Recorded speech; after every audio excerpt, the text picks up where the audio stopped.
supporters shouldn't expect to see bowlers across. So Harry Podmore, Matt Milnes, they shouldn't expect to see them across the 5 games. Yeah, he said they'd probably play 3. Yeah. 2 or 3 each. Probably 3 would be the maximum they play. So, and I'm sure that goes for all the counties as well. Bowlers being thrust into full action and. Yeah, it may well be that bowlers that aren't going to play T20 possibly. Will bowl more. Yeah. Play a little bit more. Podmore from the Nackington Road end bowls, and Lawrence pushes it into the offside. Quick single run as Kadri does the fielding from point. Mentioned earlier, or just a couple of minutes ago, that and Lawrence has already played a bit of cricket. Played in that intra-squad England game prior to the first test against West Indies, and was being talked up in the media as a possible stand-in Joe Root at number 4 when he was heading off on paternity leave, and he put his case forward as about as well as he could have hoped with a half century in that game. So already a little bit of nick for him this summer. Wesley, though, now on strike. Has Podmore, who seems to be okay with that hand injury in bowls, and left alone outside the off stump. Ollie Robinson, Centurion from yesterday, has got the gloves on. Jordan Cox is at first slip. He is also a wicketkeeper by trade, Jordan Cox, so he's in there along with Heino Kuhn at second. I can't quite work out who's at third slip, Matt. Any ideas? Here comes Podmore once again. Oh, is that an edge behind? There's a shout for it. There's a big old click. Hear that on the VET's microphone. But nothing from the umpire. Is it umpire Treble at that end today? These swap 10s? Yes, it is at I think it must have been thigh pad. Oh, it must be Jack Leaning, that third slip. He's grown a beard. That'd be why. Yeah. He's being the new man. Absolutely right. Yeah. Oh, he's less familiar to me. So it's Cox, Kuhn, Leaning, then O'Riordan at Gully, having already taken that catch, which saw Brown head back to the pavilion. Off the back foot, punched away. Nicely done by Wesley. Darren Stevens half stops it. And Manula Kadri comes over to help out the man a number of years his senior. But Stevens says, no, it's alright, I'll do the fielding. Podmore definitely getting some life out of this pitch there. Bit of lift as well. I think we saw that from Jamie Porter on the yesterday morning as well. 1 or 2 just to lift off a decent length. And that one had surprised the batsman, but yeah, they're rattling along. 16 for 2. We're not even through 3 overs yet. Podmore once more. Clipped away off his hip There we go. for 4 runs by Tom Wesley. Nicely played indeed. And as you say, Matt, the action continues. 20 for 2 Essex after 2.5 overs. I don't know if it's Harry Podmore's normal gait, but he just looks like he's labouring a bit, going back to his mark. But may well be there's a bit of discomfort. yeah. Was it his non-bowling hand? Yeah, was it was his left hand. Yeah. And the catch didn't come back to him at any great speed, did it? It ballooned back to him. It was a dolly of a chance, really. Wondering what's happened to him there, but yeah, he doesn't look entirely happy. Here it comes for the final time in this second over of his. Wesley defends it back up the pitch. Beau Drummond does the fielding for Kent. 20 for 2 after 3. And Tim Grenevald's going to come back on, and Podmore's going to go back off with some treatment on that hand, maybe. That's why I was wondering if it might just be a cut. Yeah. Because definitely, yeah, he's got some sort of plaster or bandage on there at the moment. Oh, has he taken the nail off? I wonder. That's plausible. Yeah. Just showing it to his best pal, Matt Milnes. Not much sympathy from there, I wonder. Yeah, the Kent opening pair, also very close friends. A bit of friendly competition over wickets taken last year. They both had excellent seasons for Kent in the county championship. Stevens bowling to Dan Lawrence also had an excellent season. Oh, that's just shaping, just nibbling away from Lawrence. He's played at that. And that won't be the first time or last time that a batsman will do that to a delivery from Darren Stevens. Got some decent bounce as well, just over the off stump. And there is no run. I'm currently trying to work out how many members of Kent's team on the field. Stevens bowls, and giving the charge is Dan Lawrence. He doesn't want to be pinned down by Stevens, so there's no run there as he advances and pushes up to mid-off, and there's no run there. How many members of the Kent team out on the field were born after Stevens made his first-class debut? There's a few. There'll be a few. Yeah. Well, certainly Cadry. Yep.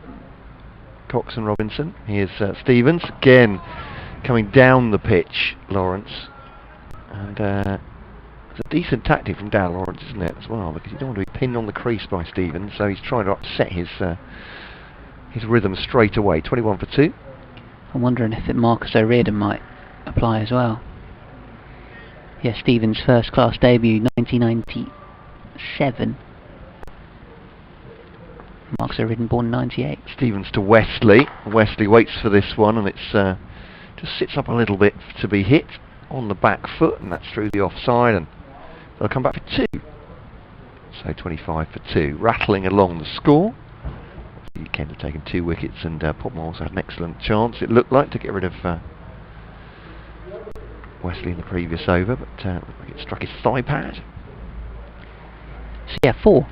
Cadry, Cox, Robinson and O'Riordan. All younger than, or all weren't born when Darren Stevens made his first-class debut. Quite an achievement by Stevens. Oh, it's a beautiful delivery. Has it got the edge? It's done everything but. See, Robinson and 2 of the slips went up, and Stevens just turned and went back to his mark. Again, it's just beautiful by Stevens. Typically, don't we? Yeah, I don't doubt that.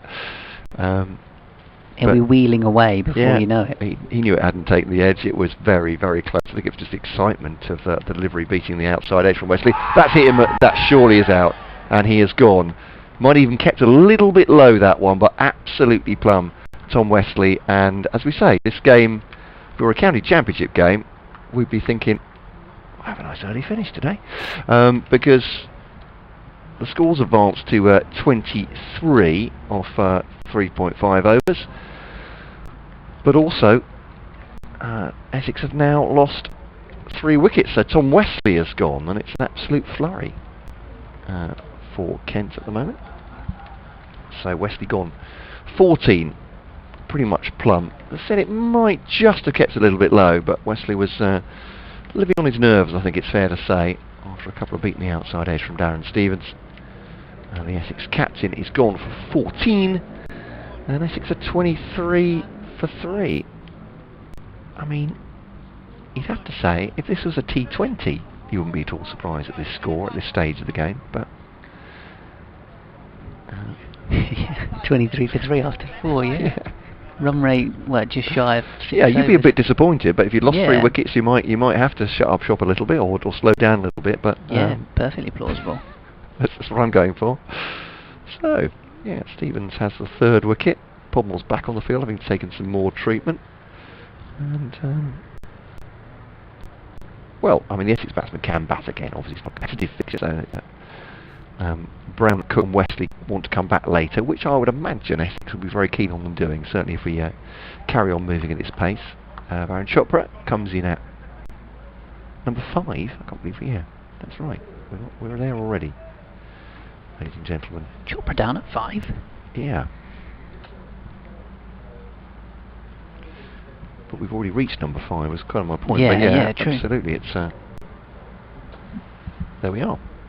Podmore to continue there from the Nackington Road end. It is gloomier than it was when we started, actually, with a cloud cover.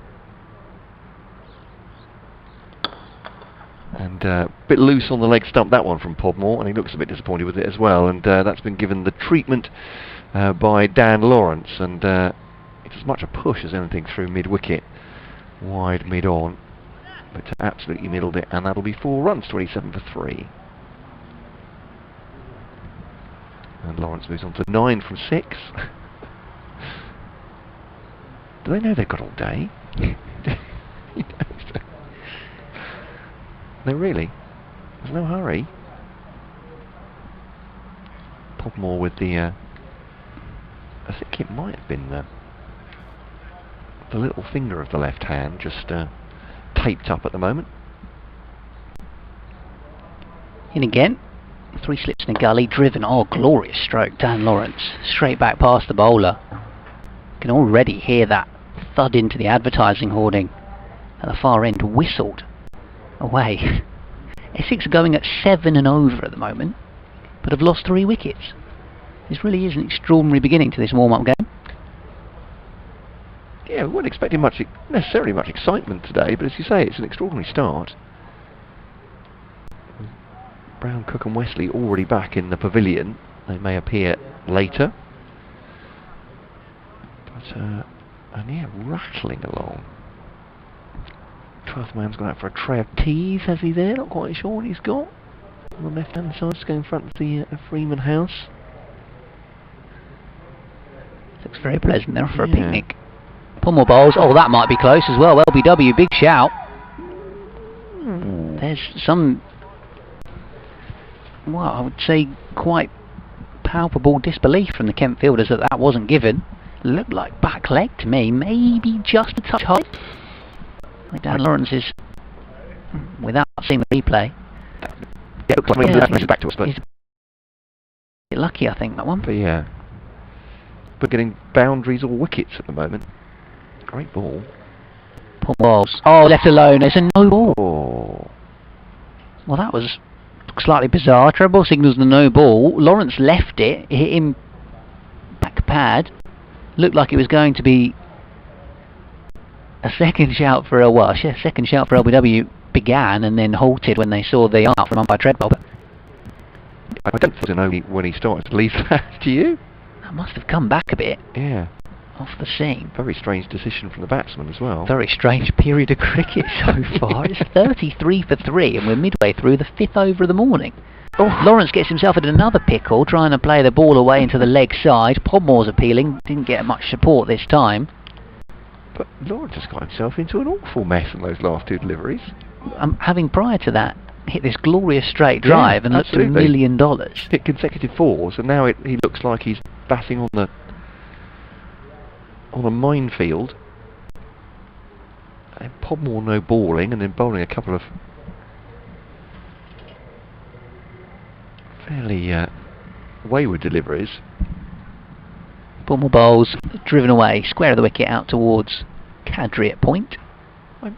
Dot ball, a rare non-entity thus far. I'm not entirely sure. I mean, Dan Lawrence has been very aggressive from the start, and he started to walk down the pitch, didn't he, to Stevens, trying to unsettle his line. So maybe he's decided in this early period of the day, attack is the best form of defence.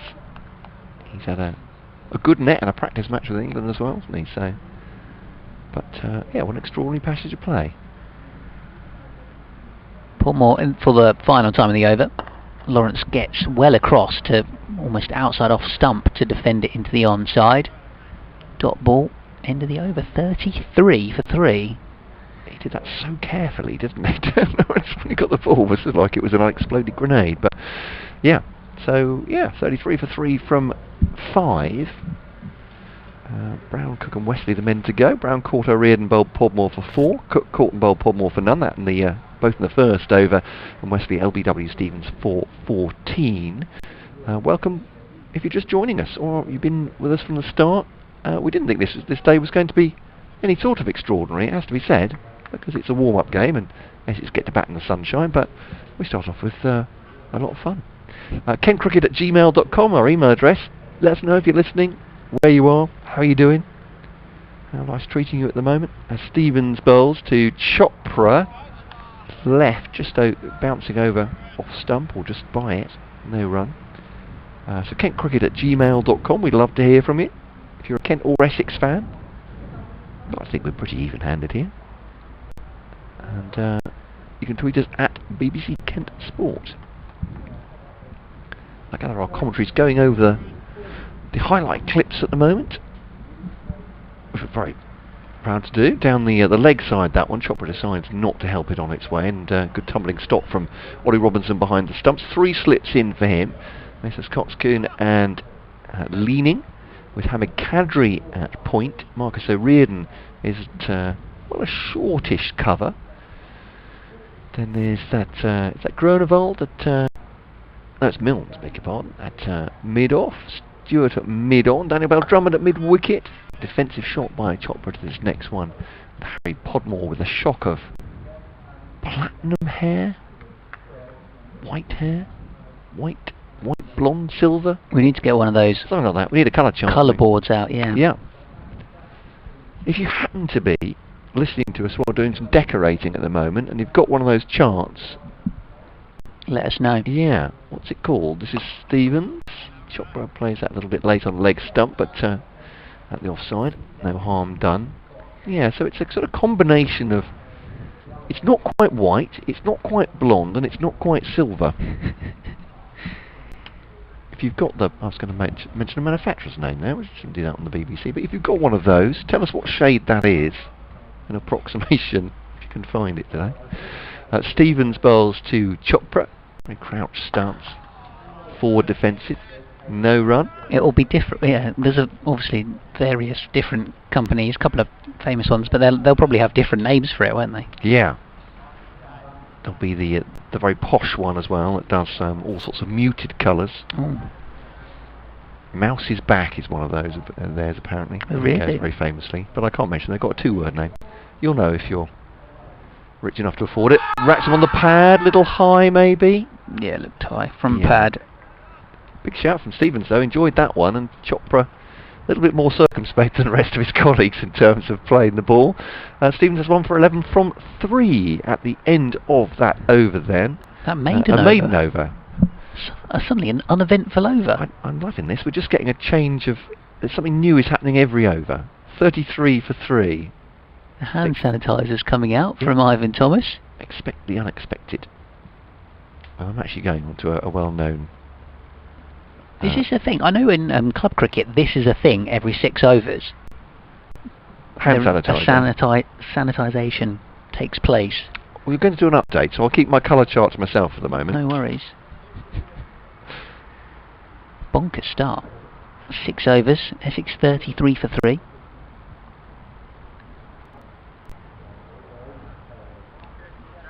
Update on the way for BBC Radio Kent. Ben Watson, Matt Cole, watching on for you. Live on the BBC Sport app and the website. You can take us on the move. Should you wish to get out and about and keep us on, welcome if you're just joining us because it's raining in Manchester as well.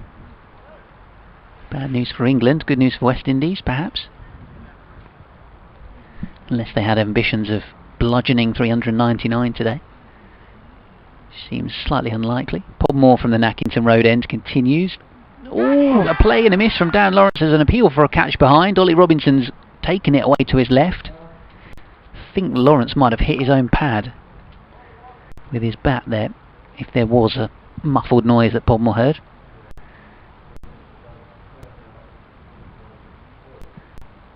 Yeah, a bit of a strange start to the day with this warm-up game between Essex and Kent. Quite extraordinary, really. Essex 33 for 3 after just 6 overs. Both openers were removed in the opening over from Harry Podmore. Brown caught in the gully by O'Riordan for 4.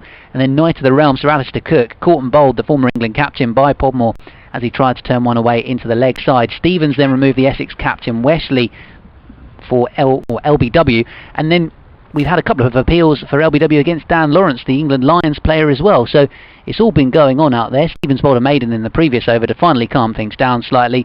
Meanwhile, at Manchester, the players are currently off for rain. England trying to take 8 more wickets to win the series against the West Indies, who are 21 for 2, chasing 399 to win. Here, though, Essex 33 for 3 as commentary continues online. Kate Kinsella has the local weather. Podmore in again. Lawrence walks down the pitch and leaves it alone. There was a slight goings on while I was just doing that update. Did someone throw the ball at Darren Stevens and he wasn't aware that it was coming his way and almost got taken out by it? I certainly was unaware. I only saw the end of that because very selfishly I'm looking at colour charts now. So I just saw Stevens with hands on hips peering at someone as if to say, "Really, lads?" Podmore again. Dan Lawrence. Still as the ball, well, as the bowler runs in, that's a no ball. He used to have this big trigger movement, didn't he? When he practically bat outside leg stump and then move across. But he says a lot of his recent success, both with the England Lions and with Essex, is down to just basically scrapping his trigger movement, being more still at the crease. Although so far today, he's basically, as the bowler bowls, taking a big step forward out of his crease. So he's probably batting just outside of his crease now, just crouching here and leaving this one alone from Podmore. On a number of occasions we've seen him basically walk forward towards the bowler. I suppose a bit of a worry for Podmore as well. A couple of no balls already. He's just having a dialogue up with James Treadwell, but the former Kent spinner turned umpire is very carefully marked where he saw Podmore's foot. Yeah, this is exciting stuff. 35-3. Podmore bowls. Again left alone by Dan Lawrence, who again was on the walk. It's not quite Steve Smith levels of exaggerated leaving of the ball outside the off stump, but certainly not just a casual whip of the bat out of the way.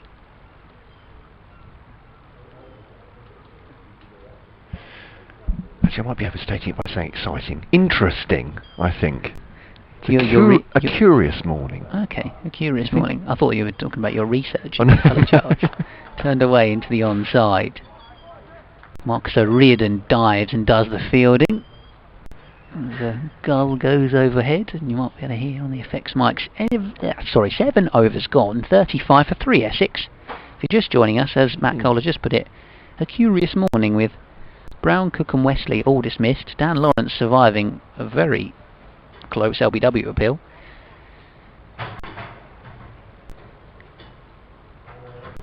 And Kent have been were going at 7 and over at one point. Or Essex were going at 7 and over against the Kent bowling attack. It's down to 5 now. But Kent going about a wicket and over. Well, Stevens is going to bowl to Chopra now, who treated him with a lot of respect in the first over. On the front foot, trying to get forward anyway to O'Riordan at cover, and there's no run. I've realised I'm having exactly the same problem with trying to match Harry Podmore's hair colour to a colour chart as you do when you're painting at home. If the colours don't look quite real, and you don't know what they're going to look like when they're up on the wall. And I think it's just the same thing. Here's Stevens to Chopra. Perhaps I should be looking at hair dye colours, really, shouldn't I? But I just thought paint chart might be easier because they've got so many different ranges. But there we are. Maybe that's true, actually. It's. So we were getting carried away with our paint idea. Yeah.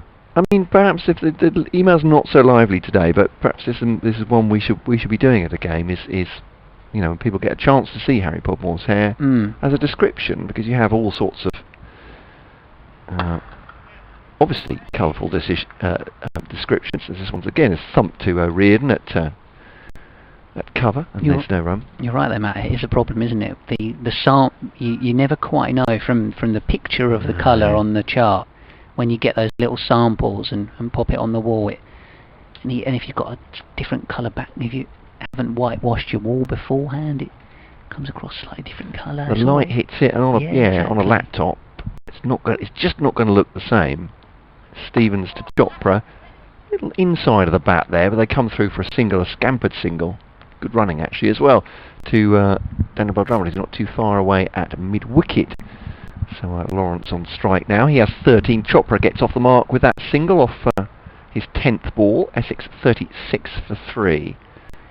Yeah, I mean, at some point we might speak to Harry Podmore normally in non-coronavirus circumstances. Yeah, we'd have asked by now. He's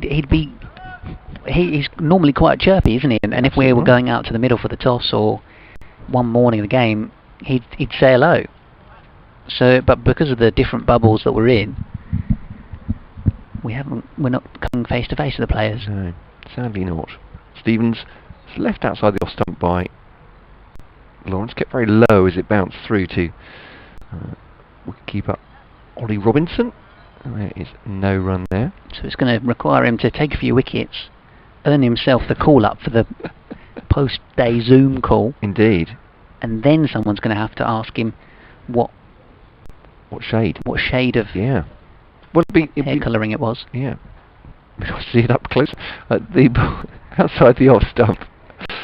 This is cricket commentary for you. 36 for 3. Actually, an engaging over that one from Stevens. He really felt to me like he got into his rhythm there, Stevens, if he hadn't perhaps in the previous 3 overs. Just ploughing the furrow just outside off stump and asking the batsman to judge whether they're going to edge it into the slips or leave it for a possible LBW. But end of the over. And we're on 13. Chopra has 1. Potmore has 2 for 24 from his 4. Stevens is slightly meaner. Actually giving away half the runs, but only half the wickets as well. 1 for 12 off his 4. Potmore continues from the Nackington Road end.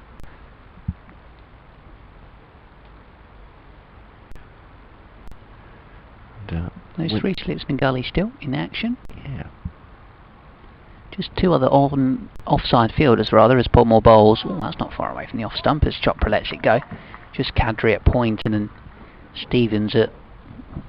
Is he at extra cover? Is he at wide mid-on?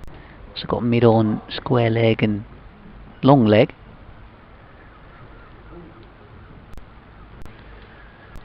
It could be a chiffon white. It could be. Just looking at the colours, it's possible. I think it's got a little bit of a little blonde in there as well, maybe from his own hair colour, just colouring it slightly. This. He's in now. Potmore clipped away off his pad by Chopra down towards Matt Milnes, who's looking pretty sprightly, moving well across the ground at long leg. Be interesting to see how the Essex batsmen might change the way they're playing for when Matt Milnes comes into the attack, because he's a little bit quicker than Potmore and Stevens, who, I mean, in comparison to club cricketers, they bowl at a good pace, but for county level opening bowlers, they're actually very medium pace. As Potmore's in again, bowls full delivery, which is pushed back in his direction. Potmore gets most of his wickets through movement rather than outright pace. Bowls good length. Stevens, of course, is master of the swinging ball. Looks like the video's up and running today. So the part of this exercise for us and for Kent as well is getting the commentary up with the stream as well. That's splendid. So you can watch as well as hear us on BBC Radio Kent. Potmore in. Bowling and delivery to Lawrence, which he just nudges away into the onside. Marcus O'Riordan there to do the fielding. 37 for 3. If you've just joined us, Brown, Cook, Wesley, the men to go. I was just saying about how Alistair Cook always gets runs when I watch him play live, and duly spooned a return chance back to Harry Potmore and departed for a duck after Brown had made 4 off 2 balls. Cut the first ball of the day away for 4, and then leading edge to gully the second ball of the day. Wesley LBW to Stevens. Lawrence survived a couple of LBW appeals, but now punching off the back foot out towards Hamidullah Kadri at point. Does the fielding. Looking forward to seeing him bowl later on. Well, I reckon there might be some spin in tandem. Kadri just going through his action at the moment. Marcus O'Riordan as well. I'm sure we'll get a good bowl. So expecting a bit more spin than we saw from Essex yesterday. Just Aaron Nijar on the spin department getting a go. Lots of steam. Potmore bowls, and Lawrence again just walking down the wicket, but allowing it through to Robinson, diving in front of Jordan Cox's young teammate. That first slip, end of the over. 37 for 3. So after those extraordinary first few overs, Kent have just tightened things up a bit, and these 2 batsmen, with the loss of those wickets, particularly Chopra, who's got 2 off 12, becalmed. Yeah, 37 for 3 then. Chopra definitely has come in and as I said, treating Stevens with a lot of respect and deciding to perhaps play a longer innings. Stevens to Chopra, that's on leg and middle. That's a lovely shot. Having said that, just rolls the wrists over it as it heads towards middle stump, and that is cracked just forward a square for 4 runs. Every preceding ball seems to contradict what we're saying up in the commentary box, doesn't it? It's one of those days. It's making us sound like we know absolutely nothing about cricket, which in my case, well, maybe not far from the mark. 41 for 3. Stevens to Chopper. That's a lovely shot through the covers. Did O'Riordan get half a hand to that? He may well have done, but it's going for 4 anyway. And yeah, good foot movement there. Well, so there we are. I was saying how Varun Chopra had decided just to treat Stevens with a whole lot of respect, and but he's decided to attack him now. So consecutive 4s. 2 runs off 12 balls. Now he's 10 off 14. So there we are. I was going to say there we are in vivid Technicolor on the web stream. But if you're just joining us, Matt Cole and Ben Watts with you from BBC Radio Kent. This is Stevens just outside the off stump. Chopper leaves that one. And there is no run. 45 for 3. He moves on to 10. Or has moved on to 10 with those 4s. And now Lawrence has 13. Actually, because the obviously the stream is at a slight delay, gives us a chance to review our decisions as well as the referees, doesn't it? So I'd love to have seen that down Lawrence LBW. Yeah. That was a bit close. Stevens to Chopra. Defends that off stump. No run. O'Riordan fields again. There's 3 slips. You can't see that on the cameras. You can see 2 of them. Messrs Cox and Coon, but Jack Leaning, new signing for Kent, is at 3. Then Cadry at point. O'Riordan at cover. Milnes at mid-off. Stewart at mid-on. Daniel Bell-Drummond's on the drive, but more or less at mid-wicket, and Harry Podmore deep back with square leg. This one's driven up towards Milnes at mid-off. They'll just take a single there. Let's go fairly wide to take that one. 46 for 3. On the front foot again, Chopra trying to find his range with Stevens. And 46 for 3 Essex. Looks like a good competitive surface, this one, doesn't it? There's certainly there are runs available, but there seems to be something in it for the bowlers as well. 9 off this over so far from Stevens as he bowls to Chopra. That's on to Lawrence rather. And to push into the onside again by Lawrence. How many will he get for that? It's out of our sight. 2 fielders went after it. They won't catch it. That'll go for 4. And yes, just a push and a slight roll of the wrist through mid-wicket. 4 runs.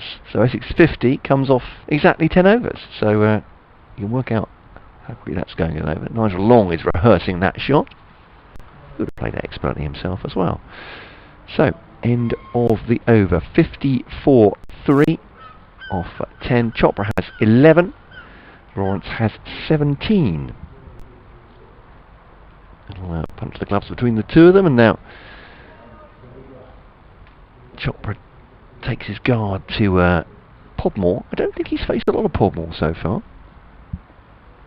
Well, mostly we've seen Dan Lawrence facing up to him. He's now bowling not far away from the off stump, which is left alone by Chopra. That's pretty much what we've seen so far from Podmore to Chopra, just that kind of line. The Essex number 5 happy to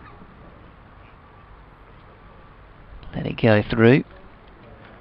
Good news for Kent fans from Podmore's point of view is that after he took the catch that dismissed Alistair Cook, seemed to be having some problem with his left hand and came off the end of the following over as well, but he's getting through his spell now. He's in his 6th over. We expect to see Matt Milnes and Grant Stewart as well. Chopper crouched as he waits Podmore and now pulling the ball away out towards long leg. And Matt Milnes does the fielding. Of course, Chopper beginning at Essex, went away to Warwickshire, come back to Essex, and a brief spell on loan at Sussex as well last year, which I don't remember a lot of actually, but normally opens the batting in white ball cricket as well. In at number 5 today.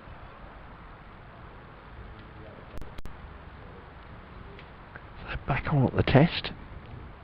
45 for 2 West Indies. Podmore to Dan Lawrence to spoon this in the air. He's going to get lucky. Well, certainly he is going to be safe. So it bounces away from Darren Stevens and away for a couple of runs. He, again, walking down the wicket, looked like he was trying to whip that through the leg side, and its leading edge ballooned over the top of Stevens at wide mid-off. Yeah, absolutely. Came down the pitch, as you said, and was looking to work it into the onside, and ended up on the other side of the stumps.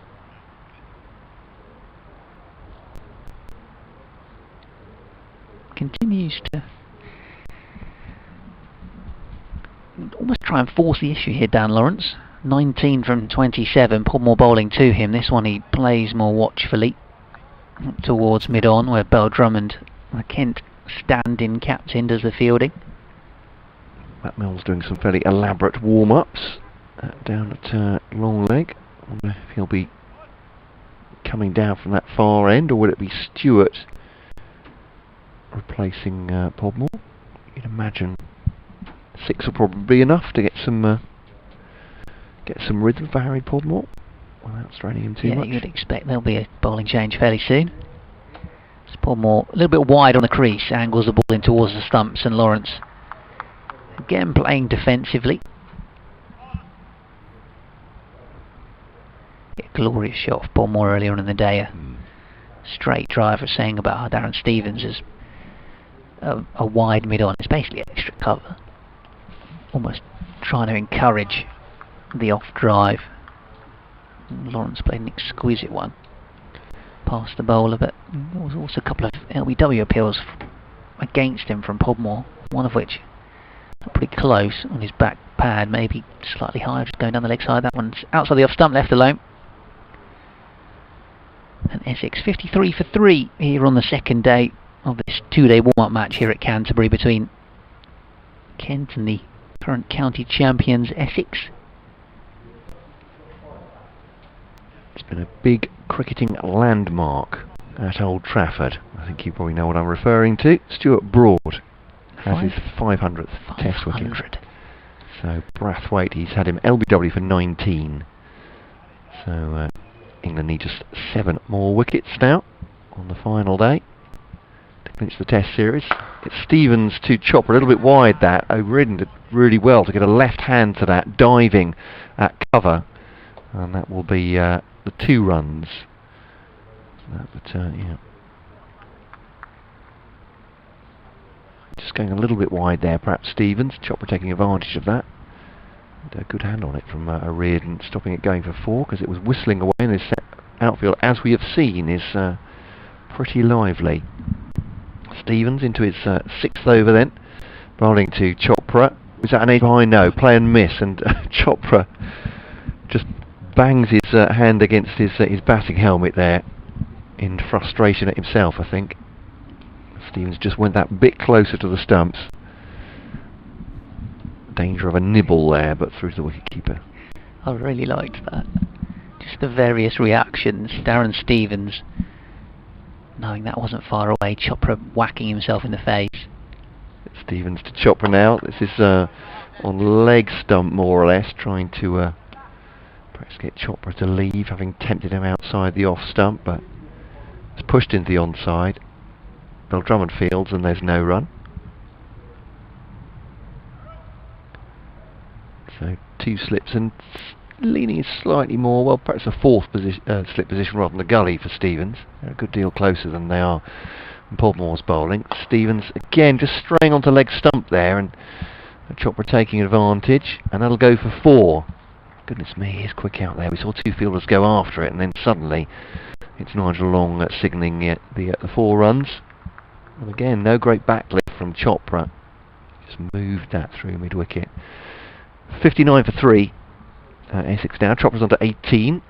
Short boundary that side as well, playing at the top end of the square. That's true. We didn't mention that, did we, to start the day, but it is more or less as far as you can go to the hospital side of the ground. As Stevens bowls to Chopra, it's close to off stump, but left by Chopra, could leave that one. Good read, and the rope's in a few yards as well on the Aldover Road side because of that. I don't think it really matters. great deal. They probably could have had it well, to its extent, because once the balls pierce the infield, the outfield is so fast. It's taking it to the boundary. 59 for 3. Interesting morning, this one. Left outside the off stump by Chopra, and that's the end of the over. 59 for 3. Stevens has 1 for 31 from his 6, 2 for 28 for Podmore from his 6, and I wouldn't be at all surprised to see a double change here. As, yeah, here you go, 6 it's more gonna be overs. drinks, I beg your pardon, you're absolutely right. Oh, sorry, it's not, it's more hand sanitizers, yeah. Coming out for the players. Well, Matt Milnes getting the sanitizer. He may well be taking the ball very shortly. I don't remember seeing this happen yesterday. It may well have done, but I don't think I was quite as aware of it. For the Essex players to be frequently receiving a bit of alcohol hand gel. Oh, I think I would assume it did happen. Yeah, would have been happening the other side. It'll be a protocol, won't it? A little bit further away from us, towards the Les Ames stand, where the Essex players are operating out of and using as their changing facilities, and a separate base to where Kent are in the main changing area away to our left. They certainly took advantage, Essex yesterday, of making a number of fielding changes, and Kent doing exactly the same actually. Ivan Thomas is on the field. Looks like Podmore has disappeared, so I think treatment on the hand and just general rest as well for him. Is Cadry about to wander off as well, perhaps? It is lovely to see Ivan Thomas back on a cricket field, frankly, after the injury problems he's had. Cadry thought he was going off. He's not. Oh, now he's fielding it. Leg slip. Now he's fielding it. Well, very fine leg slip now. Out now. First slip, second slip, third slip. It's going past there. I think it's going to end up at point, Ben. That's my prediction. O'Riordan is moving as well. Gentleman who's just provided the alcohol hand gel to the players, with a mask on and gloves and the equipment in his hand, and Kent training gear, just walking past our window. Here's Grenoble, I think, in the far end. It's Grant Stewart, in fact. Oh, sorry, Stewart, beg your pardon. I do apologise. Got a headband on, though, from the Aussie ball bowler. Grenoble's off the field at the moment. I thought perhaps they brought him on straight away, but you're absolutely right, Grant Stewart. I think Cadry was expecting Grenobel to come on, actually, which is why he wandered over, but... Yeah. Yes, so Grant Stewart's gone for the England, the Stuart Broad-inspired headband. He's not the only one that needs to warm up. That's Grant Stewart. I'll have to fix that in my mind. Ian and bowling, and hooked away by Dan Lawrence. Crikey. And that's that for 6. It has. Indeed. Yeah. It's a lusty blow. And yeah, it's very much a hook rather than pull, that one up in the air, but it's over the infield. And Ivan Thomas, well, there's no crowd to throw it back to him, so Thomas takes the long jog over there. Yes, it's Grant Stewart with a bit of a loosen at the start, which was slapped away for 4, and then go short next ball, and it's thumped away for 6. We're back in T20 mode. Yeah, it's not the most auspicious start from Grant Stewart. He probably wishes. Everyone did think he was Tim Granville on this one. Tim Granville was stealing Heinekoon's runs on the online scorecard yesterday, wasn't he? Or he was being gifted said runs until it was changed. Stewart then continuing knacking in road end. Here we go, there's a dot ball, that's more the line and the length and the rhythm that he'll want to bowl.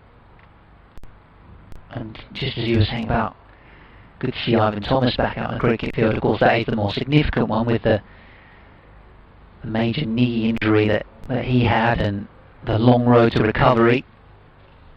Good seeing Grant Stewart fit and firing, though, missed the start of last season and then got injured playing in a 1 T20 that it was involved in and missed the rest of the season. Bowls back of length to Lawrence. I think we'd dare to say that Stewart looks that bit sharper than Harry Podmore, actually, just rushing down Lawrence slightly more. Although that's not to say that Podmore didn't cause all kinds of problems to Lawrence. And him jumping around in his crease and trying to avoid getting out LBW and getting outside the line of off stump. And there are two men back for the short ball if Stewart wants to go for that option. This one full and wide. Let go as it goes through to Ollie Robinson. Still the three slips in play, but square leg back on the boundary. Ivan Thomas just going through a little bit of a warm-up routine. Matt Milnes, extensive warming up going on from him, who seems like he'll be bowling the very next over. I would be shocked if that isn't the case. Grant Stewart, that side-on action in and bowling and beating down Lawrence for pace outside the off stump. It looked like just maybe a bit of a way movement too, as Lawrence just groped forward in defence. End of the over, 69 for 3, a busy one, 10 off it. The 4 on the 6, here comes Tim Gerneveld. It feels like, I don't know if I'm projecting too much here, it feels like since Harry Podmore arrived at Kent, he's actually bowling slightly slower than when he arrived, whereas Grant Stewart perhaps is a little quicker than he was last time we saw him. Yeah, I do think Grant Stewart was pushing that through at a good pace. He's a big, broad-shouldered chap. Podmore almost looks even leaner. He's always been tall and lean. Almost looks even more so, but his skill is as much seam and swing and... Yeah. Perhaps that's something I just didn't identify straight off, but he feels like, I don't mean he's any the worse for perhaps being slightly slower. I think he's a very intelligent bowler. I think that's it's almost a mark of maturity, isn't it? The fact that he's not trying to bowl. He doesn't need the speed. Yeah, he's not trying to bowl too quick. Matt Milnes then. Yeah, Captain Watts has brought Milnes on from the pavilion end with Essex 69 for 3. Chopra has 18, Lawrence 29. Chopra to face. At full pace, I would say this is the man that bowls the quickest out of the Kent bowlers. Yeah, surprised a few last year, I think. Milnes to Chopra and slaps that back, almost flat batted to Daniel Bell-Drummond at mid-off. He just wanted that to go somewhere, I think, Chopra, didn't he? I think he was looking into the onside, and it ended up at with Daniel Bell-Drummond at mid-off. England Lions debut for Matt Milnes in the winter. Yeah. As you say, Matt caught a few people by surprise and ended up earning himself that call-up, thanks to his performances last season. Let's take you through this ball. I think there's an update for BBC Radio Kent coming. With Milnes to Chopra. Cuts that one bounce to Cadry, who takes it high at point. Essex 69 for 3. And Matt Carl and Ben Watts here.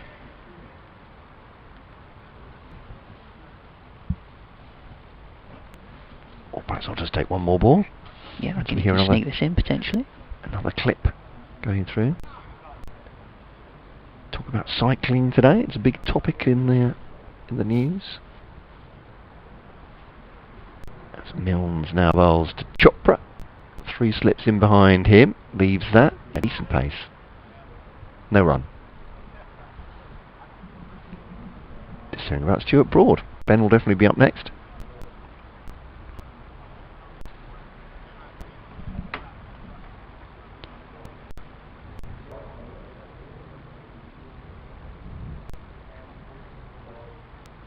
Now the visitors here, 69 for 3 with Chopra and Lawrence at the crease after an action-packed first couple of overs, with Harry Podmore removing both the Essex openers in the first one of the day. Brown hit the first ball for 4, the next one away and caught in a gully. Alistair Cook out for naught, caught and bowled by Podmore as well, just as Chopra's just taken a wild swipe at that one from Matt Milnes, almost cutting it away for a boundary. Could have easily edged it as well. Wesley, the other man to go, LBW to Darren Stevens. That was the score at 23 for 3. But since then, Essex moving on to 69 for 3 here at Canterbury. Kate Kinsella now has the weather.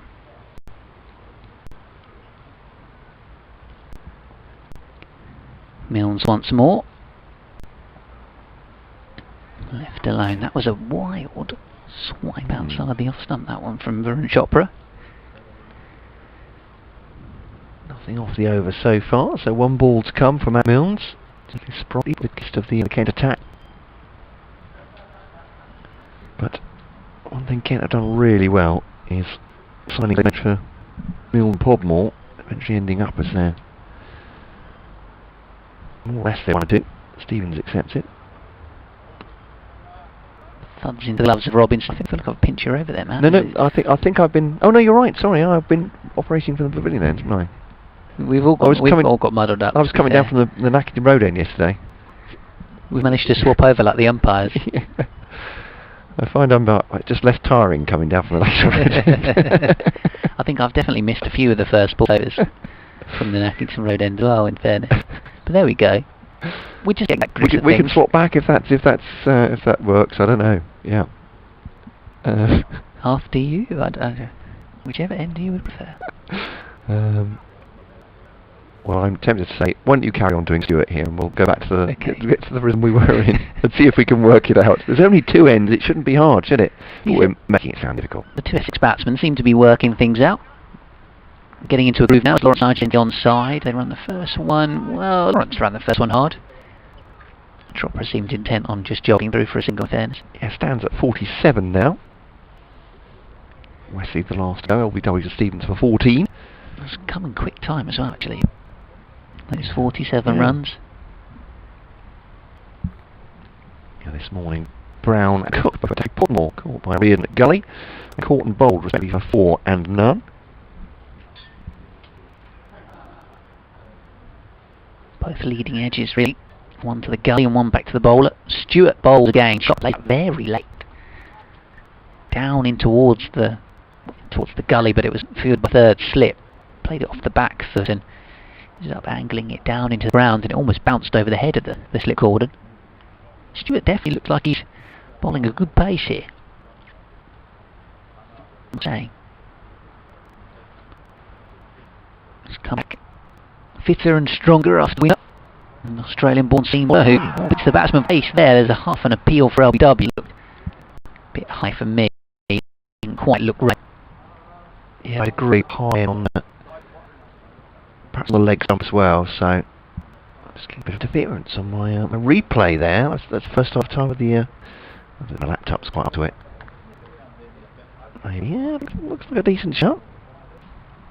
I must admit, as Stewart bowls more, and a pull stroke for that. I'm not sure if he's played a miss that because he was too. I think he was too early, wasn't he? Was he beaten by pace, or was he too early on it? Ended up on one knee in the end as he swung himself too hard with a stroke. We're just about to see a replay.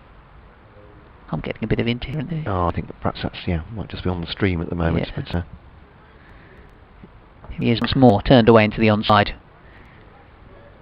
More considered cricket. Chopra, but that's quite happy dog free for a single. Is it just a little bit camera at the far end being a little bit buffed by the breeze? am I getting some buffer as well? But as I said, that's quite possibly my Aiden laptop. But I always do think the slope looks more pronounced when you see it on the. Is it because with the slope the light screen does slightly, therefore the camera on top is as well? Stewart in and bowls, left alone outside the off stump. End of the over. Essex 71 for 3, so a couple of overs now for Grant Stewart. None for 12 his figures. Matt Milnes about to come and bowl his second over after his maiden first up. Shot 19 from 35 balls. Dan Lawrence 30 from 38. Here at Canterbury on BBC Radio Kent, BBC Sport Online. yes, but however, and wherever you're listening, we wish you a very warm welcome. It is warm today. Yeah, it's much warmer today. It's going to be gems for the weekend. Could be quite toasty, I think. Ooh. I think they're looking at certainly Friday. Milnes Chopra. He attempts to go on the drop. That's a little low for him. Just the shot, and it's Ivan Thomas that fields are covering this no run. Talking about in the southeast, the temperature may be going up 30. Crikey. On the weekend. How about on the coast down in Dorset? And the coast down Dorset's slightly cooler. Okay. And they do say sometimes, weather forecasters, if you can head down to the coast, as if that's something we could all do, perhaps a lot of people can. But yes, that's where Dartford will be. Their ploughful against Weymouth. As Milnes bowls to Chopra. Yes, of course. Yes, yeah. It's cooler there, but I'd imagine sea breeze and all that. A lot of people will be heading for the coast this weekend for that very reason. It's going to be beautiful, I think. We would just like to remind everyone to socially distance. Yes, absolutely right. Well, certainly within the Weymouth football ground we'll be able to do that. Yeah, that won't be a problem. Maybe not on the beach. Here's Milnes to Chopra, and again keeping him honest on off stump that one, and defended out into the offside, and there's no run.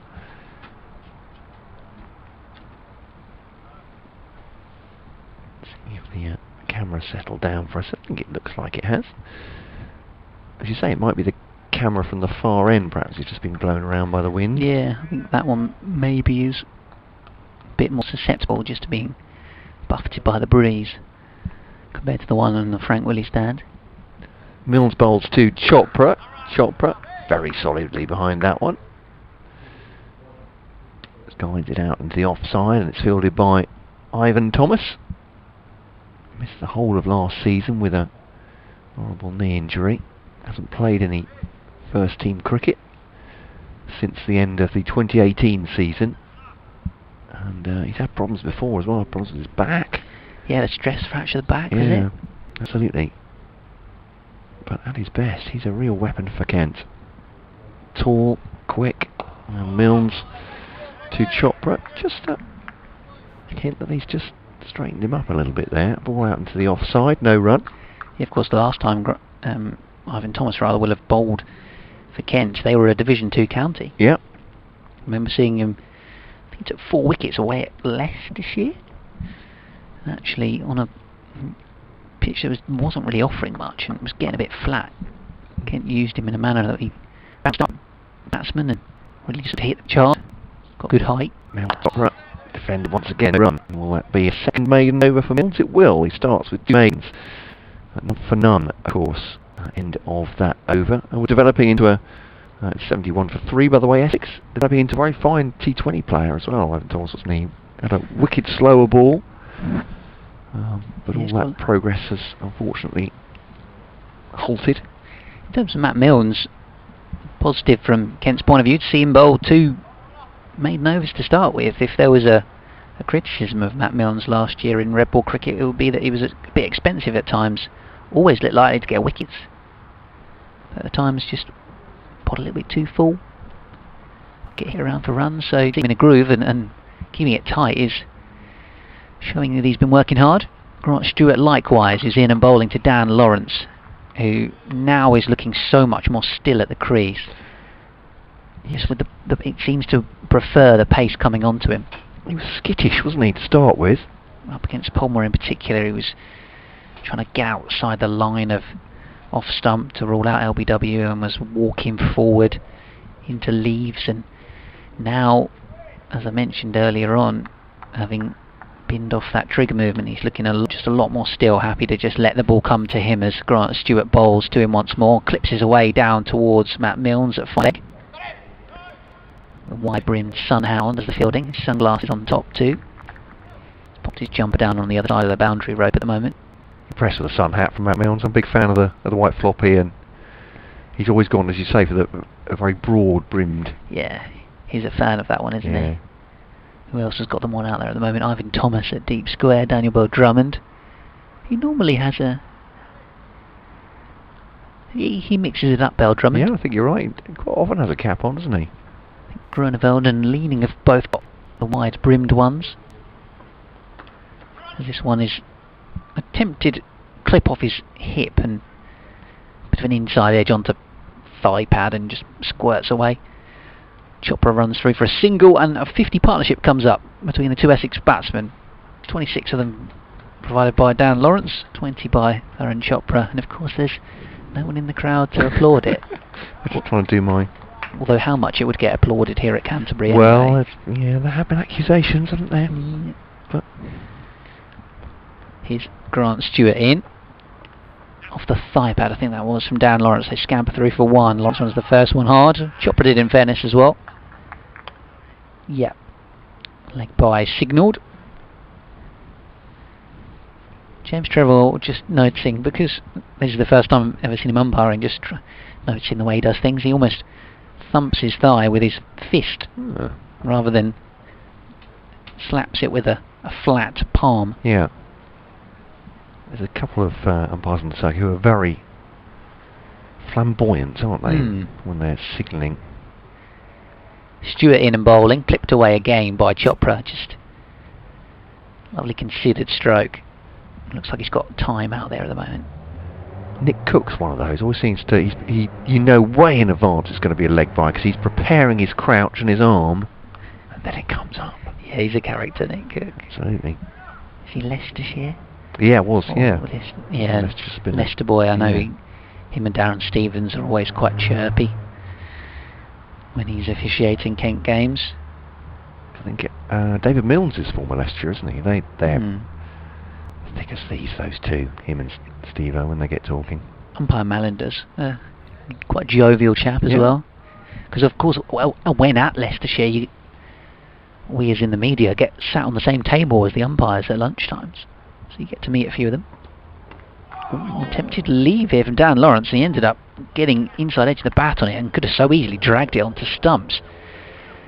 Ollie Robinson with a take, hence the few who's and ahs from the Kent fielders, and Lawrence somewhat gets away with it. 31 for him, into the over 78 for 3.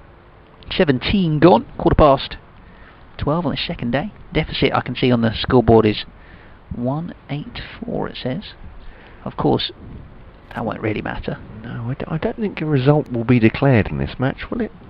Well, I think it will. I think if Essex get more runs than Kent, they can say we won. With fewer wickets lost, I guess. There we go. Oh yeah. Oh, I see what you mean. It's Harry Podmore.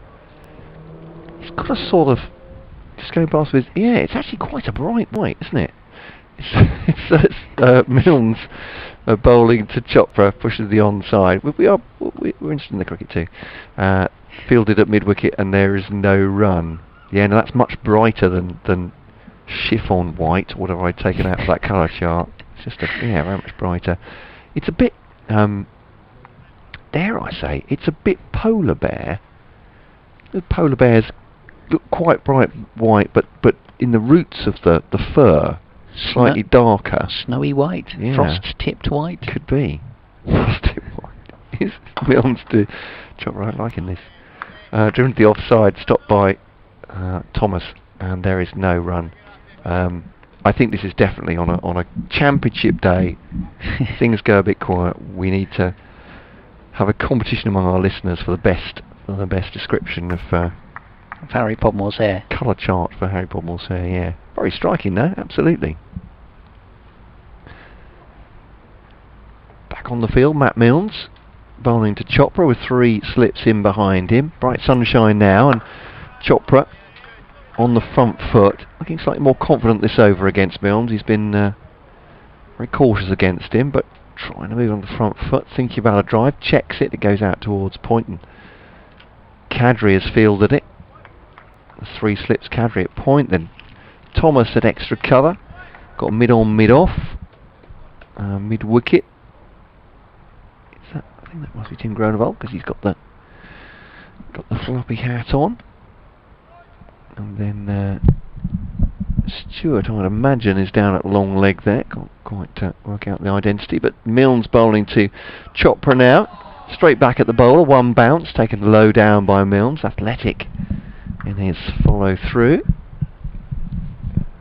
And, another wicket in the test. Another wicket. Who's gone? Shy Hope's out for 31. Who's got it? Chris Wokes. Chris Wokes. The man with the Alice band. But caught by Stuart Broad though. Skewed up in the air. Man of the moment, he's taken his 500th test wickets today. Running in from mid-on. Looks like England could be closing in on that victory. Momentum is certainly with them. Milnes to Chopra. Defended again, forward defensive, no run. Into the offside, taken by Thomas with the wide brim floppy hat on.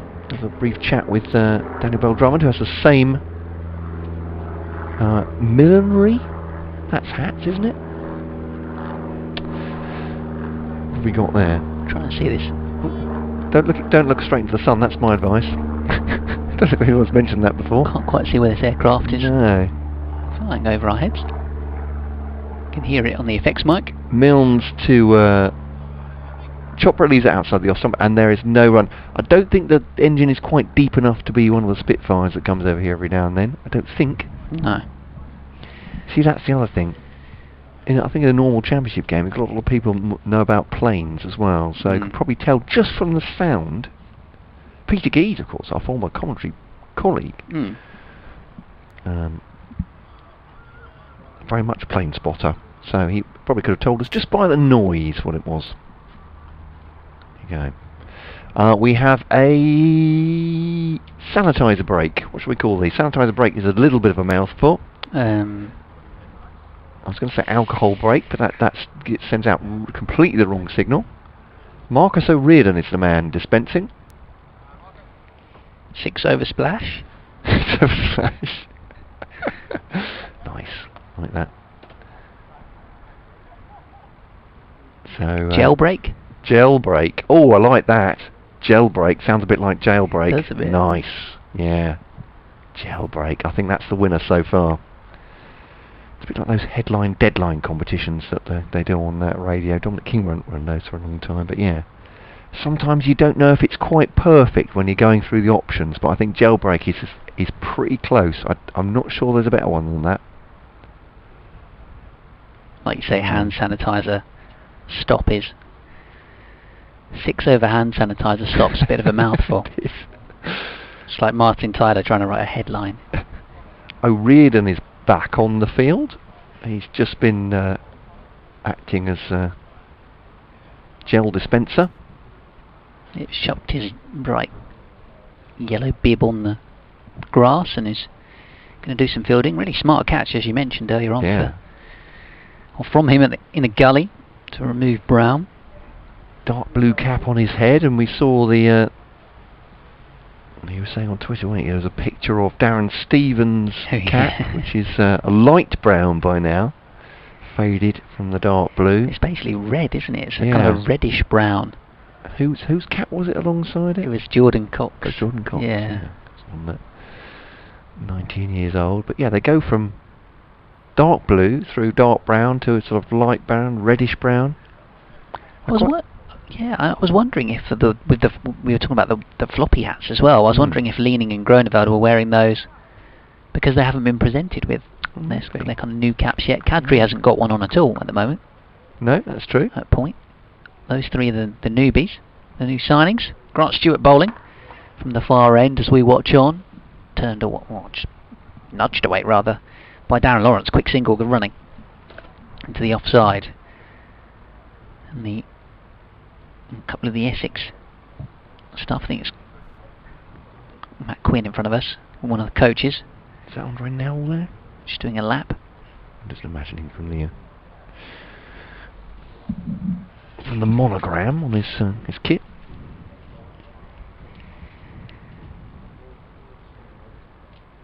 Turn up our effects might try and get the accent as this one's pulled away by Chopra. He just watches the ball go out to Ivan Thomas before he realises, oh, hang on a minute, I'm halfway down the track, I need to jog through the rest of my single here. Yeah, he is, it's Andre Nell, assistant head coach and bowling coach. Cool, I remember when he used to play in the manner in which he went about his bowling for South Africa. If you dared hit him for a boundary, just growl at you. Grant Stewart bowling to Dan Lawrence, clipped away off his hip. Matt Milnes is quick. Will he struggle to get this? He will struggle. It's gone all the way for 4. And if Matt Milnes can't get it, nobody would have fielded it. So more runs for Dan Lawrence. Did it come off the bat or did it come off the thigh pad?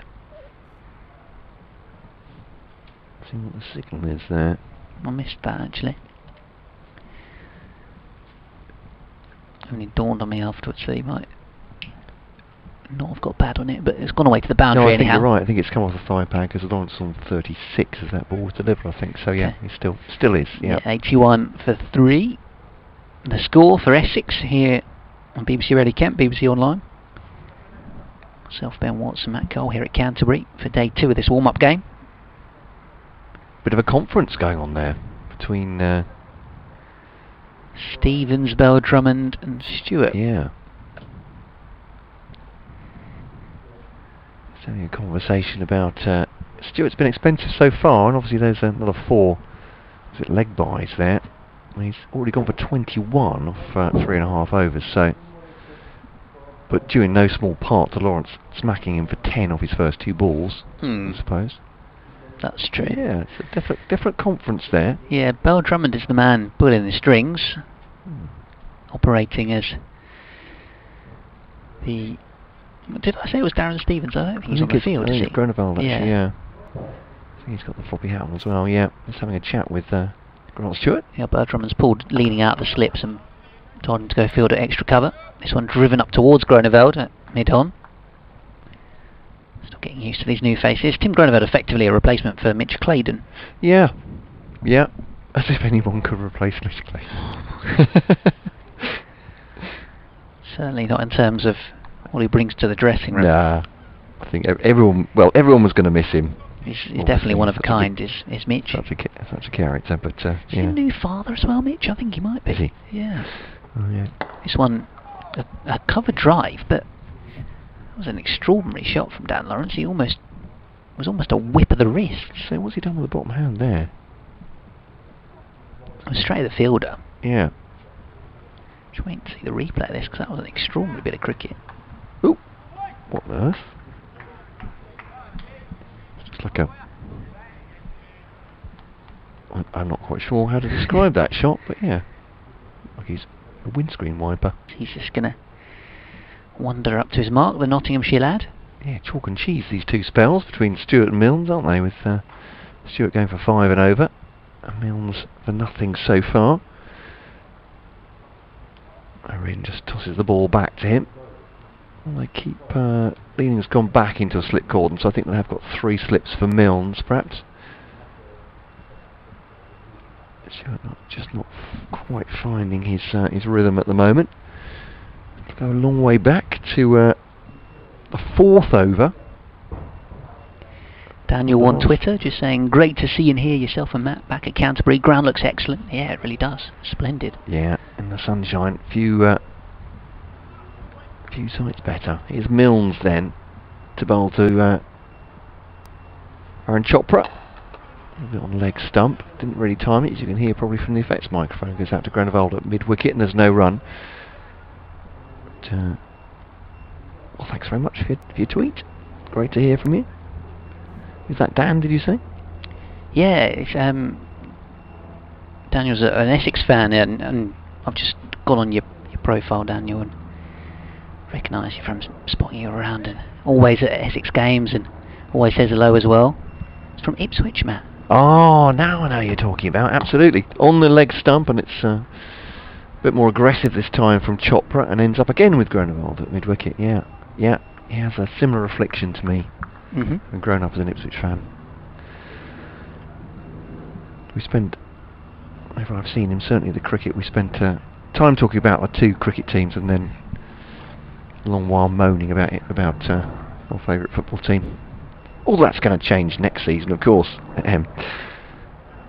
Meanwhile, back at the cricket, update coming up for Ben very shortly, but Matt Milnes operating from this pavilion end, bowling to Aaron Chopra. 3 slips and the keeper goes into a crouch as he delivers, and scampered single, well run single actually in the end from Chopra, just dropping the ball into the onside, and Daniel Bell Drummond throws it to the gloves of Ollie Robinson, and there's no run. Another wicket at the Test match. Oh, they've completely turned this series around, England, haven't they? Yeah, certainly have. Brooks has gone, caught behind by Butler off Wokes. Wokes is a second. 2 for 13 or 3 now. I mean, as much as I was a bit grumpy when England dropped Zach Crawley, keeping Chris Wokes in the team hasn't done them any harm. Yeah. And Stuart Broad. We'll give them that, I suppose. Milnes bowling to Lawrence. Lawrence faces, it goes through the wicket, but there's no run. I'm not sure we've had Milnes to Lawrence, have we? I think the previous... I think his three maidens have all been bowled to Varun Chopra. We were planning a protest, a boycott of not watching the game after England decided to drop a second Kent batsman in as many Test matches. There was an amount of sulking in the BBC Radio Kent camp, it has to be said, over that. There was. So I'm now definitely supporting the West Indies. But here comes Milnes to Lawrence. He comes down the track, and again a push single into the onside. Bold Drummond, who's gone rather narrower, rather straighter in his mid-wicket position, fields again. Bit of a wayward throw. Needs some backing up from Jack Leaning with Ori Robinson as well. But single from Lawrence. I suspect there were some grumpy Essex fans when both Kent players got picked for the first game and Dan Lawrence didn't get a go. Yeah. Their advantage, obviously, going into the Bob Willis Trophy is that they've got them back.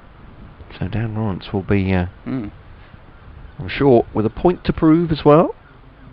Milnes to Chopra, and that goes into the offside, and there is no run. So 83 for 3. Kent 258 yesterday. Chopra 23. Lawrence 37. Milnes none for 2 from 4. None for 21 for Stewart from 4. And end of the over. Beautifully dovetails with an update from Ben Watts. That was nicely timed, wasn't it? It's not often that they kindly finish an over for us in that kind of a manner. To hand sometimes over it's a bit of a scramble doing an update during live play, but then you sometimes just get a wicket to fall with it as well. So Grant Stewart bowling, pulled away by Dan Lawrence out towards Ivan Thomas, whose floppy sun hat's fallen off. You can see his curls on top of his head just emerge. Splendid beard as well, Ivan Thomas, these days.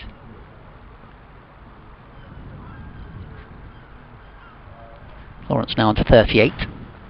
Chopra 23 on strike. Just the 2 slips now involved. Kadri shadow batting at point. Stewart in again. Defended back to him. Essex 84 for 3 here, so this stand now in excess of 50 between Dan Lawrence, the man that was in an England squad earlier on in the summer and was unlucky to miss out for the first test against West Indies. In fact, he's 38. Varun Chopra, the experienced batsman there too, on 23. Kent earlier took 2 wickets in the opening over with Brown out for 4 and Alistair Cook out for a duck. Both wickets to Harry Podmore, and then Darren Stevens as well, 44 years old, into another era of county cricket. Darren Stevens, maybe it could be his last year this one, but getting Wesley LBW for 14. This pair going along well since then. Meanwhile, at the Test match, England going very well as they seek a series win against the West Indies.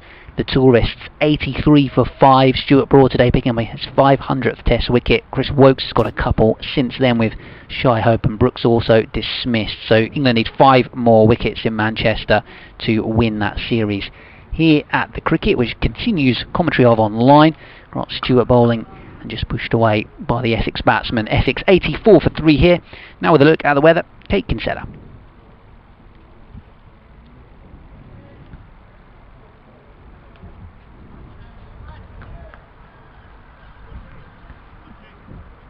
Chopra just stretching at the striker's ends. Likewise Jordan Cox just loosen off the thighs at first slip. Stewart bowls a very full delivery, almost Yorker length. It's jammed away into the onside. Ivan Thomas does the fielding in the deep.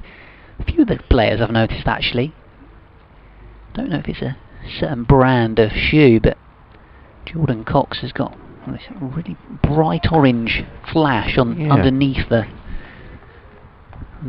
shoe. So to Ollie Robinson, I noticed they ran away for the last from the last over. There's a bit of a on the soles, yeah.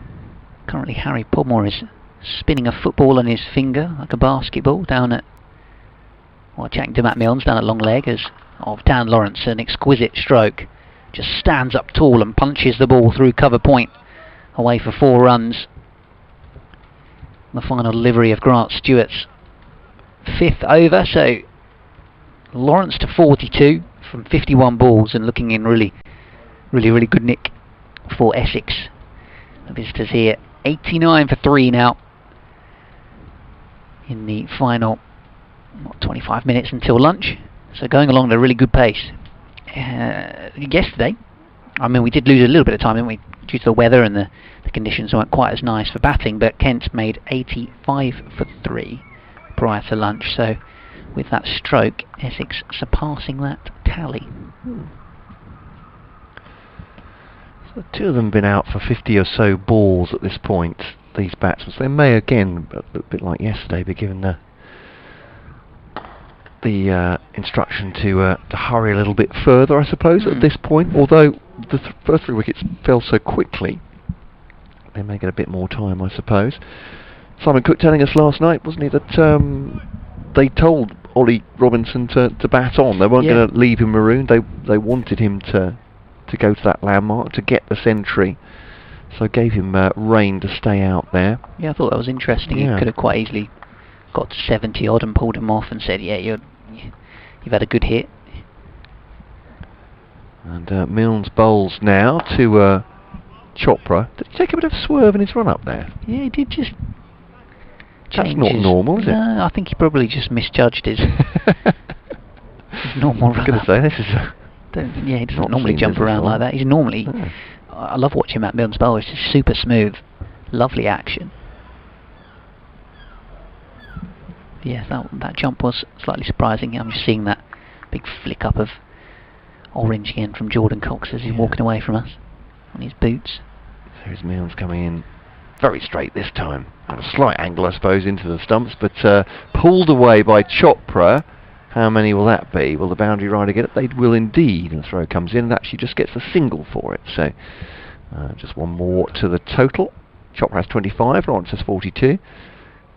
We do talk about the rhythm of the scoreboards during the season as well, don't we? And this scoreboard is lightning quick. The runs go up on it as they are being run, more or less. So looking up and making sure the runs aren't just about to hit the scoreboard. 90 for 3 Essex. Lawrence faces Milnes. Stays very still. Pushes the ball back at the bowler. There's no run. Milnes still has bowled more overs than runs conceded. About 20 minutes until lunch. 22 minutes to lunch. Are we going to have the sandwich chat? I shouldn't really bring this up because I'm so boring that mine's very similar to yesterday, but have you got anything special in the lunchbox today? No, likewise it is. It's the same as yesterday. Okay. So Milnes to Lawrence. Lawrence, that's beautifully angled through the offside. Again, no real foot movement, but on the back foot, that'll be 2 runs, 3 runs. They'll come through quite comfortably actually as Thomas goes after it and just flicks it back with a hand to O'Riordan, who completes the throw, and it's 93 for 3. Lawrence is 45 now. That was good to see Ivan Thomas in full flow, chasing that ball down to the boundary. Clearly over the injury problems that he's had, and I think from Kent supporters' hopes that will be the case going forward. I want to see him stay fit and healthy. So Milnes then to Chopra.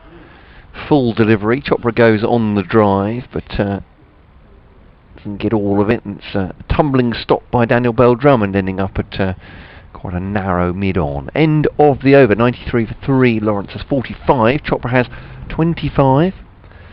So you've gone for the was it chorizo or chorizo or however you want to pronounce it.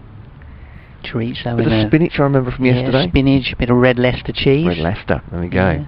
So it's like a fancy ham and cheese, really. Yeah, guess so.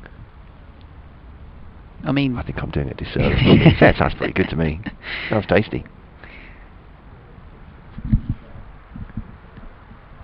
But is that warming up the fire? It is. Ivan Thomas is going to get a bowl before lunch. Ah, excellent. I have gone for cheese again, but I've changed the pickle up. Ooh. I've gone for lime pickle. Okay, I'm a fan The, of line tortilla crisps. I love the little zesty crisps you can get. So what's it like? Lime, it's got the heat to it, so it's like the hot pickle you get. You know, when you go to a curry house. Nice.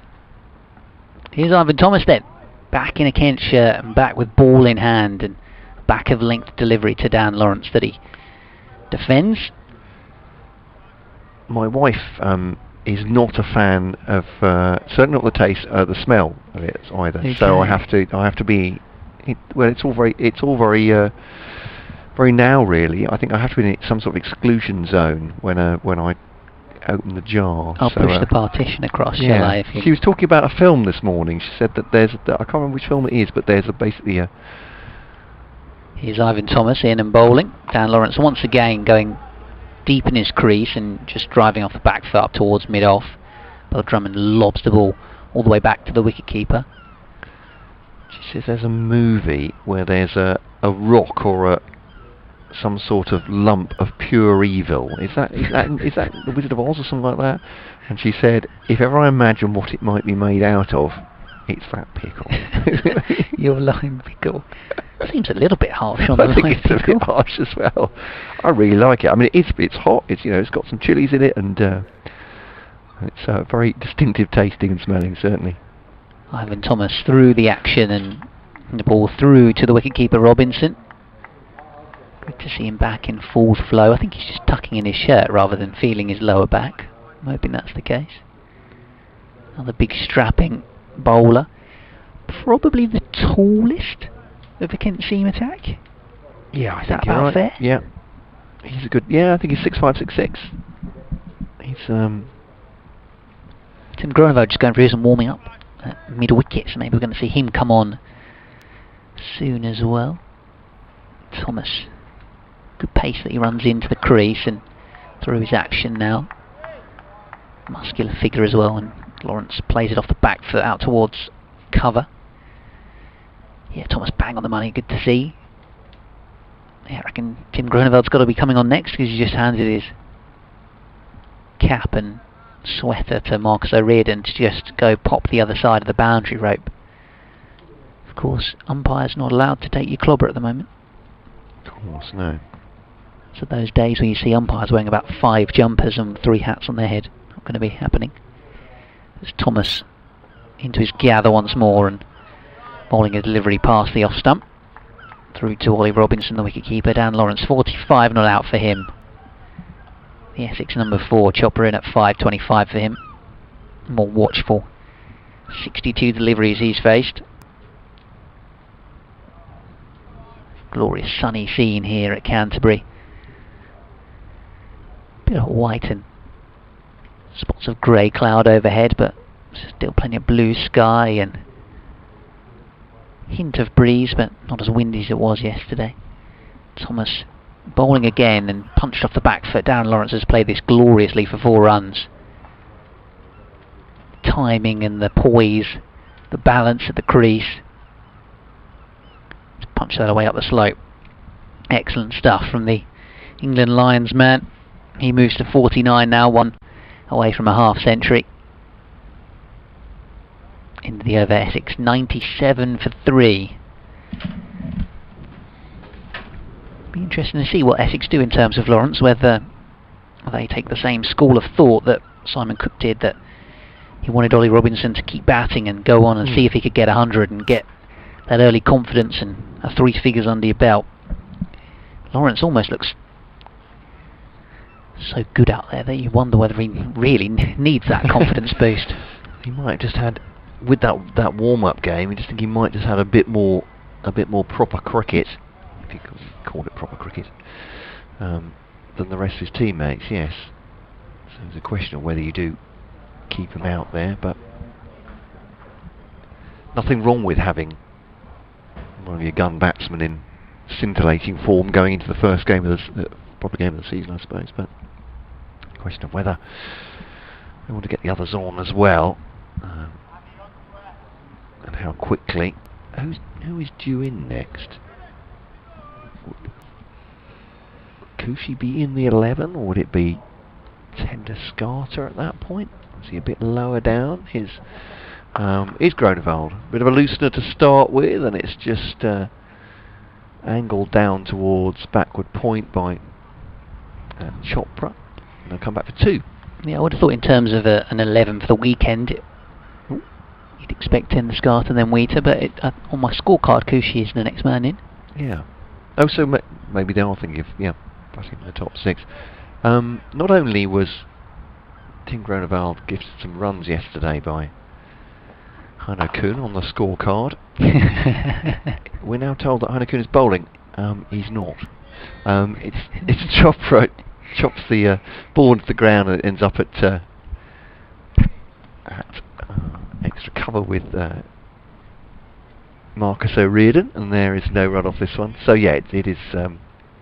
He's a gun fielder and occasional wicketkeeper. I don't think bowling's come on, chaps, on the repertoire. This is Groenewald bowling, cut away by Chopra this time, backward of point, and Kadri fields once again.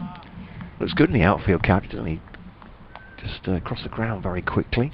100 is up for Essex. 103 for a round of applause from us.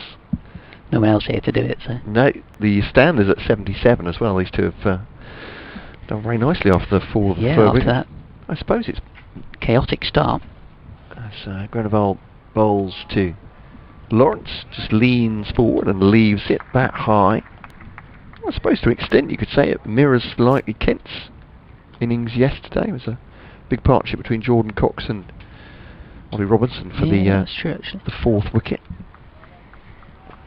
I mean, it's not a competitive game. Well, Kent, I suppose, were 52 for 3 when Jack Leaning went, but that was sort of a very curious start this morning. Groenewald bowling to Lawrence outside the off stump. Just hasn't got his line at the moment. Groenewald a little bit wide, and Lawrence just steps forward as if to give him the charge, but so his 4th county now. The South African-born 36-year-old seamer, Warwickshire for a couple of years, or for 3 seasons, then on to Derbyshire, into Somerset. And the bowls to Lawrence, that's wide, and with a swish of the bat, he's cut that away. Beautifully done, and flamboyantly done from Dan Lawrence. He moves on to 53 from 62 balls, 8 fours and 1 6. That really was Zorro-like outside the off stump there. Wide ball from Groenewald, but played with some aplomb by Dan Lawrence with a swish of the bat. We've got another, what we call it, jailbreak here. 104 for 3 Essex then. As he moves the score along. It's Harry Podmore is head of Sanitizer. Yeah, the 6-over hand sanitizer stop. To give it its full name. He's got gloves on. He's got a mask on as well. I suppose because he's immediately then very close to a great number of people, isn't he? So it makes absolute sense. So he should have a mask on as well. Yeah. So in the division of village cricket that I play, that they've actually normally we play 40 overs a side, but I think they've actually adjusted it this season to 36 each to go along with the 6-over sanitizer breaks that you have. Oh yeah. So, sure, I don't know what the situation is in Essex, but club cricket all across the country going in, having to be innovative in terms of organising fixtures this season. The main Kent Cricket League Premier clubs actually cancelled this season due to the breadth of the county, really. Sides were preferring to play more local derbies and local games and friendlies, competitive friendlies, rather than having half a league season that's not going to have promotion and relegation. Ivan Thomas from the Nackington Road End, in and bowling. That one kept a little bit low as Chopra looked to try and play it away and deflected off his inside of his bat onto the pad into the offside, and then called through for a single by Lawrence. Good awareness from him. Yeah, he's looked good, Dan Lawrence, out there. Obviously, and Essex supporters will be aware of this, that we're follow Kent up and down the country, but I'm going to think about the opposition here. It's only 23 champions. I was thinking it was nearer 25, but 23 still So many good years ahead of him, and he's looking great touch. Oh, this one slightly uppish, but drilled away hard through cover point by Lawrence. He hit that very hard. 4 more to him to take him to 57, and the Essex score to 109 for 3. It was almost dismissive, that stroke.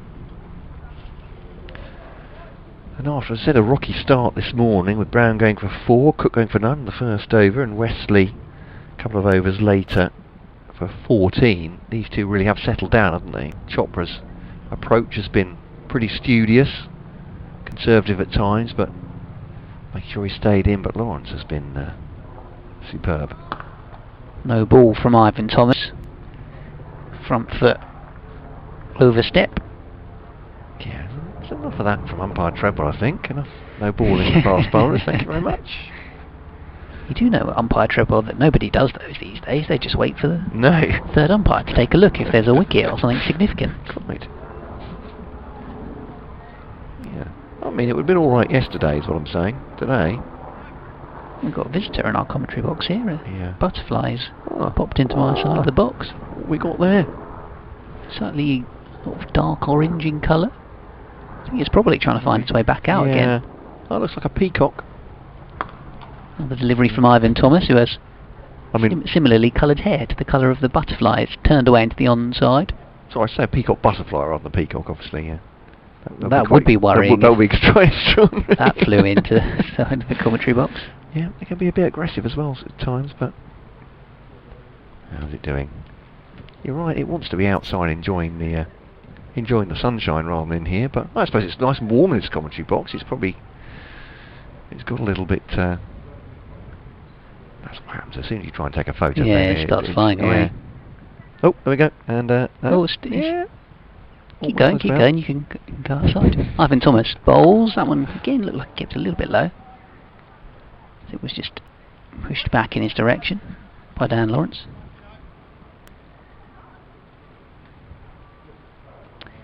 Honestly, I literally was about to get a really good photo. Yeah. Moved again. It will not pose. Maybe it's not a peacock actually. I thought it had that kind of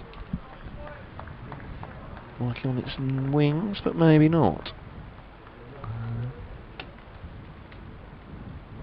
Looking it up now. Thomas with 2 slips into the Lawrence full delivery, drives it back and stops it in his follow through into the over. 109 for 3. What, a couple more before lunch? Yeah, I think we're probably on for that, aren't we? I think actually it's got a slightly more prosaic name. I think it's a Meadow Brown, that one. But it's got the sort of little peacock eyes on the end of its wings, isn't it? Which is has it gone now? Yeah, it has gone now. Yeah. I was trying to convince my wife with my amateur Chris Packham act the other day, because we saw a few of those on some thistles, I think, and I was saying, what's that then? I was saying, oh, it looks like a small peacock butterfly to me. I had no idea. I was running my way through it. Driven by Dan Lawrence, half stopped, but still races away for 4 runs. Another delivery where Ivan Thomas just erring on the side of full. That time there was a bit of width to accompany it, and Lawrence helping himself to another boundary. So just wait for the scorecard the scoreboard to update. I think this time it's a bit slow. I think because there was a no ball in there that I don't think has registered, and so I think it was held up slightly by. Hang on a minute, that was the 7th ball of the over. No, wait, there was a no ball. So 2 for 13 now from his couple of overs, Ivan Thomas, and Dan Lawrence 61 from 67 balls. Essex 113 for 3. Grenevald's bowl to Chopra, angles that to point, and there's a single for him, 114 for 3. I'm slightly disappointed when, things like butterflies, which are pretty delicate and beautiful things. It's called a Meadow Brown, which is, that doesn't really suit the creature that we just saw, I don't think. No. It's just a bit, Meadow Brown. Name, yeah. Sounds like a field mouse or something. It does, yeah. Oh, I don't know. Grenevald. That's a mighty swing of the bat from Dan Lawrence. Like you said, that was more of a swish of a sword. Yes. He did that, did that and cut the one away in the previous over like that. So it was like a circular action. But he played one shot earlier on which we couldn't quite work out either. That was all wrists, and it was quite Joss Butler-esque, that one. He maybe got a bit Harry Potter on it. It was like a whip. wand action. It was a strange kind of whip. Here's Groeneveld to Lawrence. Much more orthodox this time, pushes it back up the pitch. It's certainly worked for him though. He has 61 off 70 balls. Recognise that shot though. That's the forward defensive. Yeah, we know that one. So there's a river and stream bird that I saw on one of my walks the other day, and I was like, I've never seen one of those. What a beautiful thing. Sort of yellow and white feathers and ducking around the river and swooping down as it's pushed into the onside. I wonder what that's called. I looked it up. It's called a grey wagtail. And that's not a good description for a bird like that. They ought to call it the fancy river bird or something like that. You know, something a bit. I mean, wagtail is the breed, isn't it? Or the it's the type of bird certainly. So you got your pied wagtail, but yeah. So it's got a bit of grey on its back, but a flash of sort of gold, yellow, and white when it flies. And yet they call it grey. Yeah. Oh, it's catch at Gully from the bat of Aaron Chopra, and he goes. And just a little bit of bounce to Tim Groeneveld, and angled to Gully. Is that Jack Leaning, I think, taking the catch? Actually rocks back as he takes it, and Chopra finally goes for 30, 117 for 3, and Tim Groeneveld has his first wicket of the day, and breaking up a big stand for Essex as well. 94 between these two, between Dan Lawrence and Aaron Chopra, but he goes court leading Bo Groeneveld for 30 from 68 balls with 3 fours. Yeah, it says court leaning ball good on the scoreboard, but of course we know it's Tim Groeneveld. Harry Podmore with cap, sunglasses, face mask, bib, as in fluorescent one rather than baby one, and 2 lots of drinks bottles, was about to come on, but they've decided that probably it can wait until lunch. What is that, 3 minutes away? Yeah. 26th over. We might actually, we started a bit after 11 as you were pointing out, this morning, so yeah, we did. We might get a little bit more. We might get another over after this one, perhaps. Groeneveld's, he's through 5 balls, so it wouldn't be at all surprised. So you get 94 the partnership, very much mirroring the 4th wicket for Kent after an indifferent start as well. It was sort of slightly surprising, really, that wicket came about in. Yeah. Just both Essex batsmen looked really comfortable. I was in full, Chris Packham flow as well. So brought rudely back to reality by the cricket. But Groeneveld, there's no sign of it. Put it that way. 117 for 4. Rantenda Scarter is in at 6 outside the off stump. Really low trajectory, and there's the end of the over. So Kent made 258 yesterday. Essex 117 for 4. If you're just joining us, Nick Brown was caught by O'Riordan, bowled Podmore, second ball of the morning for 4. Sir Alistair Cook caught and bowled Podmore for none in that very same over, 5 for 2. Wesley, LBW by Stevens, 2 Stevens rather, for 14, 23 for 3 in the 4th over that was, and then a good 22 overs later, 94 partnership between Varun Chopra and Dan Lawrence has been broken up by that catch at Gully by Jack Leaning off the bowling of Tim Groeneveld. Chest high it was, and Dan Lawrence is unbeaten, 62 from 71, and looking very stylish too. Ivan Thomas bowling once more to Dan Lawrence, softly played into the covers, but Kadri, good alert fielding, stops any quick single. You could also have an alternative scoreboard and have A. Cook dismissed via commentator's curse. Yes. Yeah, Ben was talked out by Watts B, saying how every time he watched Sir Alistair, he scores mountains of runs. Normally 100. You only had time to say it, didn't you? Yeah. In between him being in and being out. I squeezed it in prior to the very next ball where he got out. It's quite. Thomas Bowles left alone by Lawrence, leaning into a potential stroke, but just leaving the bat behind his right hip. Which in itself shows how eager you were to bring forward the information. Good thing you got it in before. I did, well, maybe yeah. not. Maybe That's always annoying when you've got a good stat ready to go, and then someone gets out. When he gets to 50, this will be his 4th half-century against a county from the southeast this season. That kind of thing. Yeah. Obviously not this season. Not this season. Ivan Thomas bowling once more down. Lawrence plays this away. There's a fielder out on the boundary now. Point has been pushed back to the rope. And Milnes is out there, isn't he? Yeah, he is. So just 1 run taken. Good fielder, Matt Milnes, as well, isn't he? That's something he proved to us. No uncertain terms last year. I did actually say earlier when Matt Milnes was at long leg and he failed to retrieve a little leg glance, and I said, well, if Matt Milnes can't field it, nobody can. But then that's probably not quite true. Heineken would be the one that might have been it. It's probably, so Milnes probably 2nd best fielder in the team, or ground fielder. I think it was a growing appreciation from us last year of watching Milnes play, wasn't it? It just that he does, say, a bit of everything is really damning him with faint praise, but his bowling was improving through the season. Say he does everything pretty well. He's a very handy bat and a great fielder as well. You start to wonder. Well, you start to congratulate Kent on their diligence before they signed him. Thomas bowls and defended back towards him by Dennis Carter. Were you about to say, wonder why Nottinghamshire let him go? No, not for a moment. I think it was as much Matt Milnes' choice, wasn't it? Yeah, he wanted to. Yeah, and that's where, as we probably said, we were blue in the face last season. That's where Kent have done very well in offering opportunities to him and Harry Podmore, for instance, by saying, "Come here and be first choice." Yeah, you will get a proper chance to be first choice and play a lot of cricket and take your career on. Ivan Thomas, arms pumping as he goes into the crease on beat, trying to discuss a plays a big drive, a flashy one outside the off stump.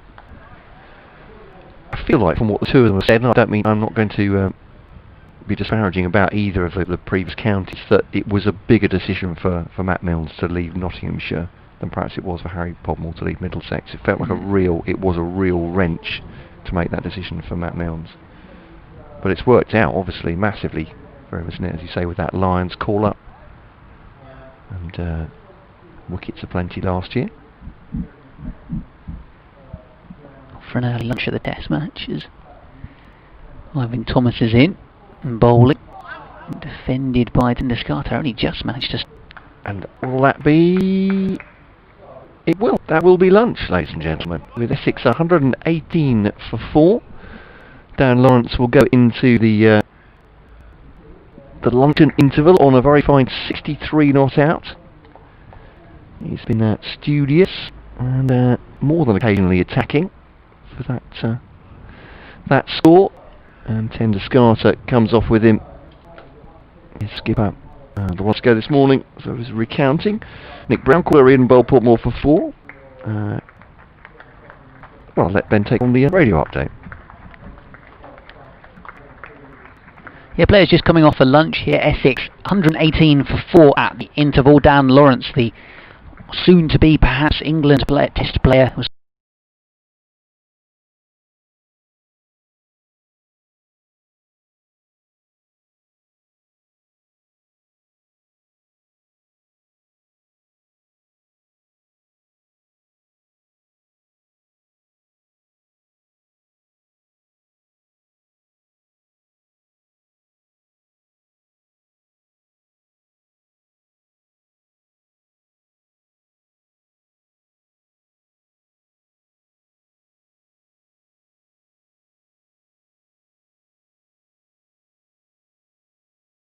to win Test series against the West Indies. Stuart Broad with his 500th Test wicket today, as well as a couple for Chris Wokes. Now a look at the weather. Here's Kate Kinsella.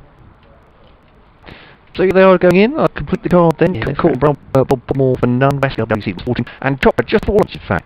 Courtney Bow, Bob Ground for 30. So they're going for the interval now. In about 40 minutes' time, we'll be back a bit shorter than that now. With me, Matt Colt, and what's on BBC Radio again. Coverage continuing this afternoon on a very sunny day at Canterbury. We'll speak to you then.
Welcome back.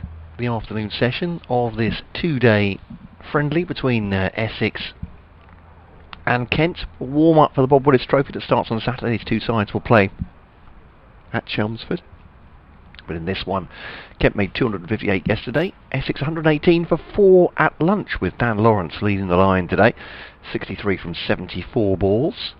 Ryan Tenderscarter yet to score. Those are two not-out batsmen out there in the middle at the moment. Kent just going into, not a huddle, a circle. I think a huddle might be just too close for the distancing. With Daniel Bell-Drummond leading them. He's set to do that, we believe, on Saturday as well. Wickets for two for Harry Podmore in the first over of the day today. One for Darren Stevens, one for Tim Groenewald. Brown went for 4, Cook went for none in that first over of Podmore's. Wesley made 14. Chopra going just before the lunch interval, 4:30, caught by Jack Leaning in the gully. And they are coming back out now. The two bowlers who finished the morning session, Ivan Thomas and Tim Groenewald, you would think would be set to continue. It does look like Tim Groenewald certainly from this end. 1 for 9 from 2 overs for him. None for 16 for Ivan Thomas from 3. He's coming back on. Matt Milnes is rather slower than everybody else to get out there. In fact, oh no, he's sticking the bib on. That's because he's not actually part of the fielding unit at the moment. Rolling substitutions, I think it's fair to say. Not something you often see in cricket. Groenewald then to continue from the pavilion end. Bowls to... wait a minute. That's not Dan Lawrence.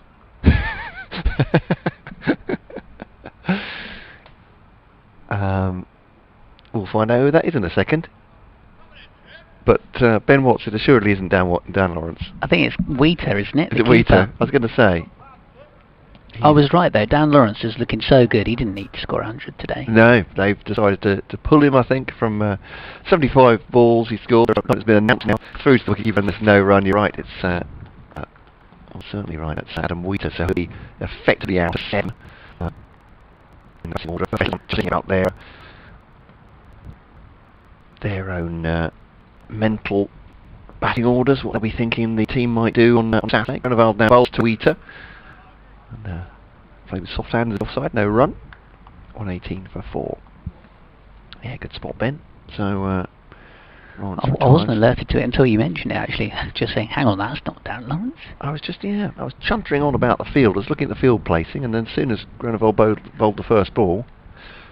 It doesn't surprise me, though, No. As we mentioned prior to lunch, Dan Lawrence was looking so supreme. You didn't feel like he needed to be out there, really. Groenewald to Wheater, getting forward defensive, and there's no run. Go put your feet up, mate. We know you're in nick. Save it for Saturday. In contrast to what Simon Cook said to us about the importance of Ollie Robinson getting a century himself last night, I think from the Essex coaching staff's thinking, it's almost a carrot to drag Dan Lawrence off. Maybe, yeah. And say, no, we want you to get the 3 figures in the game of the weekend when it matters. Proper game. Groenewald to Wheater. Through to the wicketkeeper, and there is no run. Welcome to this BBC Radio Kent commentary of Kent against Essex. It's at 5 round St Lawrence. There's quite a lot of high cloud, so the sun dipping behind it every now and then, but mostly we've had some lovely sunshine here. Probably about 20, 21 degrees, I'd imagine.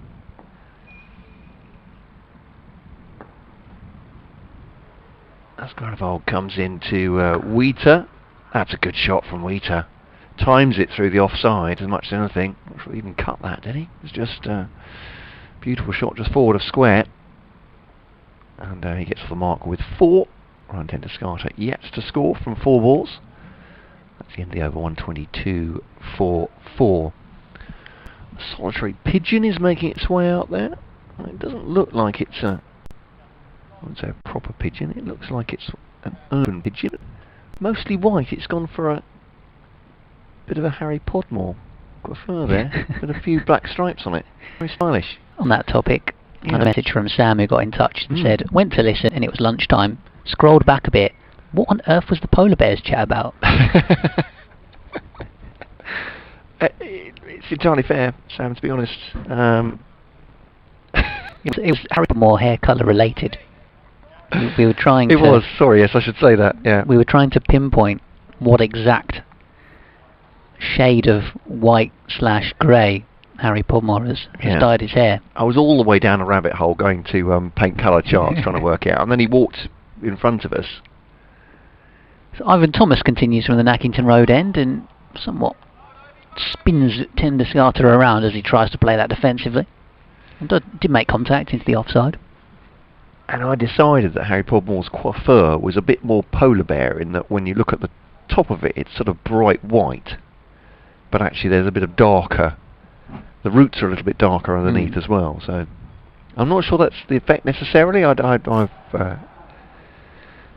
certainly concede to Ben on all things sartorial and fashion involved. Don't know about that. Very striking though. That's what my mum would say. Here's Ivan Thomas running in.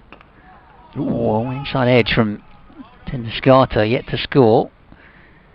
Not too far away from then dragging that onto his stumps. Thanks also to Alex, who got in touch just before lunch. He was watching the live stream. I think that's all up and running. I think it's had one or two teething problems during the day, but I think apart from that, it's been pretty solid. We'd have to put our cards on the table at this point. Certainly, state our case and say we have nothing to do with the pictures. So we hold our hands up. Yeah. Ivan Thomas bowls. Shout for LBW. There was nothing from the bowler, only from behind the wicket. What's going on here? Ollie Robinson and Jordan Cox have just jumped across to peer at Jack Leaning's face. There's clearly a joke being shared. Daniel also got back in touch to say the Essex League are playing 40 overs a side, 12:30 starts, and a 9-week season, so everyone plays each other once. So pretty much what the Kent League were planning. Yeah. But perhaps due to the more unique geography of the county, people weren't quite so keen on the travel. As Ivan Thomas is in and bowling, edged down towards the gully region by Tendescarter and stopped by Jack Leaning. I was on whining on earlier about the colour on the bottom of some of the players' boots, and we were identifying the orange on the bottom of Ollie Robinson and Jordan Cox's boots. I've spotted a few that have got all have got a shade of blue. So Jack Leaning was one of those as he made the stop. I think Bell Drummond as well. So I think Tim Groneval has the same green tinge to his kit. I think it might be up on the bottom of his shoes as Heino Kuhn's pads and gloves. Thomas bowls turned away into the onside.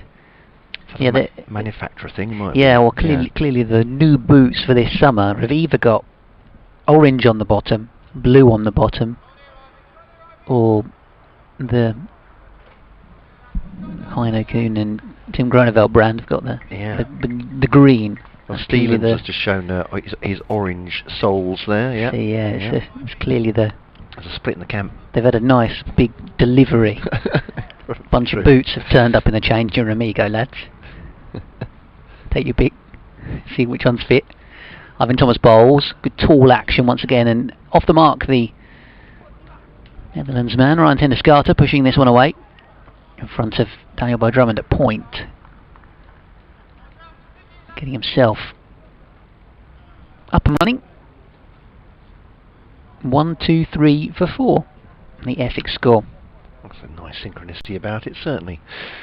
Welcome wherever you're listening. It's BBC Radio Kent commentary, either on our live stream or on the with the pictures here at Canterbury.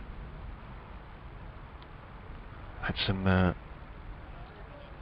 fascinating cricket today. So in the first hour or so was all sorts of shots being played, all sorts of dismissals, and no spectators in the ground, sadly, today. Although I say sadly, almost serene lunch I've had at the cricket, just sitting out in the members' stand, no one there, and Groneval to Tendescarter worked into the onside. Stevens Fields at mid-wicket.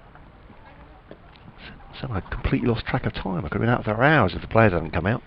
Whose seat did you steal? Which member normally sits? I don't know. So, well, if they're listening, it's the nearest to the commentary box, but the far end of that on the front row. So I was actually sat near Paul Downton's position, the director of cricket. That's where he's got a table set up, but he's wasn't there during lunch.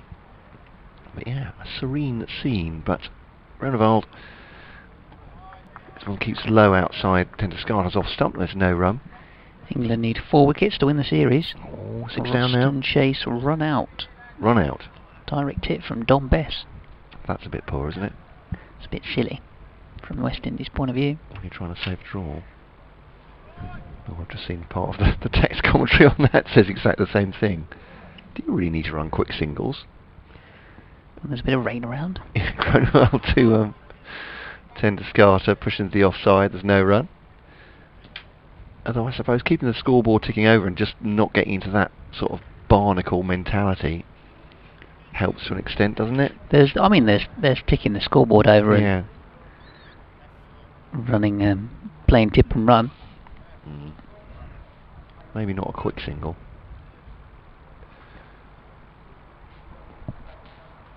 Here's Grenoble now bowling to Tendescarter. Played that late. That's why there's the shouts from Grenoble and the wicketkeeper and slips. No run. 123 for 4 then still. Closing in on a maiden here.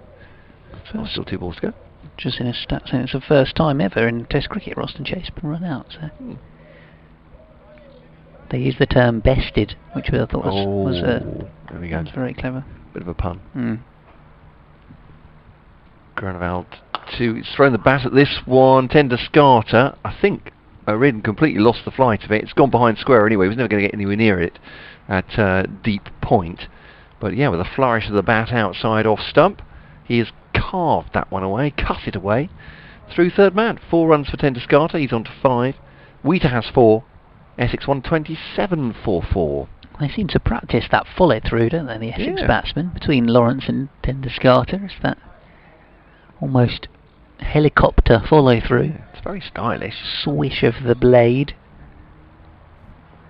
So I thought carved was quite apt. It does feel like it does feel like a sort of sword play, doesn't it, outside the outside the off stump.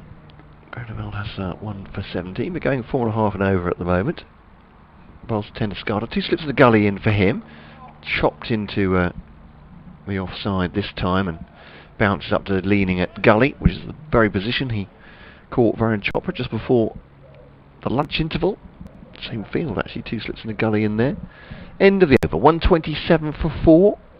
And so yeah, it was very relaxing at lunch being out there. I do like a cricket ground before and after the day's play with that sort of quiet falls over it. They're just a lovely place to be, but of course we'd sort of spectators in here in a moment. That even for that solitude and calm at lunch, this game is so much less without spectators in the ground. Even the smaller numbers that come from the county championship, you get a murmur of approval and a ripple of applause. We're missing that and the camaraderie. Some played back defensively as Ivan Thomas back into the attack. Of course, it's positive news coming out yesterday about the success for the trial event at the Oval and talk at Edgbaston and the Oval opening round of fixtures in the trophy. There's going to be up to 2,500 people allowed inside the grounds, which is great news. So for Kent's game at the Oval, that's what we're expecting now, is it? There to be? I would hope. Well, perhaps so. I don't know it's been announced, but it'll presumably come together quite quickly, as this one's cut away by Wheater. Just leans back and offers his bat outside the off stump and caresses it away to the boundary. Short one that side of the ground. And the way that we're playing on the top end of the slope here at the St Lawrence ground. So 4 more to the total, 131 for 4. Wheater now 8. Tendescarter 5 if you're just rejoining us after lunch. Dan Lawrence retired on 63. He looked so good that his coaches felt he'd done enough batting. So almost bowls. All go thinking about a quick single here. Tendescarter was. Adam Wheater didn't fancy it. Oxo Reardon scurrying in to do the fielding, having taken a really good catch at gully earlier on in the day to dismiss Brown, the second ball of the day in fact. Alistair Cook caught and bowled Podmore in that very same over without scoring, the former England captain. Tom Wesley, LBW, Stevens, and then Chopra caught leaning in the gully off Groeneveld's bowling. Not far away from the lunch break at that point, that wicket fell. I wouldn't be surprised to see perhaps the Essex openers come back later in the day if it so pans out that way. Here's Thomas, that wasn't far away from the off stump, but left alone by the Essex wicketkeeper, 31 on his back. Got well across there actually, just seeing the replay on the live stream.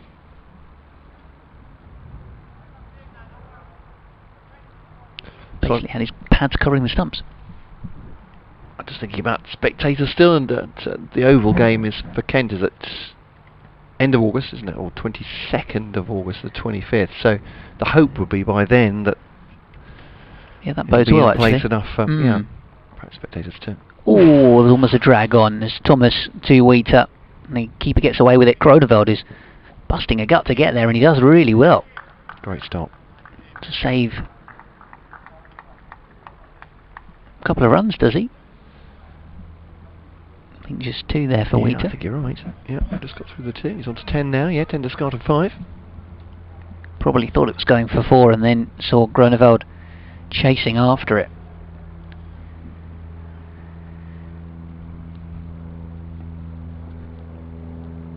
Former Millfield schoolboy Adam Wheater. Of course, Danny Will Drummond also in there as well. Left alone outside the off stump. No ball signalled by umpire Treadwell. I'm still getting used to saying umpire Treadwell. Yeah, Ivan Thomas joining Harry Podmore in the no ball department. Front foot. He's been scrupulous on the front foot no balls as James Treadwell on the far end. So, yeah, Podmore was no balled a couple of times, wasn't he? Thomas has been now.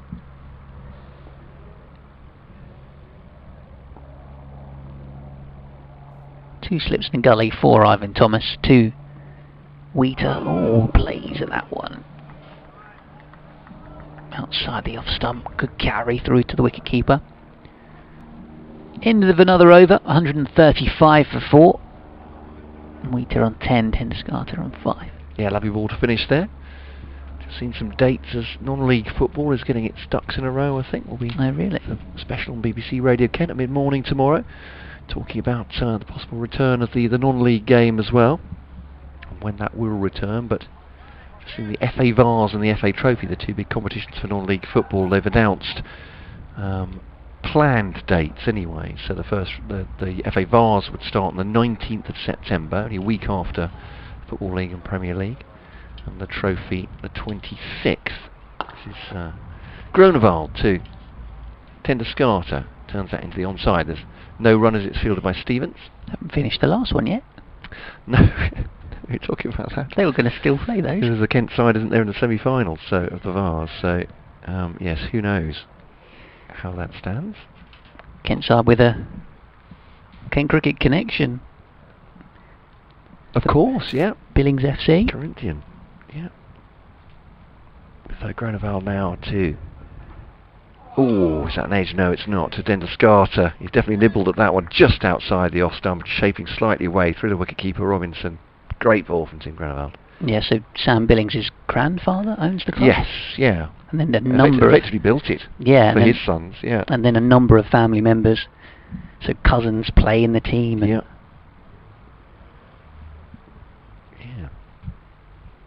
They're in the semi-finals of the Vase, which has a Wembley final. Groeneveld bowls to Tenduscarter outside the off stump. Yes, they were planning to almost use that as in the same way as a Community Shield, almost like a pre-season game, to put it in and still have Wembley as a possibility. And there's no reason why not. I mean, even if they play it after the first round of the Vase for this following season, exactly. they can still get a couple of games done. Here's Groeneveld now to Tendescarter. Defensive shot right on the inside of the bat there. There's no run. It's like the equivalent of a club cricketer getting a day out at Lords in the... Yeah, absolutely. Yeah. In the National Village Knockout or something like that. That pigeon, by the way, rather stylish white pigeon with black bands on its neck and wings, was, I think, slightly irritating Jordan Cox and Daniel Bell Drummond at their positions at cover and mid-off and outside the off stump. This is left through to the umpire, to the wicketkeeper. There's no run, wide-ish, and in the end, Tendescarter doesn't go for it. But Jordan Cox just sort of made a move towards it, and then it moved further towards Daniel Bell Drummond, and it just wasn't going away. And eventually, Daniel Bell Drummond, bit of a wave of the arm. The Kent captain has sent it. On your way. Yeah, it's gone as well. That's the authority he holds now. Yeah. Sent it to the stands. Groenewald to Tendescarter, full length delivery. That one, almost Yorker length. That dug out by Tendescarter, plays it with a straight bat up to mid-off to Jordan Cox, and that's the end of the over. A maiden from Tim Groenewald, 1 for 17. 5 overs, 1 maiden, 1 for 17. And here's something else to get used to with a scoreboard, because every maiden over is announced with great fanfare, but it means you don't see the rest of the scorecard. So you need to have your eye on it. 135 for 4 it is. It normally happens just around the time when you're trying to read the score out, doesn't it? Yeah. Especially on an update, those sort of things happen where the scoreboard will do something else. Might have one in a moment, actually. Show an advert. BBC Ready Kim. Very good point. Wheater on 10, Tendescarter on 5. Oh, and Thomas beating the outside edge of Adam Wheater's bat with that delivery. Just groping for it outside the off stump. Yeah, all our lights are on, and there are people home. I think it's fair to say.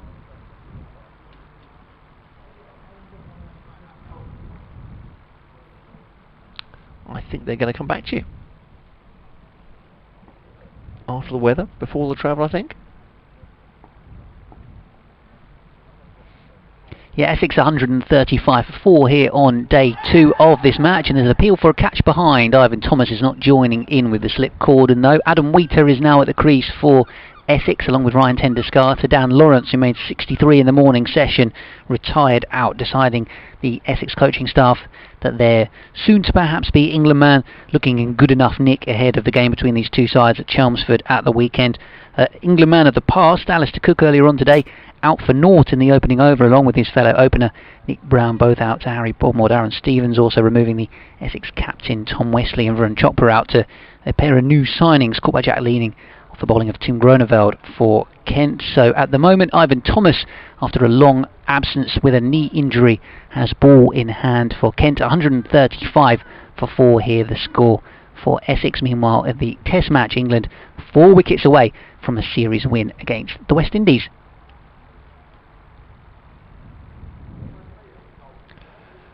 See, they're off for rain though at Old Trafford at the moment.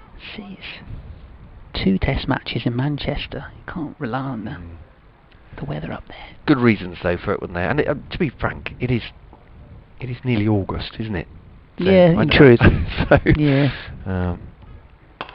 Driven this next one. Another no ball from Ivan Thomas, in fact, and it was a bit of a full wide one. Didn't really middle it, Wheater, just from the sound that we heard. There is a man on the rope, actually. Matt Milnes. Is it Matt Milnes out there? I'm trying to think. Is it Matt Milnes or is it Darren Stevens? Which probably says something about my eyesight, the fact that I can't tell between the two of them. I think it's Matt Milnes. I believe you're right. Oh no, wait a minute. Here comes Ivan Thomas. See, now you see my dilemma. Cut away through the hands of Gully. There's never a chance for the fielders to get a catch. I think you might be right. I think it might be Stevens, actually, just the way he's moving. He's being really chirpy with the opposition. Yeah. There's a couple of Essex coaches that are walking around the boundary, and it seems a very Darren Stevens thing to do. Have a natter with the opposition. In my defence, they've both been wearing the wide brimmed floppy hats and the sleeveless sweater. Thomas bowling again, this one left alone outside the off stump by Tenduscarter, has moved to 9 now. Wheater on 11. Essex 142 for 4. Yeah, it does look like a... So with wide brim, it's hard to tell, but it does look like a very classic hands on hip stance from Darren Stevens, but maybe not. Who's it? I could put my glasses on, that might help. One or the other's going to be very offended when Oh, I don't know. when they find out we mixed them up. Here comes Thomas once again. Oh, beats the outside edge of Tenduscarter's back in, pushing at the ball. But end of the over, looks like Podmore's warming up again, ahead of another stint. He's a man at mid-off at the moment.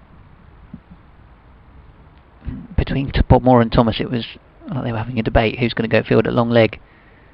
Bill Drummond's chasing Ivan Thomas to try and have a conversation with him and say, we're giving you a blow there, mate, you having a rest. Podmore, I think, is going to come on at the next over.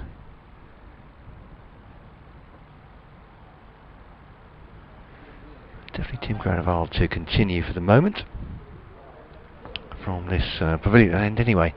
1 for 17 from 5. When's the next 6 over Sanitizer stop? With 3 overs time.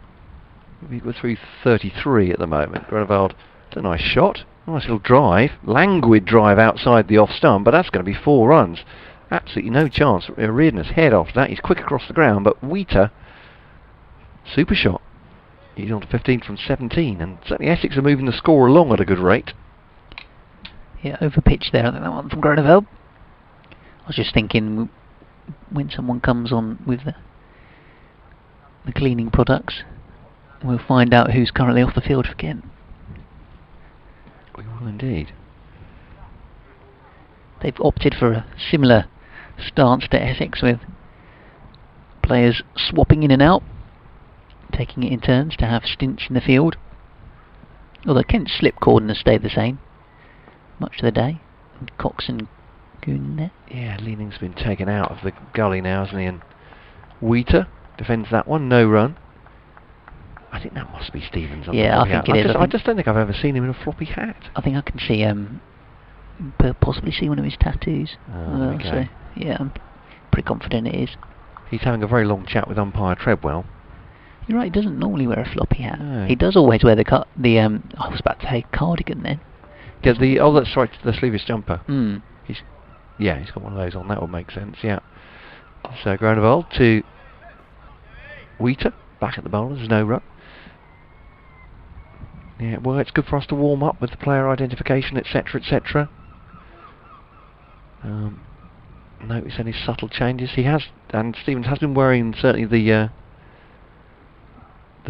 shoes, the boots with the orange soles. So I don't know if Matt Milnes has those as well. But here comes Granoval to bowl to Wheater, very much on the front foot there. Bill Drummond fields and rolls over. We're on one a bit with the colours today, aren't we?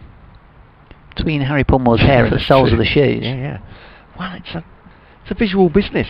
You've got to paint the picture, haven't you, as well? For those not watching on the stream, and a wise person once said, I prefer radio to TV. The pictures are better. Here comes Granoval to Wheater. 2 slips in behind him, through to the wicketkeeper, no run. Tossed up by Ollie Robinson to Jordan Cox at first slip. The tall, willowy Harry Podmore is going through his warm-ups, stretching the hamstrings now. Bowls a couple of imaginary deliveries and relays the ball back via Daniel Drummond to Tim Granoval, who runs in now, bustles in Granoval to Wheater. Just push into the offside defensive shot. End of the over, 146 for 4. Well, this isn't necessarily about the score, it's also about getting deliveries faced, deliveries bowled for the bowlers and batsmen. End of the over, and Grant Stewart has taken his sleeveless jumper off. And his headband. Yeah, and his headband. It's gone back on now. He's got every reason to, of course, to have the jumper on, coming from sunnier climes as he does. I think Podmore's coming on though. He's just chucked his cap and jumper over the other side of the boundary at extra cover. Of course, Grant Stewart's a case in point, isn't he, for when the new rules come in next year, post Britain's exit from the European Union, in terms of players not registered to play for England. Will he be registered by next year? Or maybe I've got that wrong. I don't know what the ruling is, or is it that if you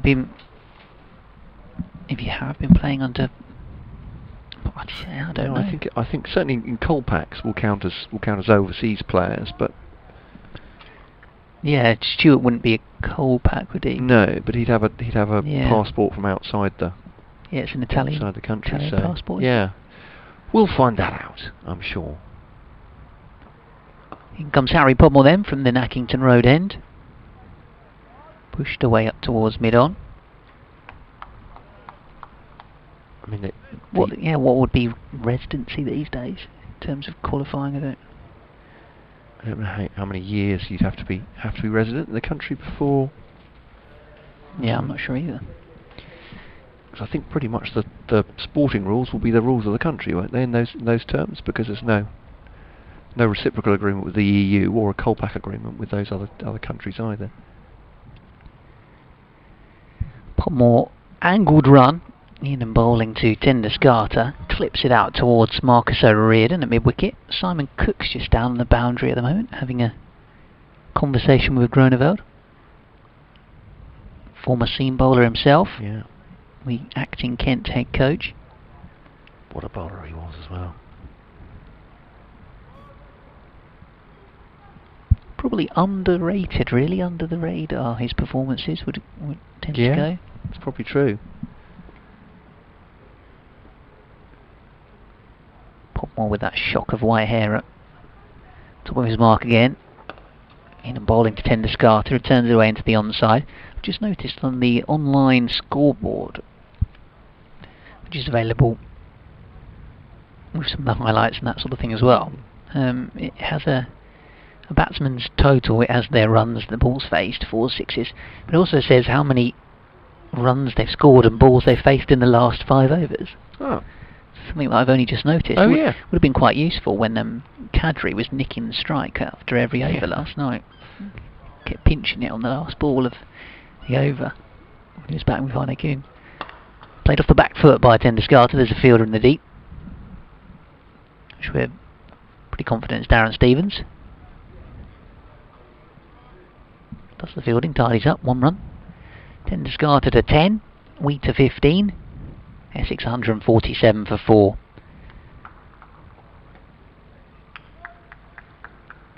So looking at Kent's fixtures then for the Bob Willis Trophy. They're home to Essex on Saturday. Then away to Essex. Yeah. Sorry, home to Sussex, I should say, the following Saturday. So yeah, at Chelmsford on Saturday. Podmore to Wheater. Oh, was there an edge to the wicket-keeper? No, it moved away off the pitch. Diving take from Ollie Robinson in front of first slip. Thought I heard a smidgen of a noise. I'm just seeing the replay now and missed it by quite a way, but it swung after it went past the stumps. So good take from Robinson. Yeah, some movement there. So yes, Sussex the week following, starting the 8th of August. A week later than that, it'll be home to Middlesex, and then Surrey at the Oval on the 22nd to 25th. Podmore bowls. This one, no shot offered. Well, the Essex keeper ended the over. 147 for 4. Who's being waved on? Umpire's waving somebody on. Maybe it might be. Is it time? Not quite. Not quite time for the jailbreak. Oh, they're going for it though. I think we're having one. 35 overs, they're having it, whether you like it or not. Bring on the hat gel. Here comes Matt Milnes. There we go. So yeah, and then finishing their Bob Willis Trophy group games with Hampshire at home as well, 6th to 9th of September. Now the T20 dates haven't been announced yet, have they? No. No. I must say, from Kent's point of view, they'll be quite happy with that set of fixtures. They've got to go to Chelmsford, which is a difficult one, admittedly. But 3 home games, trip to the Oval. They tend to be good at the Oval. Yeah. That's fair enough.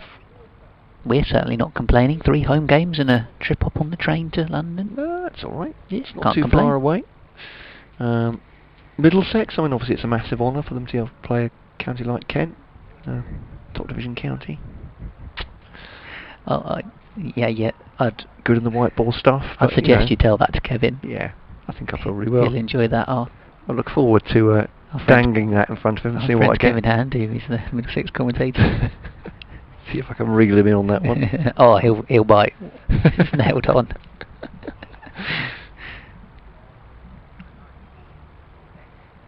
Might even go further. Must be lovely for you, Kevin, to be at Cricket HQ. Division 1 ground. Yeah. What's it like playing Division 2? It's been such a long time ago. Yeah, how is Division 2 these days? Fortunes have changed. I'm very smug considering Kent have only been up 1 year. But there we go. Had a great year though. They did do well. I think it's fair to say Essex did as well. Obviously, they did do well. Essex did even better. Yeah. I think from as Stewart now does take the ball, having got rid of his sweater, and that's flicked off his pads by Tender Scarter. Wasn't the greatest contact, but enough of a glance for 4 runs. And Stewart has had problems with his line to start with, and that'll be 4 for Tender Scarter. You'd have to say from a Kent point of view, I suppose. I mean, obviously Essex have won 2 championships in 3 years, haven't they? Which is a fantastic feat. What I'm trying to say is perhaps not as unexpected that they would have won the title last year, whereas Kent, there were all sorts of question marks going into that season, and a number of pundits said, nah, they'll go straight down. Yeah, they were favourites to go down. They'll be the team to go down. Stewart to Tender Scarter. Little push into the offside. No run. No, as you can hear him say. 151 for 4 Essex. 14 for Tender Scarter, 15 for Wheater. Yeah, Matt Henry got them up with his bowling and contributions from elsewhere. But didn't have him last year. But guys like Podmore stepped up. Stevens did what Darren Stevens does. Milnes, superb.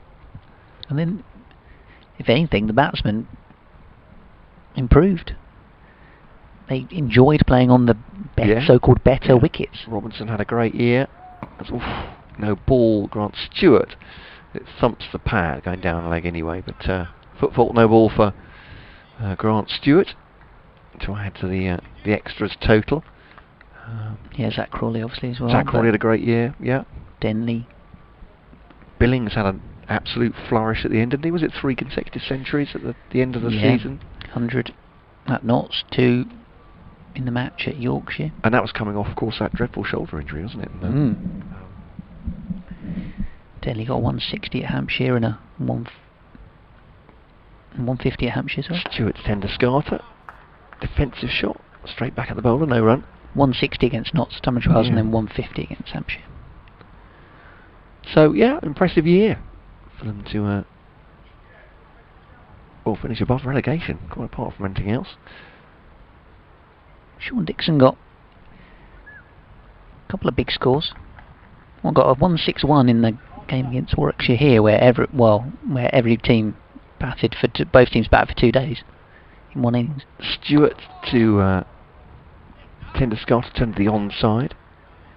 Beltram got 160 in that game as well, but then he got 91 and 128 against Surrey. It was, I guess either he was getting hundreds or he was getting under 20 in Sherlock. Yeah, I think that's been probably characteristic of his Kent career. Sean Dixon's scored some very big scores. About 300 against Northants. Yes. Against Beckenham. Stewart bowls to Tender Scarter on the leg side. This one, it's a real scramble for Ollie Robinson in the end. It's a really good take actually. Just getting glove on it, stopping going to the boundary, but Stewart's struggling a bit here. It feels. Didn't play in the final 2 county championship games because of the scores on the lower end of the scale, and I mean Kent did. As Paul Danton did tell us, they were trying to keep Sean Dixon. They wanted him. They would have been expecting him to play in red ball cricket this summer, but he agreed terms with Durham to move from next summer, so Therefore, an agreement was struck for him to go right away. And Stewart bowling to Tenderscarton out. That's another no ball. It's his second of the over. Grant Stewart is really struggling here. Didn't have that problem from the far end, did he? Just, no. Struggling from this near end. But I would say in normal seasons, and I'm sure Kent would have thought if they got wind of Sean Dixon wanting to go, that they probably would have signed another batsman at this point because of the guys away on his national duty. And sometimes, saying, oh, it's an opportunity for someone else is a bit of a place filler for lack of being able to say anything else. But actually, this summer, Stewart to Tenderscarton, shy at stumps at the bowler's end as he ran through. It was a very quick single taken, and Groenewold with the throw not far away from the stumps. I think he would have been very close to being out if Groenewold had hit directly. But 15 each for the batsman, 156 for 4. The point I'm making is, it's often a thing coaches have to say when they're short of numbers or someone injured. You're not going to say, "Oh crikey, our best player's out. It's a disaster." You want to give positive reinforcements to those who are there. But I would say this season, obviously it's a truncated season, it's a short one for the Bob Willis Trophy. Kent fans, there's probably no massive pressure on the side to win it. I mean, only two sides are going to go to the final, so it's going to be a very difficult ask to win that. But it does give a chance. Someone like Marcus O'Riordan, who may be in the top 6 come Saturday, that's a big chance for him to stake his claim, isn't it? Yeah, I think it'd be interesting to see how other counties play it as well, whether they follow suit and look to try and give young players opportunities, thinking as much about 12 months' time as they are this competition. I think there'll be a few sides that'll really fancy the chances and pick their very best side, but there'll be plenty of rotation of bowlers, as was suggested by Simon Cook when we were chatting to him last night. Podmore in again from the Nackington Road end, a bit on the leg stump, and turned away quite easily by Tenderscarton. He's going to get a couple here. Groenewold moves around to do the fielding at long leg. And asking questions last night, saying, well, 4 of your last year's top 6 are not available to you for the first game of the season. It might even be 5 if Heino Kuhn is with his wife, as they're expecting a new arrival.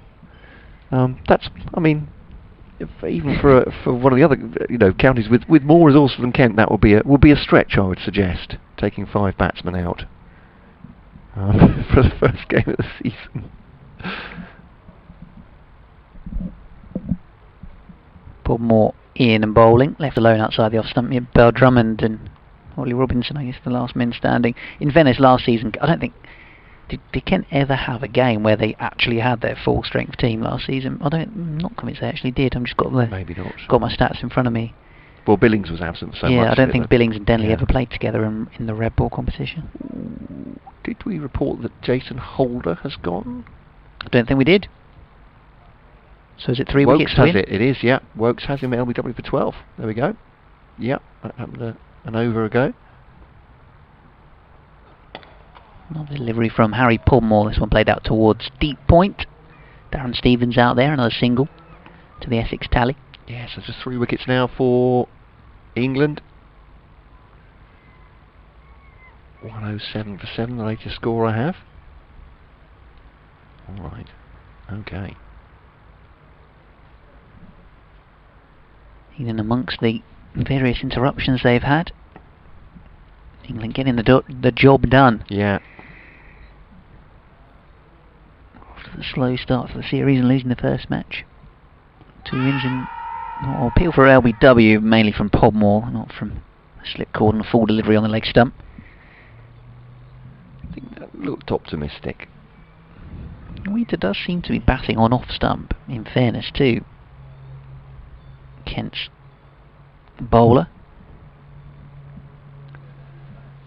Looked like it was going down slightly on the video that we can see. Yeah. But that is having a look at the video, he does appear to be batting right across his stumps, mainly because of the slope slightly, and give them that awareness of where his off stump is, and that's outside of his off stump. Good delivery, poked forward at it, and Wheater with his front foot in his bat, made no contact. Yeah, decent turn this from Podmore, isn't it?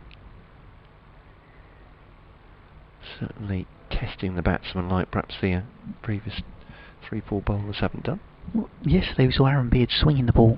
Yeah, massively. Yeah, a huge amount. And Podmore's the sort of bowler that doesn't swing it massive or move it massively. He does it, he jags it enough, manages to find edges and angles the ball into the front pad. This one defended away, and the end of the 8th over of the innings for Harry Podmore. His figure's 2 for 32. Tender Scarter's 18 not out and will be on strike for the next over. Wheater 15 unbeaten. Essex 159 for 4, but Dan Lawrence retired not out for 63 included in there. Yeah, 75 balls at 63. Real highlight of the day, certainly for Essex fans listening. Look good. He's hit some pretty contemptuous shots at times, didn't he? Cover drives, cuts. Here comes Stewart. Certainly effort ball down the leg side though again, and Ollie Robinson is earning his money today. Tumbling to get that. And Stewart, he just kicked up a bit of the turf there, a bit of a chat with Nigel Long. It is unusual to see the home team, to see Kent bowlers bowling so many no balls. Normally it's the away team that struggles a bit with the slope. And Stewart just seems to be a bit, just a bit out of sorts. Run for 36 so far, is 6.1. Bowls now to Tender Scarter. That one's on the money, on the off stump, no run. It's defended back to him.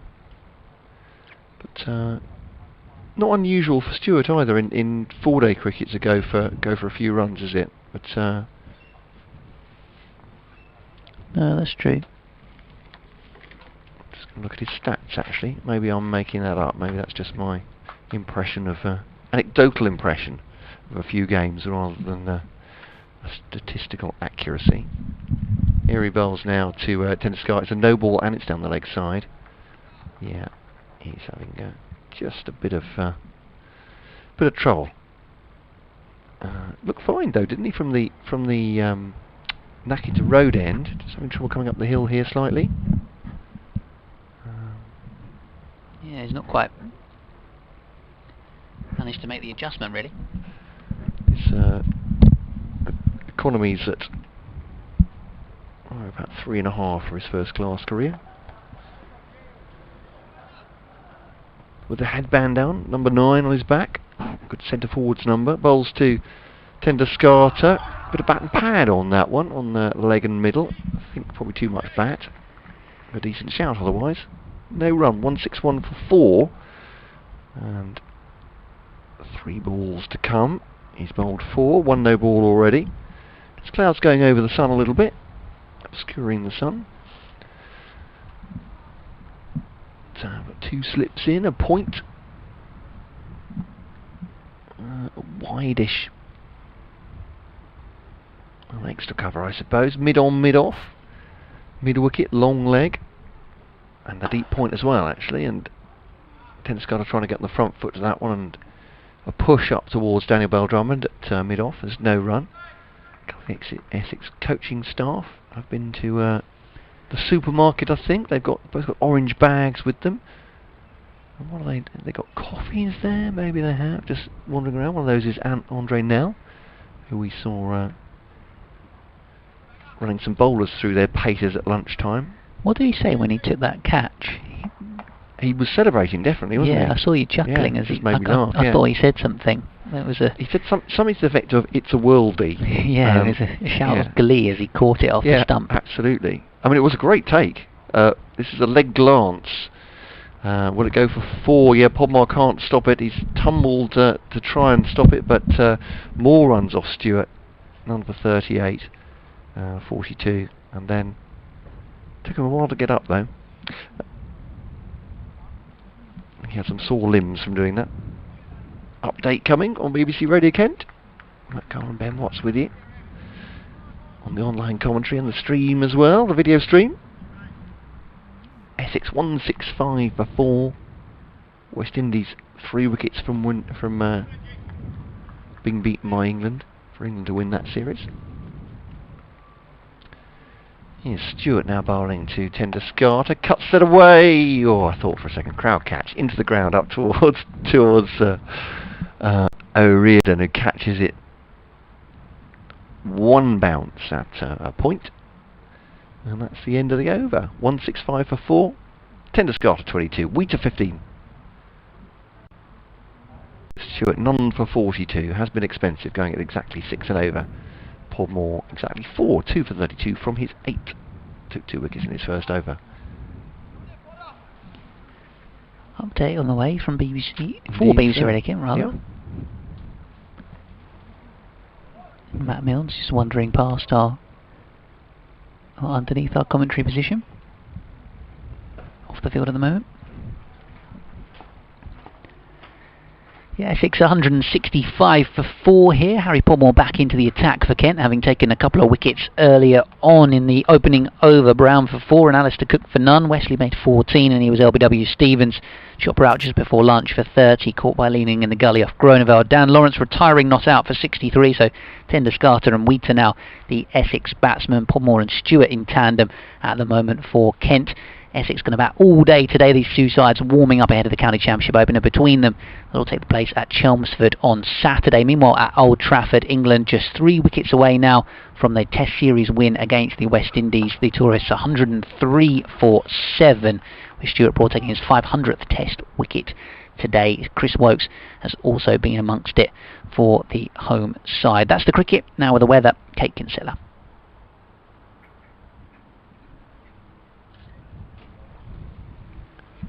So Podmore continuing. Wind's getting up a bit here as well. It's buffeting the trees at the far end.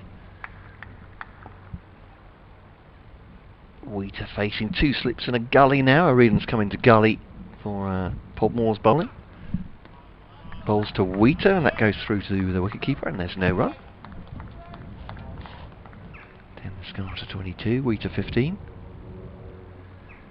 Now, who are those people who park at the far end of the ground? Could that be? Oh, maybe it's one of the Essex coaches, is it? No, they've still having their lunch. Someone's departing from the far end. Out of the bubble. We're trying to work out who those people were. Because there is certain things going on in terms of normal parking places, because you and I have taken 2 prestigious car parking spaces today. Yeah. As Podmore is in and bowling, and this one pushed away out towards the gully. O'Riordan does the fielding. So who are you today, Ben? I am the club president of Kent Cricket today. You are John Shepherd today, aren't you? Yeah. Well, that's something you never thought you'd hear you say. There we go. Whereas, a bit stars in their eyes. Today, Matthew, I'll be John Shepherd. I might message him and say I've nicked his car parking spot. And I'm Simon Phillip today. I'm club chairman. Splendid work. We have had quite a promotion. We have indeed. Meteoric rise. I did think about nicking the captain's parking space, but there's Podmore bowls, and this one left alone by Wheater, not far away from the off stump, but didn't think Sam Billings would be very impressed with me nicking his car parking space. Is it worth an Insta? Oh yeah, I've already stuck it on Instagram. Yeah. Got a promotion at work. Some personal news. Yeah. All the hard work's paid off. Indeed so. President of the County of Kent Cricket Club. I might do that before I leave. That's definitely one to put in the scrapbook. Here's Podmore. Once more, full delivery, prodding forward. Wheater gets this off slightly open blade out towards the backward point boundary where Stevens swoops around. He's getting chirped by someone in the... I say someone in the crowd. It's obviously not the crowd, but there's a Kent physio down there. Someone in an Essex tracksuit. Might be Jamie Porter. Somebody was giving him some chat as he was doing the fielding there.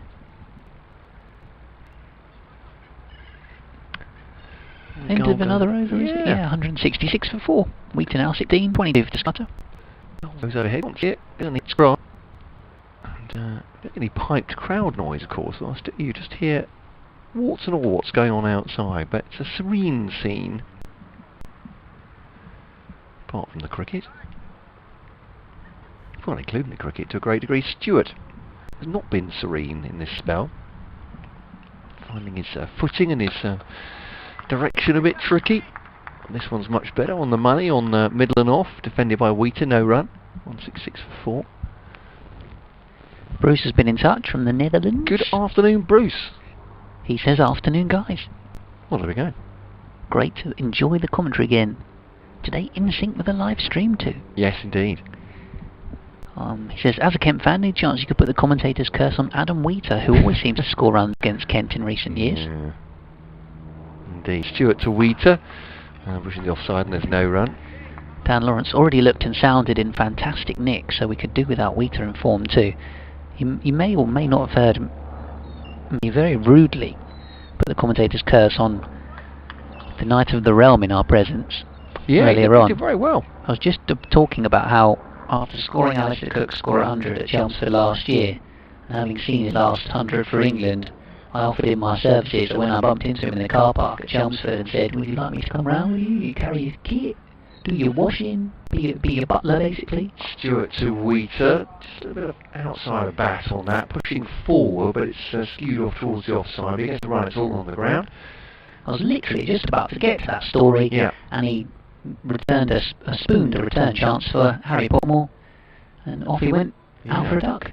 He may return, it's possible. Mm. It'd be interesting to see. I suppose we're not that far. We've still got 50 overs remaining. So I suppose Tender Scarter and Wheater don't have to get on with it here, but they both had a decent bat.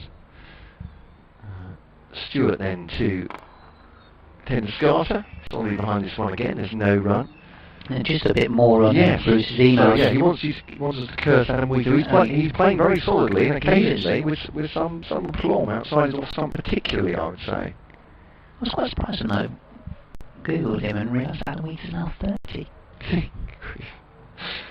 Crikey. Debuted for Essex back in 2008. I seem to remember him scoring runs for Hampshire again. Yeah. Kent again. Moved to Hampshire, moved back to Essex. They like to do that with Chopra. Started Essex, moved away. Stewart to Tender Scarter. Cut away. It's order square.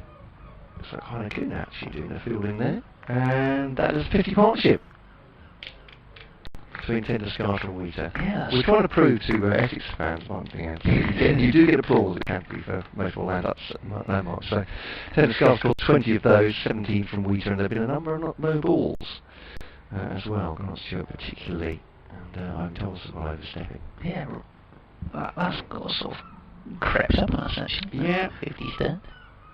30 no balls in there, admittedly. 118 for 4, obviously when they retired down on after lunch. Sharp fielding from Hamid Kadri in the Cubs. This one's getting pushed out there by Wheater, by Tender Scarter rather. End of the over. 168 for 4. Tender Scarter has a strike on 23. Wheater has 17. Podmore 2 for 33. Stewart has none for 44 so far. More from our correspondent Bruce on kentcricket@gmail.com. He says, any background on the Sean Dixon move? Seems an odd one. Presumably he was less than impressed with the signing of Jack Leaning. Well, I think the context to that is that Sean Dixon was out of contract next season. He was offered a contract by Kent. He was also offered a contract by Durham. And Durham, he deemed that there was greater opportunity to play not only in the red ball format but also in white ball cricket for them, and opted to make that move himself. There were offers on the table from Kent to stay. This one's pushed away out towards deep point for a single by Tender Scarter. I think as you say, they offered him a contract, so Kent wanted to keep him. Yeah. If you look at it from Sean Dixon's point of view, if Durham had said to him, yes, you'll play One Day Cup, you'll play T20, more than likely play T20 as well. You'll play all forms of cricket. You probably will be a mainstay of their top 6. He faded out of the team at the end of last year. Jordan Cox came in. Didn't play the last couple of games. So he would be competing with Jordan Cox, but also, as Bruce says, 4 more balls again to Wheater. Oh, this one dribbles through a little bit, didn't really bounce. Tough take for Ollie Robinson, but smart keeping. But events have rather overtaken him in that, I suppose, in that Jordan Cox is showing real promise. So he'll be expecting to be in the team and certainly competing for a place. Zach Crawley, of course, has gone from young hopeful to England Test player. When he's back, he'll be playing.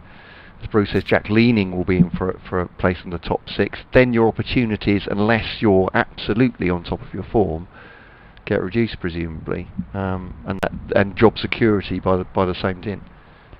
Your length of contract is potentially some things this one's pushed back. Moving on to some of your other points you've made, Bruce. He says, I hope we don't see Imran Khayyam similarly displaced by the signing of Kadri. I think the two of them, there's a difference in that Kadri is being brought in with a view to the long term and with a view to being the red ball spinner. Imran Khayyam obviously just pretty much primarily involved for Kent in white ball cricket. Where I'm sure Kadri will be looking to play all formats and will be trying to compete with Imran in that as well. Obviously left arm compared to an off spinner. There's 4 more balls. Turned around the corner by Wheater for a single to move to 18. Down towards long leg. They're just going to walk that through. Says, not sure Marcus O'Riordan is ready to step up yet, but with a question mark. Well, this is the perfect opportunity to find out, I guess.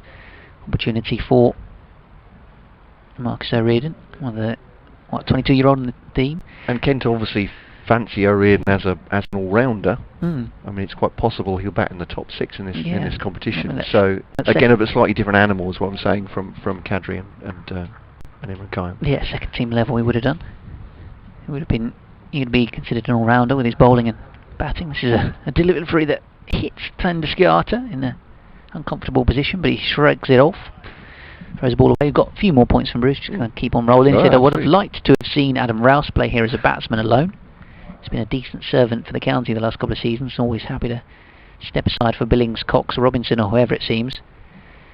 I think he probably wouldn't be the only one that would have liked to see Adam Rouse be involved. I would say there certainly would have been a case, especially with Heino Kuhns, a possibility of him not playing on short notice. Yeah. If his new child is born, which is due very soon. This one turned away into the onside. Another dot ball. And the end of another over Essex, 170 for 4. Just to finally wrap things up, he says, likewise, am I alone to find the signing of Groeneveld a bit strange, given that Kent, or Big Mitch Claydon left Kent, who is arguably a better white ball option. I think, I don't know, is Groeneveld more of a red ball player and Mitch being used more by Kent in white ball cricket? I don't know enough about that one, but it does seem like it's Groeneveld's come in off the back of Claydon, heading off to Sussex, and again that may well be a situation where Claydon got offered some very good terms from Sussex, wanted to link up with Jason Gillespie again. There's plenty of factors to it, and plenty of information that's beyond what we know really in terms of contract stuff. I don't get the impression that Mitch was hurried out of the club, put it that way. But I take Bruce's point entirely. I mean, Tim Groeneveld is 36. It's not an age thing, is it necessarily? No.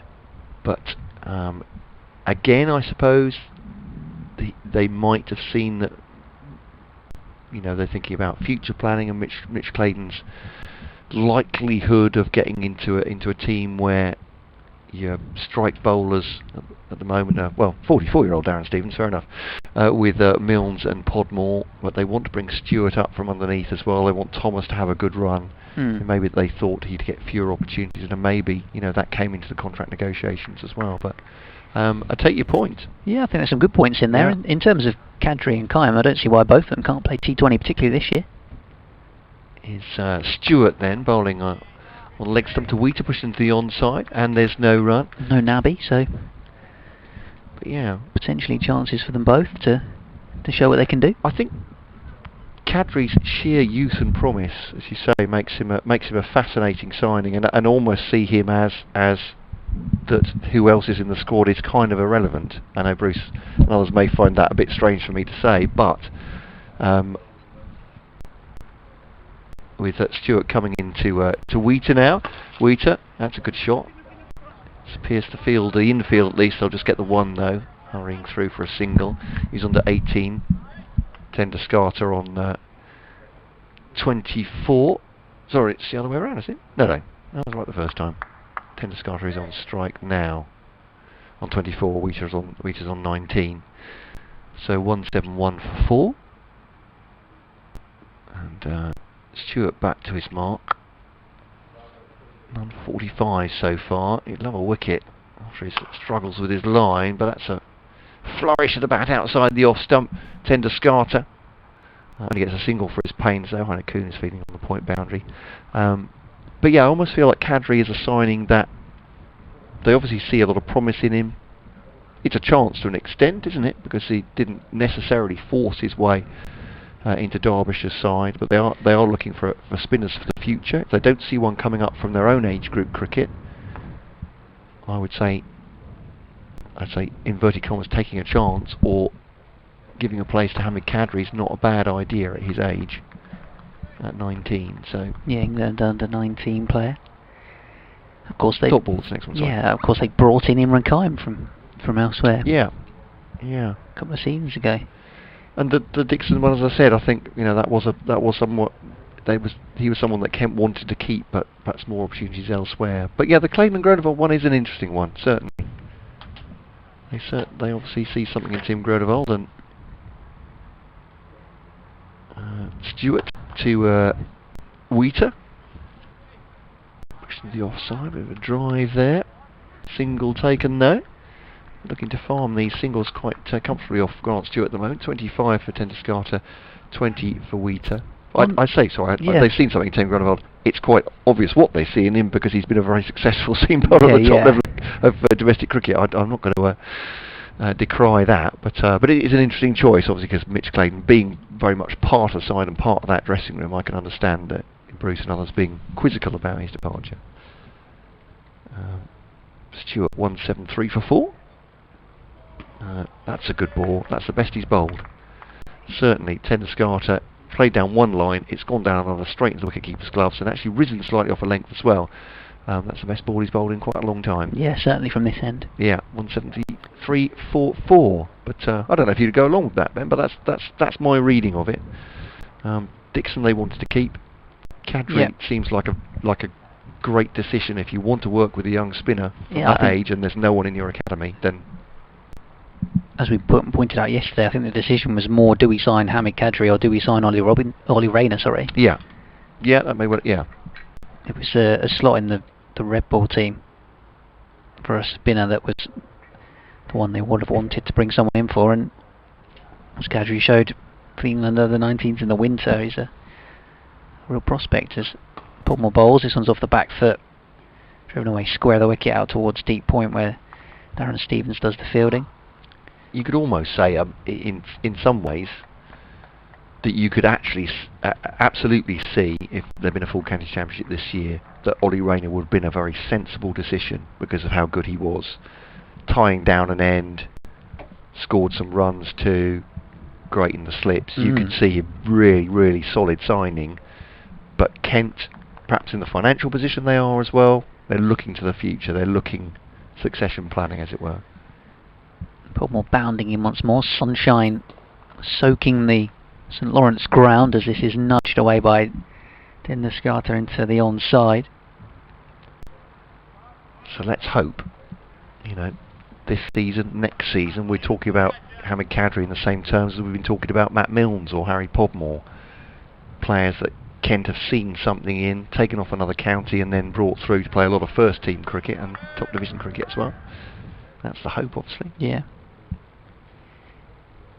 Podmore once again, 2 slips in the gully for him. Pulled away, fiercely so, by Tender Scarter to the boundary. Just to have heard that thudding into the advertising hoardings, they're a good 40 yards behind the boundary rope, down the bottom end of the slope. And they saw the ground by the apartments. Look, how many personnel were watching on from Freeman House today? The 2 gents that were watching on from one of the, I think from the lounge area, or from the balcony of the main lounge area, don't seem to be there today, but one gentleman on the lower on the ground floor watching on. Someone was directly above him on their little balcony. I can only spot a couple of people at the moment. Be a bit of a sun trap today. As Podmore is in once again. Big shout for LBW, perhaps a bit leg side-ish. Only really Podmore went up for it. And Bruce obviously talking about Adam Rouse as well, and I think in terms of Kent players that are not involved, name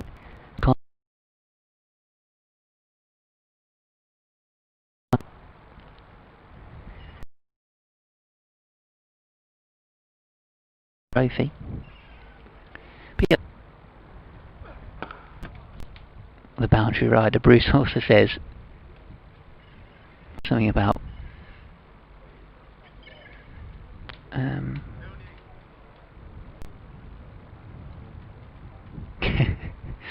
says for 2020, even worse than stealing John Shepherd's parking place will be Club President Vice Admiral Sir Tim Lawrence. Are they sharing duties? Oh, that's for true. Next year? Sorry, yes, yeah. Here comes Podmore in and bowling, left alone outside the off stump. So John Shepherd was to be president this summer, wasn't he? And I suppose still is in title. Am I right in saying that? But they have announced next year's presidents, is that right? I'm looking at. Am I living in the past? A decision's been made at the highest level. Are you actually now president, Ben? Perhaps that's what it is. There's been a coup. Is someone saying you're having to share the presidency with somebody? Crikey.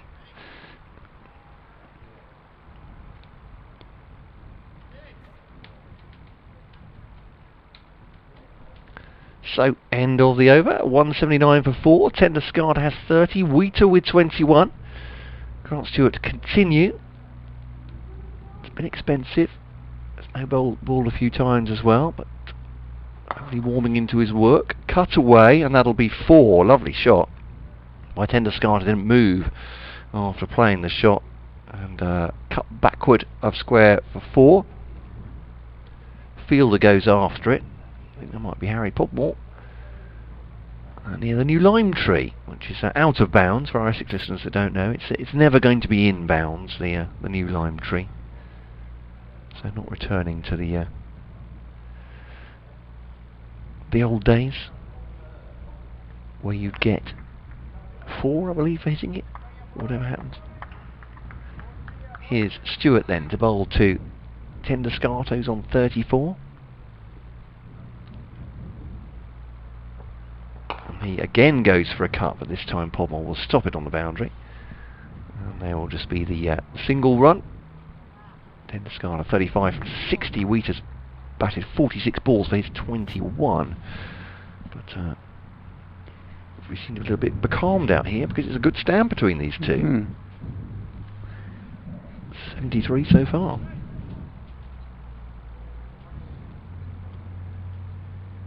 So Stewart, big red smear down the right back thigh of his whites there, polishing the ball. Wheater defends that one. It was a good ball, that. Kept him honest. Wheater defends it in front of the stumps.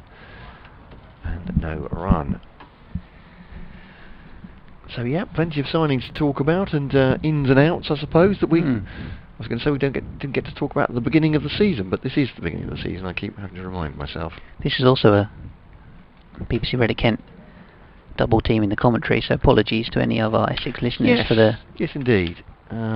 Stewart to Wheater into the offside. If there's anything you'd like, Essex fans would like to raise with us, opinions on the Essex squad for this season, you're more than welcome.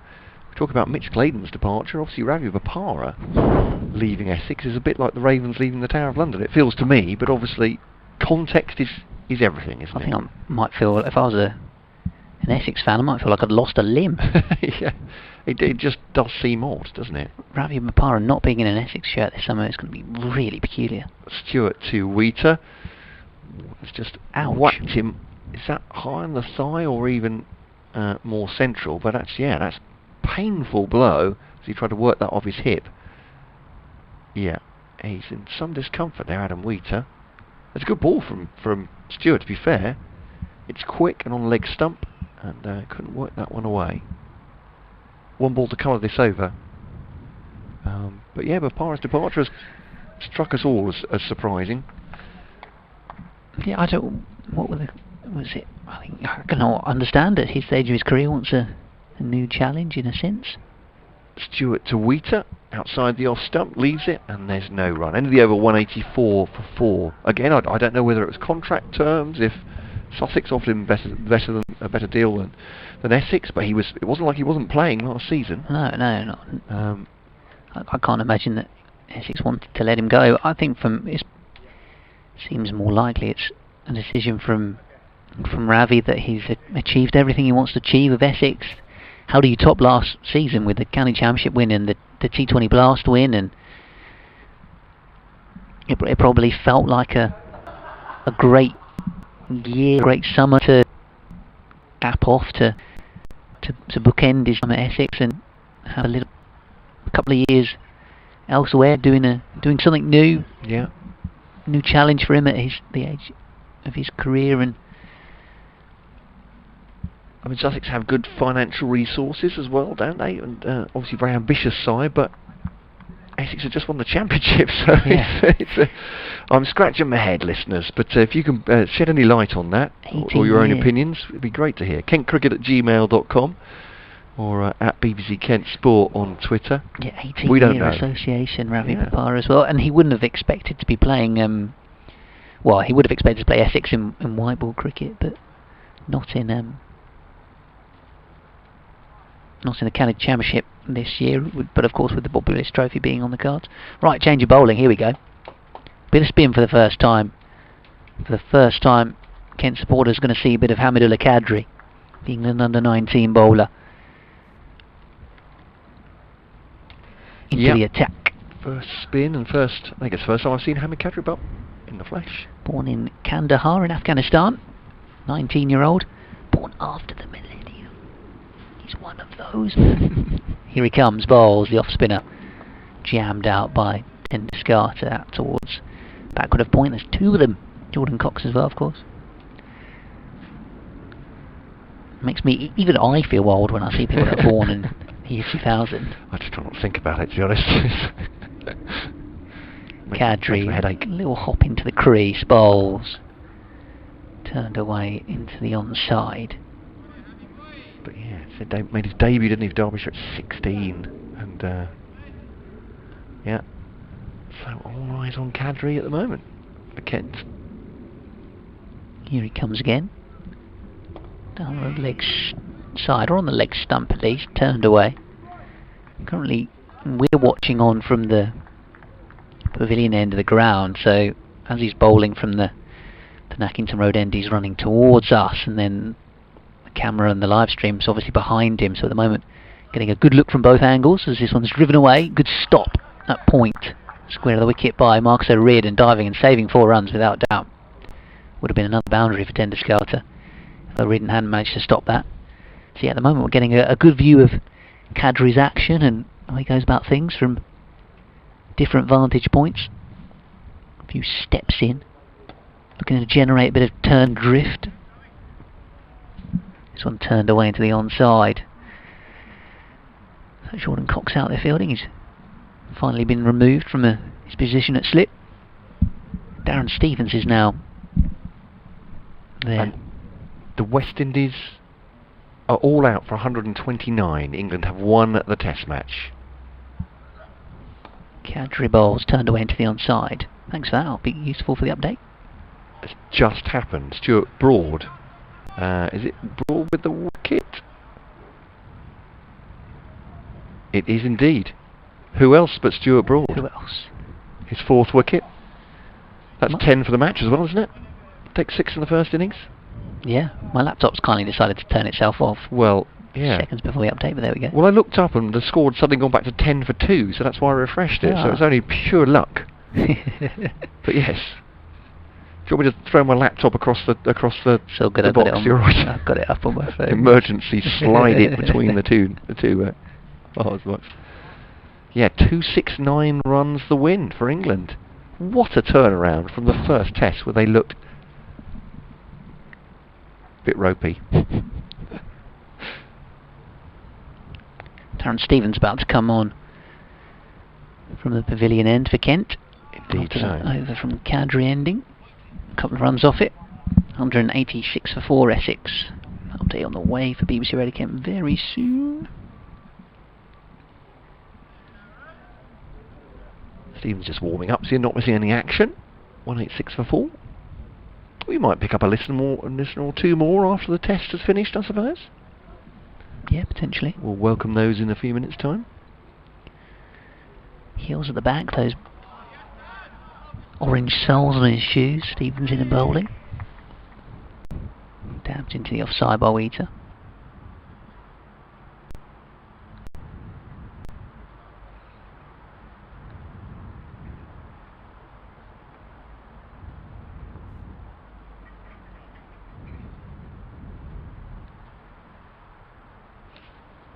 Stevens once more, just waiting for that update.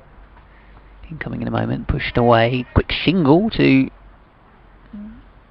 Harlequin in the covers, I think. Brave, take a single to the South African, one of the sharpest fielder in the team.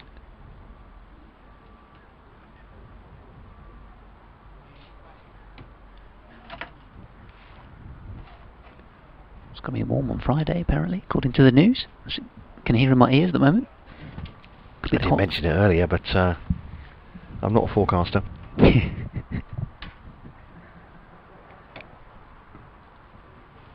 Essex 187 for 4 here at Canterbury at the moment. Darren Stevens back into the Kent attack, which is in and over from Hamidullah Kadri, the new spin bowler as well in the side.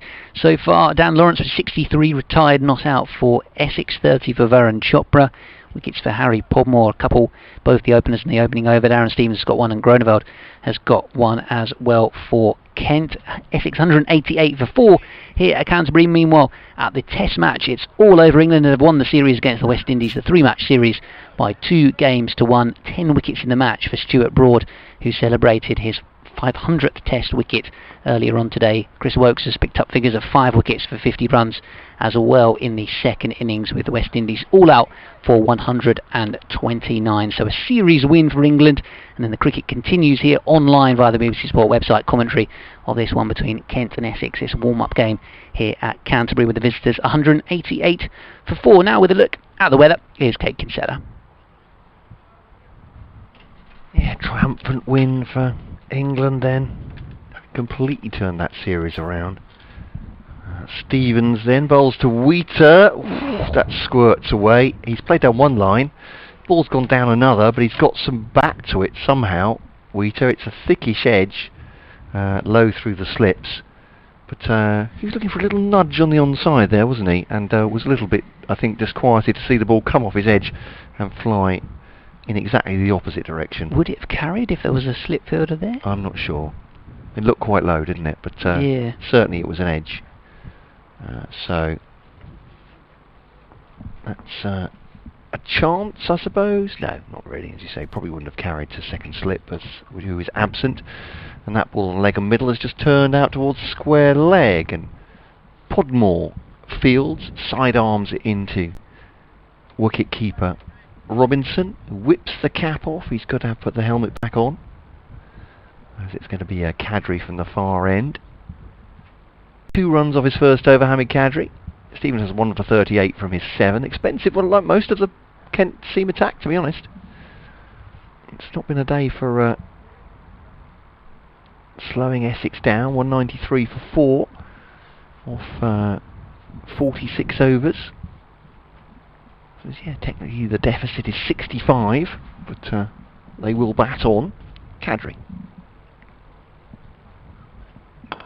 Down the wicket comes Adam Wheater. Good throw at the stumps, and this will be a dismissal. Adam Wheater goes run out by a mixture of Hamidullah Kadri and Ollie Robinson.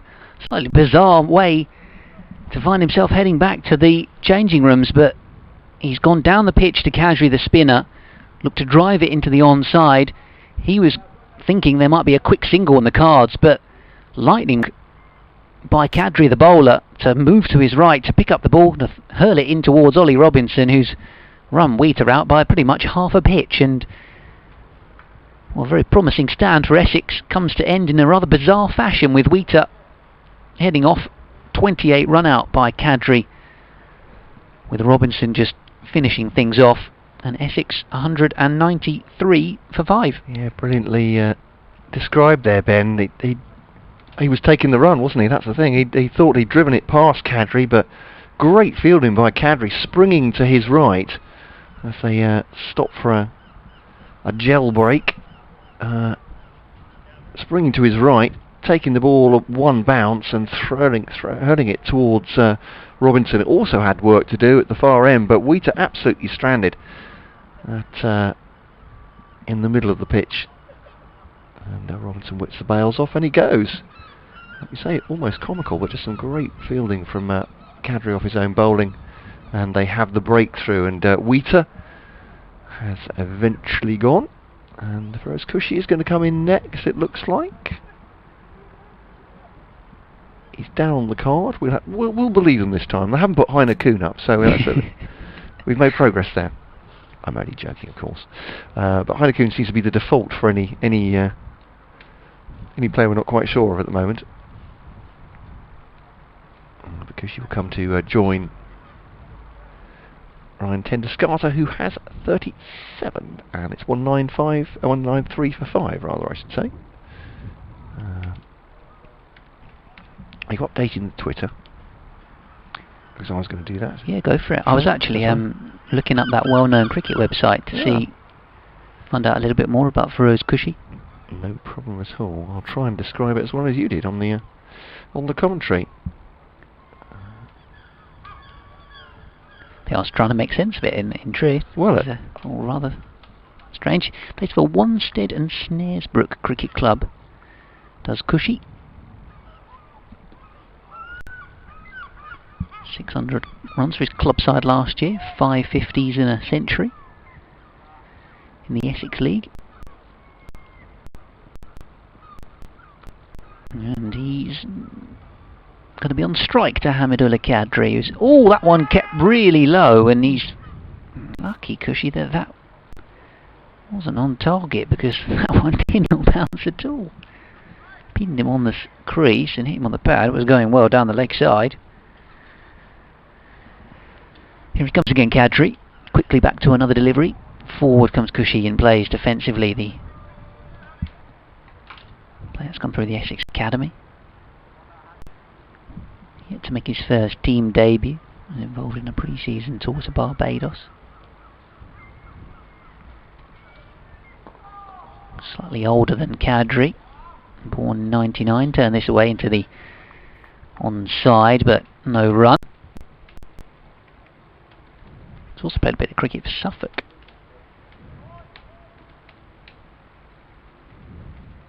Minor counties level. Signed a contract extension end of October of last year, along with the likes of Shane Snater, Paul Walter, Aaron Nijar. It's Kadri in and bowling. Bit of loop.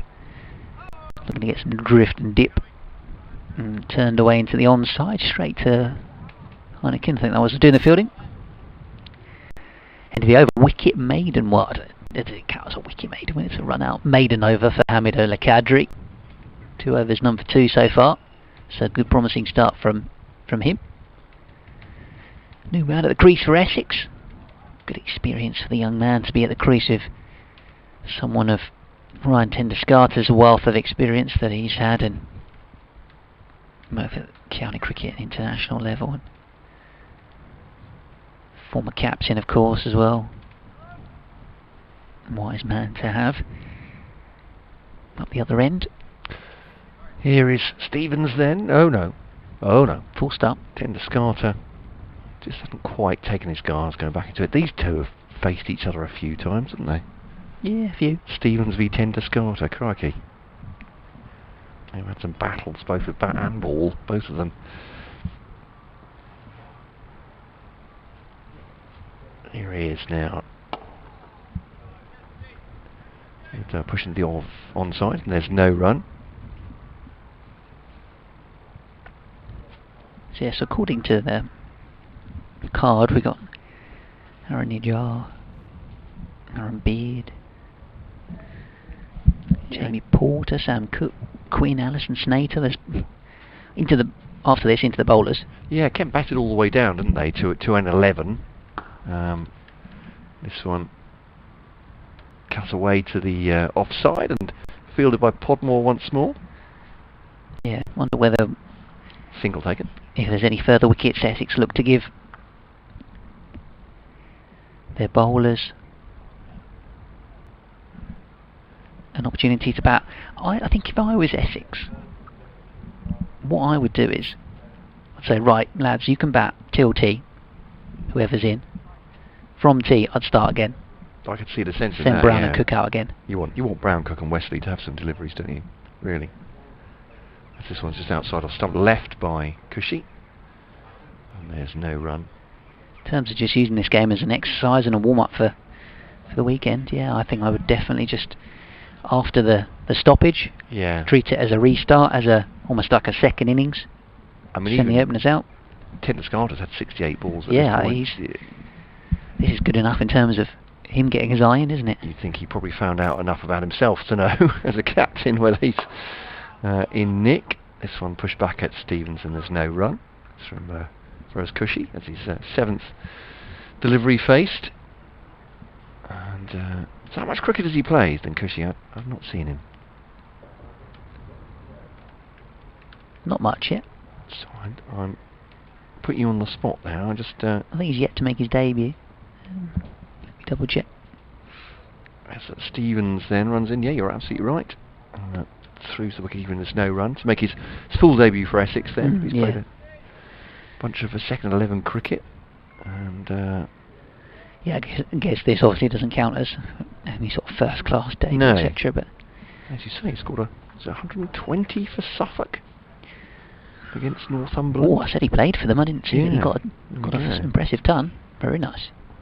September last year. I'm just going to check that out. That wasn't the Minor Counties final, was it? Outside the off stump, and there's no run. It's Northumbria. No, it's just the Unicorns Championship now. I don't think it was the final, but yeah. That's not bad. Rock up for a game, get a ton. A dot ball to end the over from Darren Stevens, 1 for 39 for him. Tedder Scott has 38, Cushy has none, and Kent trying to whittle out the rest of the Essex batsmen. 194 for 5 they are. So if this were a match, they'd be 64 behind Kent. Cadry continuing at the Nackington Road end. Good breeze bowling across the ground. Ollie Robinson actually said the breeze worried him a little bit yesterday, didn't it? Yeah, he said he was when he's batting. Struggling with his balance. Yeah. You say particularly with the slope? Yeah, I'm saying with because it's basically blowing down the slope, basically isn't it? Blowing you down the slope, yeah. Interesting, isn't it? Just those tiny margins, those tiny elements. Cadry bowls, turned around the corner with a leg glance, but then the Scarter puts your hand up to his partner Cushy and says no run. There's a slip in play for Cadry, plus a point and a extra cover. Deepish mid on and off. There's a straight mid wicket, another mid wicket deeper. This one is softly played into the shorter mid wicket fielder. Then there's a man on the 45 plus a deep square leg. Matt Milnes just doing a bit of shadow batting out a deep square leg. Cadry's in again, shuffling up to the stumps, bowling a flatter delivery which is turned away out towards the aforementioned Matt Milnes. Sun just poking its way from behind a cloud.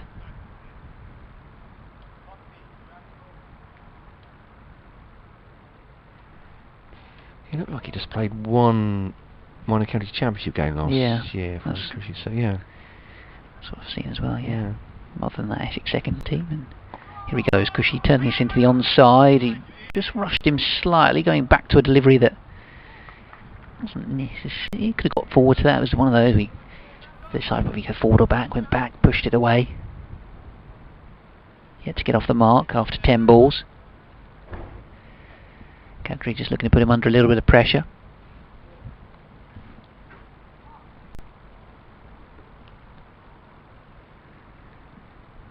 Stevens at slip's got his cap off at the moment as Canterbury bowls, and it's turned away. There is that opening run off the mark. Bit of relief, bit of a weight off the shoulders for Cushy. Sort of shy of the stumps. It was from Jordan Cox towards the bowler's end. Paul Moore backed it up. 196 for 5. Dennis Carter normally looks to be aggressive against the spin. I wonder if he'll try and do something against Canterbury here. At the moment he's quite happy to just nudge it away into the onside. End of another over. 196 for 5. 49 overs bowled by Kent today. 41 technically remaining. 3 overs, none for 4 from Canterbury. So yeah, Bruce was suggesting you'll be sent to the Tower, is that right, for stealing Vice Admiral Tim Lawrence's parking space? He's not the first Knight of the Realm that I've he's disrespected today. Absolutely right. I think the likelihood of you getting any kind of honour in any list coming up are receding, Ben. I think your name's going to be mud. That OBE is pending. That's a great ball from Stevens just outside the off stump. Feeling for it was for Cushy, and there is no run. I'm going to have to do a lot of charitable work here for the next 50 years. For services to village cricket in Kent.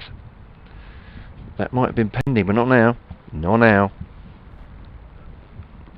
Done for, Ben. Done for. Stevens turns his mark, trundles in as is his wont, and bowls to Cushy, who pushes that past. Is that Cadry? It is fielding at mid-wicket. He might even get himself a third here. Very enthusiastic. He was turning for a third for the throw, and Cadry just a little bit unlucky, I think, actually, just diving slightly over the ball. Grant Stewart managed to get there in the end. Yeah, either that or I'll go back and my tyres will have been slashed or something. Is that sort of thing a Vice Admiral will do? I'm not sure. Stevens to Cushy leaves it outside the off stump and there's no run. Actually, having said that, yeah, he doesn't need to slash people's tyres. He'll have people to do that for him. I mean, I have publicly broadcast where I park my car, admittedly, so it would be my own fault. Is that, yes? Actually, who knows what? I mean, the insurers will just shake their heads and turn their backs on you for that. Really hoping the stewards don't let any untoward characters into the ground. Is Stevens straight back at him? There's no run.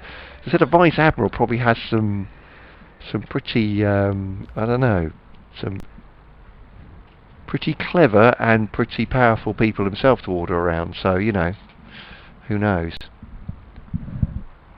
I'm just saying they might come in SAS like over the fence. Is Stevens to Cushy now onto his trying to get onto his front foot, just can't quite get enough force in it. They're playing it into the offside and there's no run as Hannah Coonfields.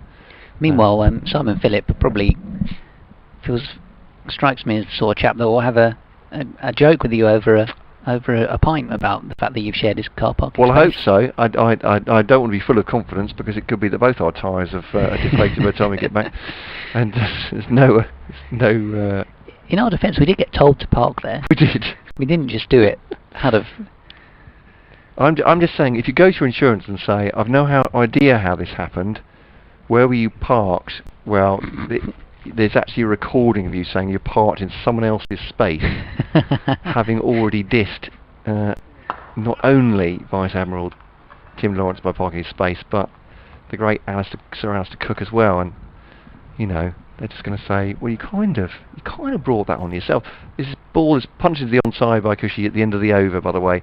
198 for 5, 39 for 10 to Scarter, 3 for Cushy, and we are through 50 overs now, 40 available, though I don't think we're going to ruin any confidences by perhaps passing on a conversation we heard between Simon Cook and the umpires, or shall I keep it quiet? I don't see why it needs to be. I think it was in quite open conversation. Is that I think they're going to take a view at 80 overs, Kent, as to how many overs they want to bowl. Obviously, have to agree with Essex as well, but they want to get through 80 certainly, and then see where they are. Kadri in and bowling, clipped away out towards deep square leg. You just got to be careful what you say when RFX microphone's hanging out the window. Well, I don't think that's... So it could be entrapment slightly. Talking about spies. Yeah. It's a friendly game after all. It's okay. We haven't not giving away the batting order for the weekend. Not, no. Kadri in and bowling. Bit of loop on that one, driven nicely by Cushy. And I thought that was going to go all the way for 4, but Harry Pomeroy has actually managed to get across and stop that and keep it down to 1, in fact. I thought he'd hit that harder. He's even hit the stumps of the throw. bowler's end with his throw. 200 up though for Essex. It's taken them 219 minutes and 50.2 overs. And I think it would be fair to say that they're looking pretty handsome to surpass Kent's score. Yeah, I think they've, after those early collywobbles, they batted really, really well, really solidly. So for our Essex supporter listeners, they've all looked completely up to the mark. Kadri bowls softly played by Denderscarter out towards backward point. So Reardon picks the ball up. Chopra got a lively one from Grunwald, didn't he, which he ended up edging to gully. Yeah, it kind of came out of nowhere, that did, actually. Lawrence was retired out. Wheater, bit of a freak run out. For all making... a couple of leading edges in LBW. Looped up by Kadri. And Denderscarter again. But yeah, I was thinking after that flurry of the first 3, every Essex batsman has looked pretty solid. Yeah, Dan Lawrence in particular. So, yeah. $1 million. Kadri waltzing in and delivering. There's good aggression. I'm not sure aggression is the right word, but there's a good intent about his action.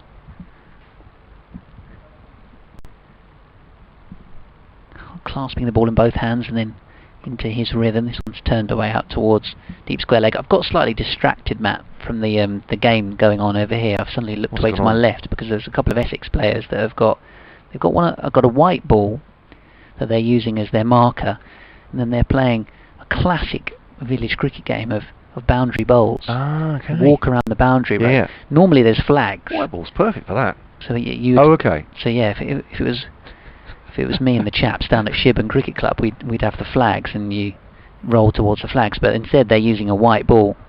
I had no idea this was a thing. Oh yeah, this is a big thing. This is a winner. This is very much a thing. Shot a little bit.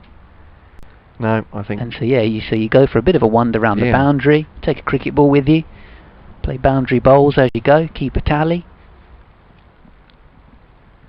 Loser buys the drinks. Yeah, you forget about your woes of the rubbish shot you played to get out 10 overs prior, or put your nerves to one side for when you might be coming in at 9-10.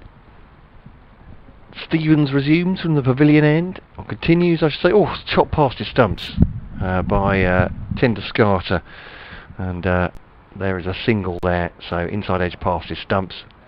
Had to be a competitive game. I think we would have seen the double teapot and a bit of a glare from Darren Stevens, but it's a friendly. He's just trudging back to his mark. Thinking philosophically about the whole thing, the 44-year-old Kent all-rounder. 3 slips in for him though, for Cushy. They're definitely trying to crowd him. Stevens bowls to him now. It's very forward defensive straight out of the coaching manual. I'm not sure coaching manuals with pictures of forward defensive work anymore in this video age, do they? I doubt it. I'm thinking in the 50s maybe there'd be a book and you'd see. Oh yeah. You'd see. Who would it be? Frank Woolley doing he'd be the cover drive, wouldn't he? Woolley, presumably, the picture of that one. This one that seems away from Cushy. And there's no run. 202 for 5. I'm trying to think of the title of Simon Hughes' book.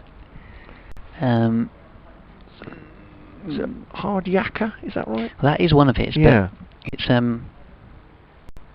it's more of it's talking about all the terminology of the game. Stevens to Cushy. Drives that past Stevens, and that'll be 4 runs. That's a lovely shot. I'm not sure still he got quite all of that actually, but certainly did enough. On drive, 4 runs. 206 for 5 Essex. Cushy moves on to 8. Denderscarter 42. That's called jargon busting. Jargon busting. There Mastering the art of cricket. That is another classic one of those. Talk about all the different terminology, all the rules, loads of pictures, model technique for the different strokes. It's another. That's another question up our sleeve for these Borders Trophy days. On the listeners, as this one's driven back to Stevenson, there's no run. I'm thinking, who would you, in one of those old-fashioned cricket books where you'd have a picture of a forward defender, this is a position you're in, this is where you finish up on your cover drive, who would you get to illustrate all of these shots?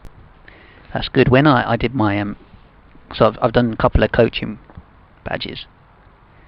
Stevens to Cushy now. Oh, it's a great delivery. He's got an edge on that. I don't think it's pad. That's a cracking delivery. That's pitched leg. Now Stevens is upset about that one. He's got his head in his hands. Head in his hands, literally. I can't decide what he was. What does he want? LBW or caught behind? I'm not sure if it's the umpire's decision. It may well be. You think he can't quite believe that not hit something. Let's go and watch it. Oh no! I think he's taken issue with Darren Stevens. It's okay. Well, we do know, and obviously all cricketers are competitive at this level, but Darren Stevens particularly, I'd say he pointed towards Nigel Long, not as in a jabbing finger, but with his hand quite low. I think he was suggesting maybe it had flicked something. Trying to watch the replay. He's still got double teapot on Darren Stevens. Now he's got his. Now he's looking at the ground. His hand on his knees at slip. I think he's just about got himself back in order as Cadbury bowls. Into tender Scarter. Presses forward with the bat out in front of his pad defensively, but it squirms out to backward point. I'm just seeing the replay. No, I'm not. That's the other ball. I think there's one after that. I've rewound it to try and have a look again. I can get the rewind myself. 206 for 5. Cushy's still there on 8. Cadbury's bowling to tender Scarter, who comes down the pitch and smacks him over his head for 4 runs. There's the shot I told you that he likes to play to spinners. They'll skip down the pitch. I've been surprised actually the amount of time it's taken him to get that out of the locker. Won't be a favourite of tender Scarter. I'm seeing the replay again. Oh, it's either caught behind or LBW. I can kind of see where Stevens is coming from. Potentially. Convincing, you think? I think. Let's see if I can wind back to myself. myself. It might be one or the other. But there we go. Umpire said not out. 210 for 5. Cadbury flicked away by tender Scarter out towards deep square leg for 1. I've wound back too far. I think I'm going to wait, let it run through to the delivery in question. Welcome to county cricket for Rose Cushy. Not the speed of the bowling. Darren Stevens having a grump on when you're not given out. Cadbury bowls. Turned away into the onside. Again, crikey. I see what you mean. Yeah, as I mentioned earlier on, if we were able to interact with the players slightly more than on Zoom, I'm sure Darren would be chatting to us about that one later in the day. Oh dear. Yeah, so it's gone between bat and pad. Yeah. Cadbury bowls a short ball that Cushy manages to play a pretty exquisite pull shot. One of those when you get taught to stick your back foot there, slide the other foot there, and hit down on the ball, and he's done it all 3 steps perfectly. 12 runs to his name. I've missed out. I started making a point, didn't I, and then lost it. Yeah, coaching. Yeah, so when you do your coaching badges, you get these collection of bits of card, basically. Oh, there's a pull shot from Cushy, almost inside edges it onto his own stumps. It deflects off his pads. Yeah, you get this sort of collection of small cards, flash cards, which have different small-sided games and how you're supposed to coach all the shots, and have these illustrations rather than photographs, the perfect way to play all the shots and stuff. So yeah, I think I must have that at home somewhere, my collection of flashcard things that you get with your ECB level 1-2 coaching. I think it'd be fascinating to hear from the listeners. Update coming up, by the way. because we have listeners that have seen cricket through Oh yeah. many decades. Yeah. Some that have been watching cricket for 10 years, some that have been watching for 50 years. Great to say, you know, who would you pick out of your... Stevens bowls, Tenduscarter looking to turn it way onside. Collected in the follow through. You have to illustrate, if you have a still one player, who would it be? You cut, your reverse, even your reverse sweep, even if you have the modern shots, whatever, but yeah. Here's that update coming. Yeah, Essex 215 for 5. We just saw a Darren Stevens as this one smashed away for 6 runs by Tenduscarter off the 44-year-old Kent bowler. We just saw Stevens looking a bit grumpy that an LBW or caught behind decision didn't go his way for youngster Cushy, but we just seen the Netherlands star Tenduscarter go to a half century with a almighty swipe into the leg side and a big 6 for him, so he's now on to 53. Cushy, the youngster for Essex, at the other end on 12 after Wheater run out in slightly bizarre fashion, went for a quick single off the bowling of the spinner Canterbury, and he moved away to his right and fielded well. In the end, Wheater round 20 by half a pitch length. Also today, top breaking 30 down, Lawrence retiring 63. A couple of wickets for Harry Podmore, one for Stevens and one for Groneveld. As well at the Test match, by the way, England winning by 269 runs, the third Test against the West Indies. So this one left alone outside the off stump by Tenduscarter. So winning the series 2-1, with Stuart Broad taking 10 wickets in the match, 5 in the second innings for Chris Wokes. 500 in Test cricket now, or beyond that, in fact, for Stuart Broad, as the West Indies were bowled out for 129 at Old Trafford today. But here at Canterbury, Essex 221 for 5, as commentary continues online via the website. Now with the weather, Kate Kinsella. And here is Stevens, pushed into the offside, a no run. As Heine Coonfields. Where did that shot come from Tenduscarter? Lovely lofted drive, that one. I think Stevens was almost laughing, in contrast to his annoyance at not getting a wicket in his previous over. Gone for a few, isn't he? 152 off his 10.4. That's a rarity for Stevens. Almost unheard of for Stevens. Got 5 and over. Bowls now to Tenduscarter. Cut away, single, forward a square, Milnes Fields, 2-2-2-5. Yeah, Tenduscarter on to 54 now, because he has 12, and that brought him his 50 up, didn't it? Yeah. So I was just looking at my phone for the England score, looking at my notepad in front of me. Suddenly the ball's just flying in the air off and over the boundary rope for 6. Just complete change of pace in the day that we've seen. Stevens to Cushy now, 3 slips in behind him. I think this is the first ball since the one he believed should have got him. A very good shout for either LBW or caught behind. It's just feeling his left toes there. Yeah, did he stub a toe? Was he with that replay, it was, if it wasn't LBW and you're saying he hit it, it was caught behind. Yeah. And then if he didn't hit it, almost certainly LBW. It looked LBW. Yeah. But I mean, yes. There we go. Umpire Long wants to see Cushy bat a bit more, and that's probably fair enough. It's his decision, and to be entirely frank, he's a lot closer than either of us, and he can hear what's going on as well as see it right out in the middle. So I mean, Darren Stevens is also pretty close, and he thought it was out, but he's biased. Yes, he would be on the positive side of out. Canterbury then bowling to Tenduscarter. Just pushed back in his direction. And the spinner, I expect him to get through a good few overs from that far end. Maybe Marcus O'Riordan might get involved soon as well. Kadri's 6th over now, and he's been pretty economical, apart from that one bludgeoning stroke over his head from Tenduscarter. Plays this one defensively. The Netherlands man. And we're saying, of course, you know, this is almost unheard of for Darren Stevens, but Stevens, for instance, and the rest of the seam bowlers in the country don't have those April and May conditions to bowl in, do they? Yeah, good point. Kadri again, bounding in. It's a bit of width and smacked away square of the wicket, but straight to Marcus O'Riordan. He's missed out there slightly. Port Elizabeth born Dutchman. So perhaps we should expect to see more runs off the seamers with July and August wickets.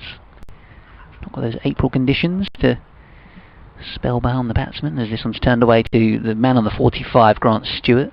He's got a nice pink patch on his trousers from where he's been rubbing away at the ball, trying to shine it, despite the lack of saliva assistance with COVID protocols.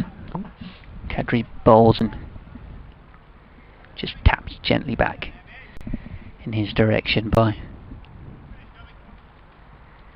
Tendescata, 40 years of age now.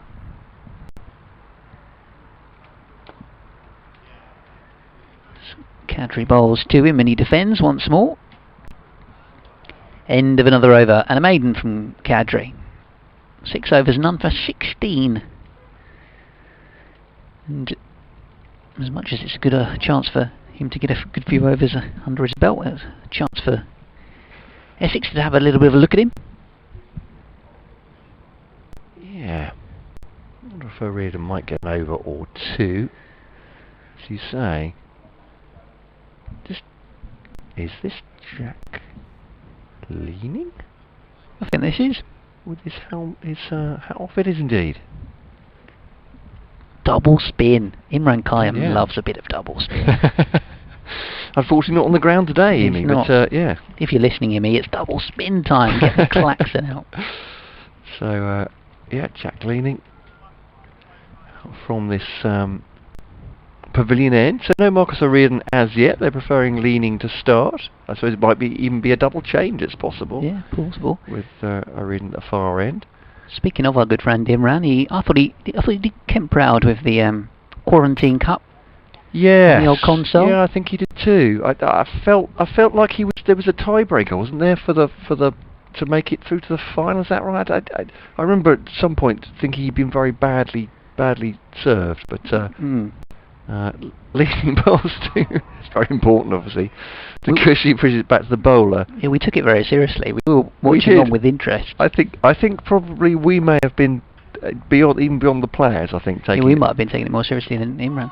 Because there was no actual cricket. I was pretty much ball just noodles into the offside. I don't think that was quite what Cushy intended, but he's got himself a single behind point. Darren Stevens in for a slip. Like a good ball from leaning that one. In fairness to him, after he got walloped in the first game, he put some hours in the practice. Did he nets, not? I think he won all the others, didn't he? Yeah, I think so. Yeah. Were they groups of 6? I think. So did he win the next 4? I think Ken had one less. So or was it 5? I think that was Maybe 5. 5. Yeah. Reverse sweep by Cushy and by Tendescata. That's a pretty ugly stroke. He hasn't actually touched it though. Well, fair enough. Fair enough. I apologise. I would say that even for a reverse sweep, that was pretty agricultural from Tendescata. He's got something on it. It's gone for 4. It was a bit like one that James Anderson played in the Test match actually the other day. Got something on it. It counts. Jack Leaning has a 5-fer at list A, in list A status. It's a reverse sweep, and this time Stevens has got in the way. Like a cat at slip. Yeah, sorry, Darren not got in the way. Stevens. I beg your pardon. That's very, very demeaning. Rolling back the years with some lightning fielding. That's a much more glowing description. Oh, I think I was over-egging it slightly, but. And Leanings, though. Well, I don't want to qualify as 5 for 22, but it was in 2013. He's going for the ramp this time. Was it a little paddle? No, a little paddle from Tendescata. This one has almost hit him in the grill. Yeah, I think it did hit him, didn't it? Yeah, I think so. Hit him somewhere. I think either in the chest or in the helmet there. Outside the off stump. A quicker delivery from Leaning. Tendescata's not having it. And end of the over. That one goes for 5. Yeah, Jack Leaning's 5 for 22. I don't mean to mean anyone, but it was in 2013. It was against the Unicorn side. Do you remember them? So yeah. But still, a 5 for at least A is pretty efficient. His best first-class bowling, 2 for 20. Yeah. I mean, without wishing to demean any spinner, because often you get your wickets by batsmen making mistakes, don't you? That's true. Is it a useful option to have, Jack Leaning? If he's but yeah, so I'd say been in the locker. That's why he was on, I think, to bowl, because we had just 1 over to go before tea, and it is tea, ladies and gentlemen. So they troop off. Heino Kuhn and Darren Stevens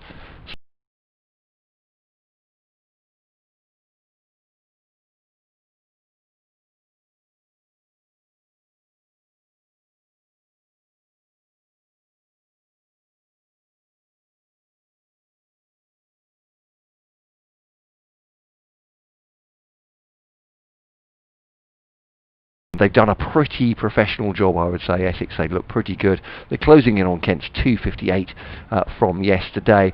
A final session to come. How much cricket we'll see, we'll find out. We think, certainly from the Kent point of view, they'll bowl 80 overs. I think their feeling is they're not, well, obviously not going to rag their seamers at this point, but if the spinners are still getting some purchase and some interest, then perhaps we'll go beyond that, on that. But at the interval then, 3:42 on the clock, 2-2-7 for 5 Essex. Kent made 258 yesterday. High score then for Essex today of Dan Lawrence, who was retired out at 63. So from me, Matt Cole, and from Ben Watts, and for everyone on BBC Radio Kent, we will be back with you around about 4 o'clock to continue the commentary of this match.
Well, welcome back everybody. Final session of this warm-up match between Kent and Essex at the Spitfire Ground, St Lawrence. Beautiful day it's been. Umpires out there waiting for the players from their respective ends. Essex's dressing room at the aim stand end of the ground, the Nackington Road end. And at the pavilion end is where Kent are stationed. And, oh, that's me coming back at me. Do apologise. Bit of an echo there, but stream's all working, we can say that for sure. But the players coming back on then. Kent picking 11 from their 15 to have on as bowlers and fielders. And the Essex pair, Tender Scarter on 58, Cushy on 13 when they went in, certainly. Whether those two will come out is another thing entirely. We will check very shortly on exactly who these two batsmen are. They may well have changed one or both of them, because they can bat all day and they can bat whoever they want. So, does it look like the same pair? I think no.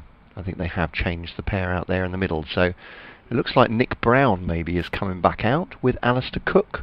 I think the Essex openers. Ben is nodding to my left. I'm Matt Cole. Ben Watts alongside me. He's about to do the radio update, and Essex have done exactly what Ben said they should do before the tea interval.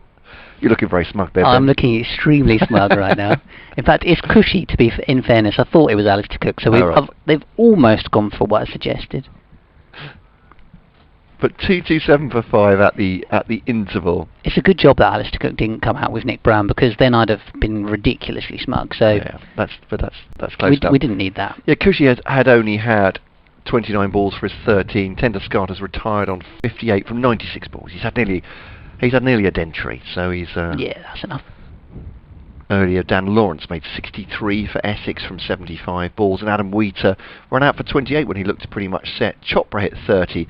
An opening 4 overs where Essex lost 3 wickets this morning. One of the reasons Nick Brown is perhaps out there, well, I'm sure that's why he's out there. He went for 4, Cook for none in the first over, bowled by Harry Podmore, and Wesley for 14. That completes your card. Looks like Milnes from the Nackington Road end.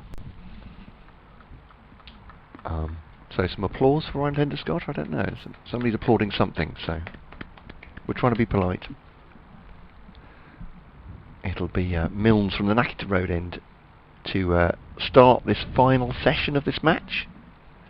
If it were a match, Kent made 258 all out yesterday. Essex will be closing in on a win in 32 runs time. But here's Milnes. In and bowling, clipped away into the onside, out to deep square leg for a single.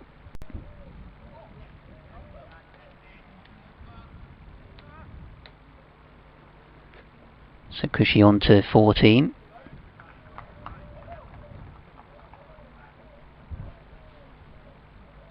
And Brown about to bat for the second time in the day.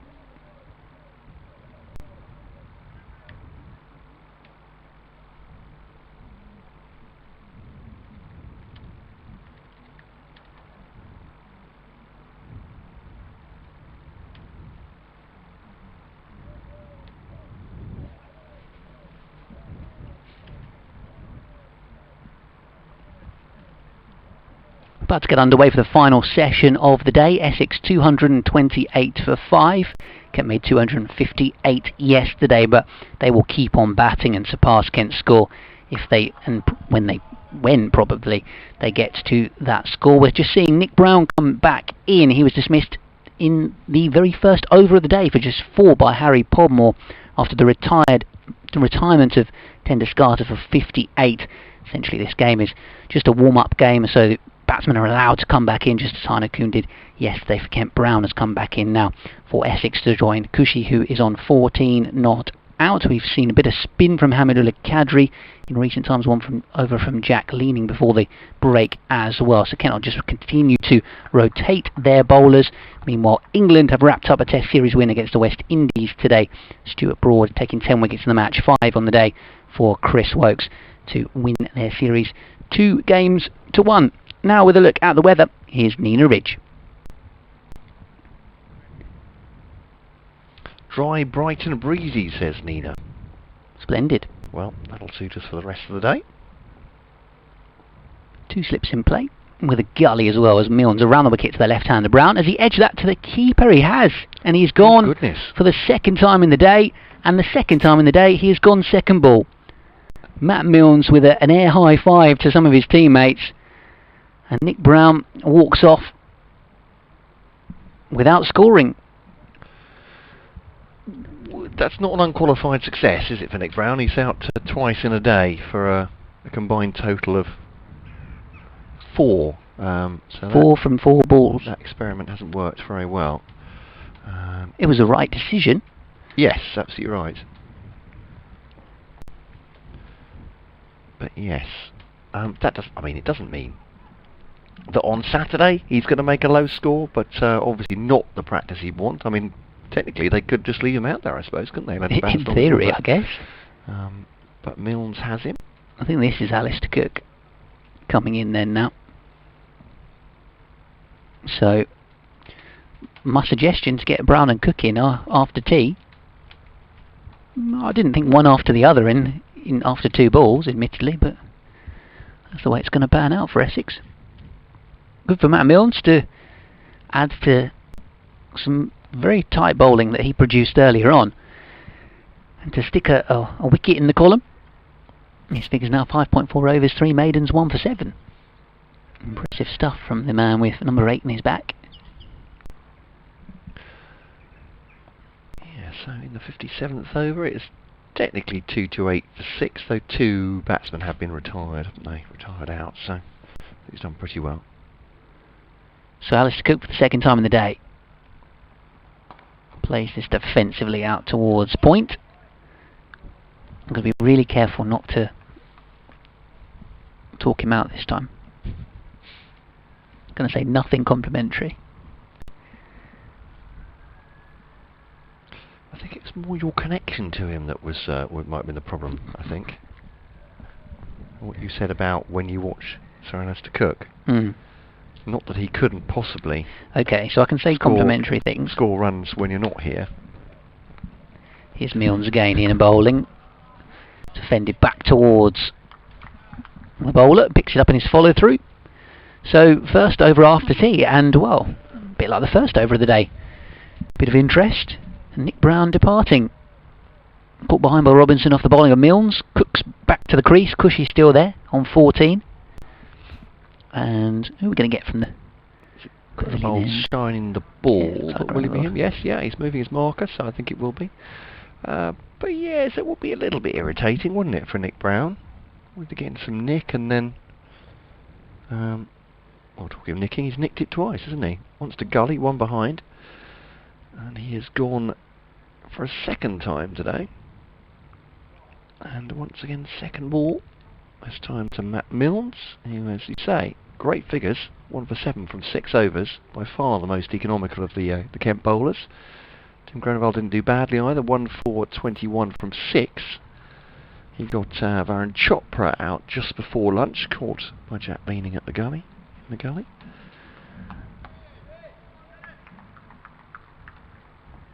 And comes into bowl now to Feroz Kashi, with Alistair Cook at the other end, on off stump, and there's no run. I wonder if this whether today's bowling will affect what Simon Cook and Paul Downton have seen as their selection for Saturday, or whether they'll keep them the same, and this is just, they've seen enough, they know enough of these players, and so could Tim Groenewald, for instance, bowl himself into contention for Saturday, or is that not their plan, I wonder? It's possible, I suppose, that they may want to just go deeper with the batting anyway. Yeah, I don't know if you think like that, but judging from what Simon Cook said last night, the fact that they're going to plan to rotate the seam bowlers, you can almost plan who you want to play against who. So it might be, even if Groenewald doesn't get the nod for the weekend, we're going to pick him in the next game anyway. Yeah, good point. She bowls to Cushy now, who angles this into the offside. Fielded by, Kuhn is full of energy, always. You could probably run. They talk about you know, green energy and what you can run off a wind turbine. I wonder what you could run off Heino Kuhn's energy in a day. You could probably a street, a whole village. I don't know. In terms of electricity, it seems to be in constant motion. The drive by Cushy this one, and it reaches Ivan Thomas at mid-off. Good length delivery from Groenewold and off stump. No run. So I think, do you think he'd be equivalent to a wind turbine in terms of energy produced? Maybe not quite so much. What? But do they have in Canterbury? Do they have like those city bikes that you can rent? Oh, I don't know. Maybe one of those. It's Groenewold to Cushy again, pushing forward up to Ivan Thomas, and there's no run. Yeah, big debate today on a lot of radio stations about these new cycling grants, etc. A lot of talk of e-bikes. I didn't realise they were as popular as they were, but e-bikes? Yeah. So bikes with electronic batteries within them. So okay. Isn't that cheating? Cushy bowls to. Well, I've learned, Ben. Doesn't that defeat the object? He leaves us outside the off-stump. If you listen to the show I listened to this morning, that's actually just a very overly macho view. That you know, that, it's a very competitive thing to say. In terms of fit side boundary, and I guess going forward and with this Bob Willis Trophy, unlike say county championships, as in the bowlers are really busting a gut now. If they're bowling really well, you might keep them on for another over, or just give me one more over. It's going to be a bit more watchful. Groenewold to Cook. That keeps it a little bit low, but Cook's up to it, and just turns it into the onside again. Not with any great attacking intent. Might go up by the crease for a bit.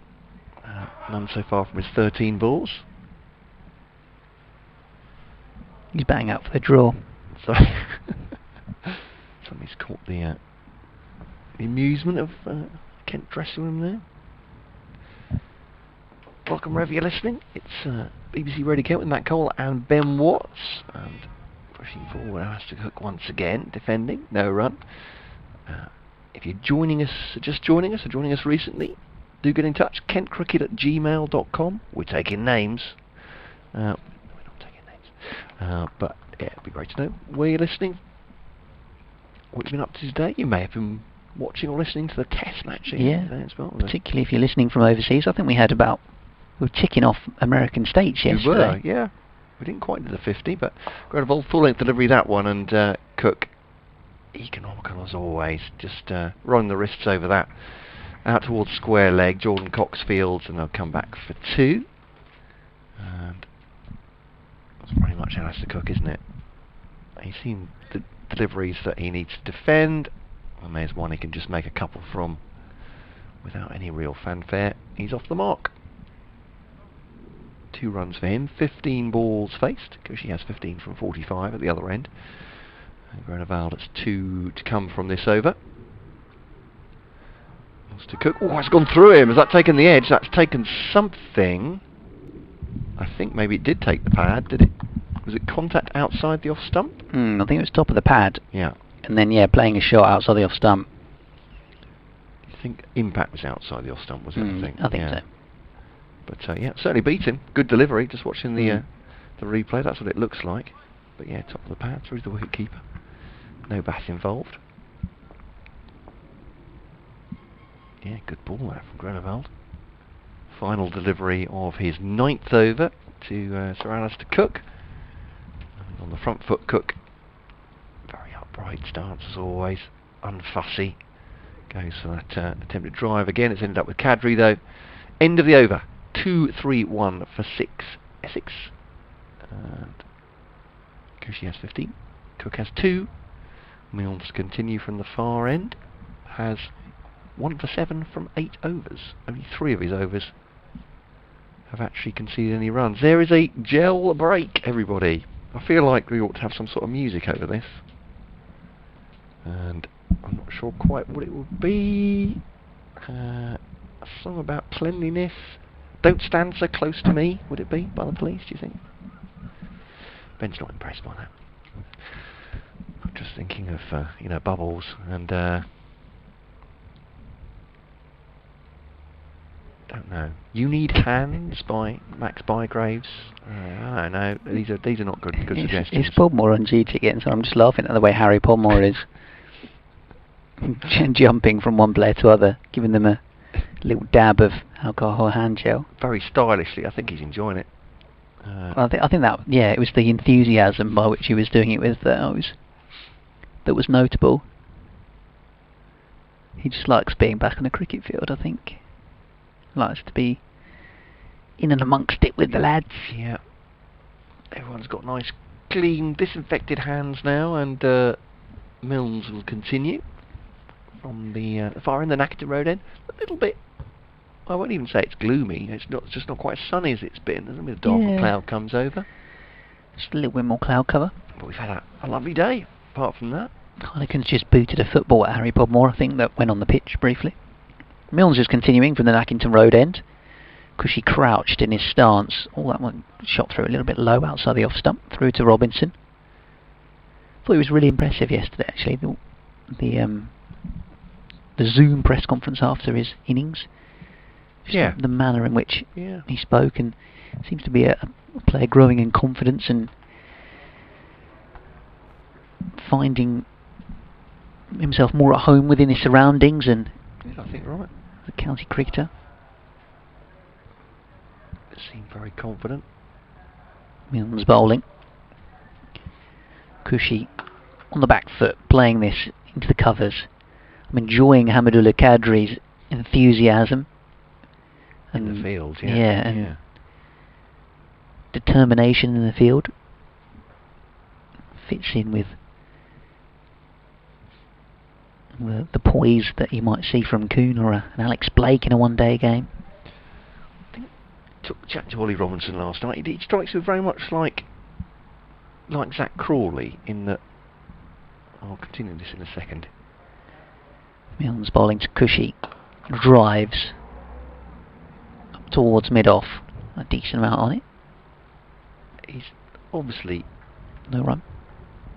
Confident into his talents, but without any sign of arrogance, and also he seems to be very self-contained. Psychologically, it appears anyway, in that there are things that just don't worry him. So pressure doesn't. I'm sure it has an effect, but he doesn't seem to be, certainly not outwardly, perturbed by that. I think that's a fair point.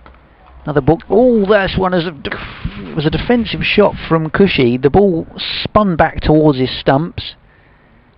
I think it managed to miss. Missed leg stump by itself without him actually kicking it away. He's done a little dance for Cushy. Fantastic work. Actually, eventually with it, because he realised he was going to drag it onto the stumps if he got onto it.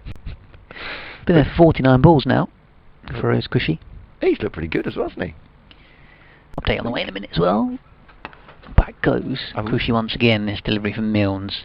We have been going on about how Darren Stevens probably had him at one point, but I think otherwise I think he's looked pretty good. Played one or two really attractive shots. But yeah, I'm not sure quite what I'm trying to say to Ollie Robinson, but he seems to be confident without being arrogant, and also it doesn't feel like either the attention or the step up in challenges doesn't appear to faze him at all. It just no, and you're right. Crawley's very much seems the same, doesn't he? Oh, that's a beauty. Matt Milnes cleans up for Rose Cushy. 2 stumps split in either directions are on the floor, and he departs for 15. Clean bowled by Matt Milnes for 15. 231 for 7.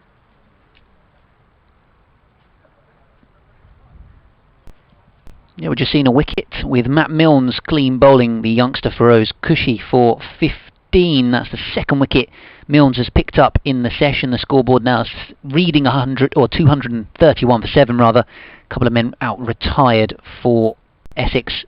Dan Lawrence 63 earlier in the day, 58 for 10 to Scarter, but Milnes has removed Cushy, having also removed Nick Brown, the Essex opener, who was out for a second time. Second ball in the day. He was out to Podmore earlier on, caught in the gully, and he wafted at one from Milnes just after the tea break and was caught behind for naught. So Alistair Cook, the former England captain, is back in for a second occasion. Just waiting to see who in fact is coming out. It may well be Tom Wesley, the Essex captain, coming in for another bat. The rules of this game is very much a warm-up. Essex and Kent allowed to bring in who they would like, allow batsmen to come back in for a second time. It's basically just gearing things up for Saturday's first match of the Bob Willis Trophy between these two teams at Chelmsford. Commentary of this continuing online. Meanwhile, this match is all done and dusted. England bowling out the 109 in their second innings. 5 wickets today for Chris Wokes. England 2-6-9 the margin of victory and winning the series by 2-1. Stuart Broad picking up 10 wickets in the match and passing 500 in total in Test matches as well today. So England winning the Test match, Essex probably on top, but Kent fighting back in this warm-up game here at Canterbury. Now with the weather, Nina Ridge. And back on the field, Tim Groeneveld bowling to Alistair Cook, defending. It is indeed Tom Wesley who's come back in up the other end. Matt Milnes' figures got to be looking pretty useful. 9 overs, 6 maidens, 2 for 7. Those are Darren Stephens' figures from yesteryear. Yes, Groeneveld bowls to Cook. Tucks this into the onside. It's a long chase for... is that O'Riordan going after it? It is indeed. And they'll come back for 2. So 2-3-1 for 7. 2-3-3 for 7. Cook's on to 4. Wesley has none. And it's a...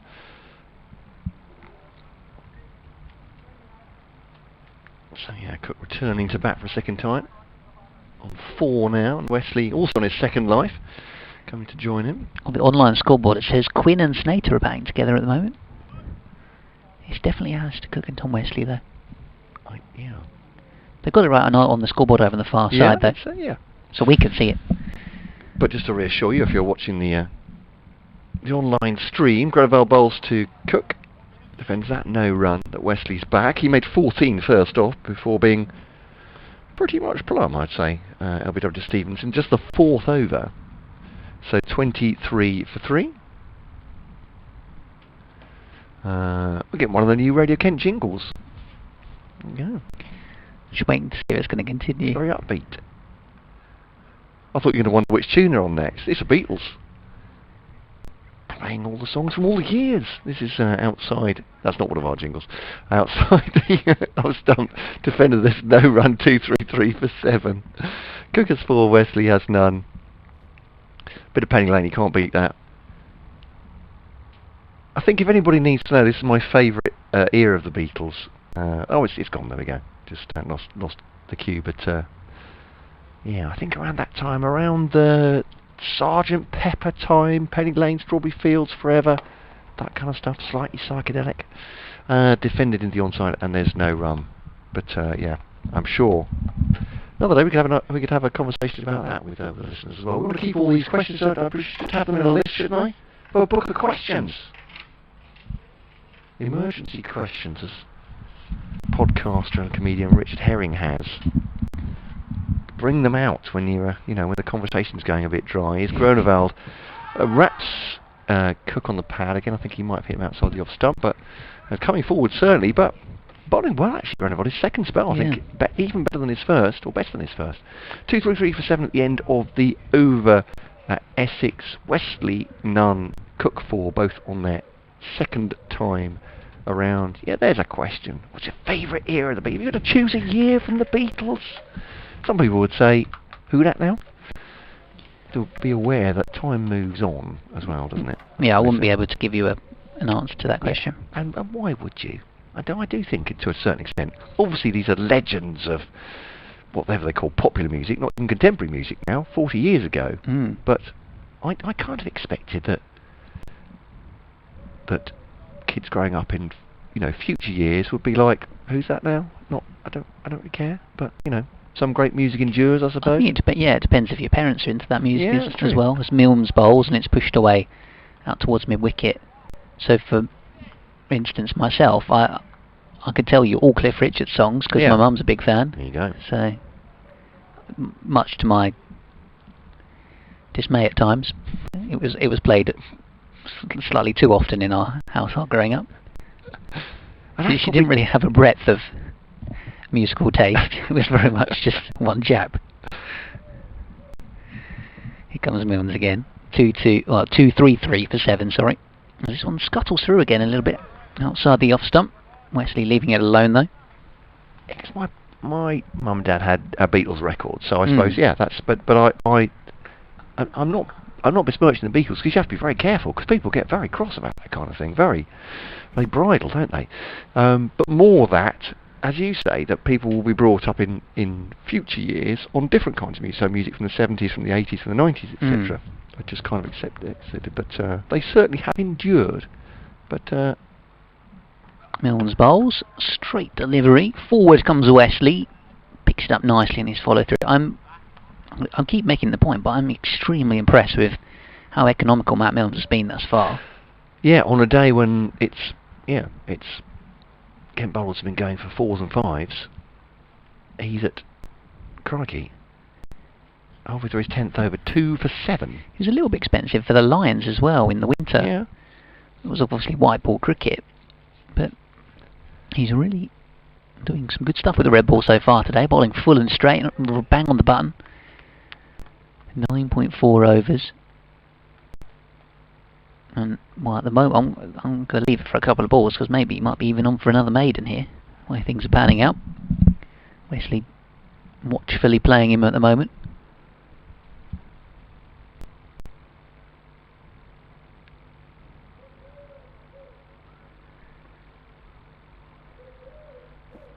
So strange not to have much noise come from the middle, as this one's left alone outside the off stump.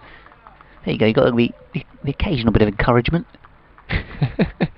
And that I can tell you was a collared dove. There we go. I was going to say, what was that? During the lockdown, I've learnt the difference between, now was that might have been on Spring Watch, the difference between the call of a collared dove and a wood pigeon. Because a collared dove says collared dove. I was about to say an owl, so good job I didn't. I think it's a bit early in the... Maybe a little, maybe early. Yeah. No, that's a collared dove. There we go. Oh. Matt Milnes is in the bowling. Full delivery. It's outside the off stump. It's another maiden. He's bowled 10 overs, 7 maidens, 2 for 7. Yes. Fantastic. Even more impressive than a collared dove call is Matt Milnes' figures. 10 overs. Now, crikey, 2 for 7 off 10 overs. In all seriousness, those are the sort of figures that Darren Stevens would occasionally rock up with. Not someone bowling...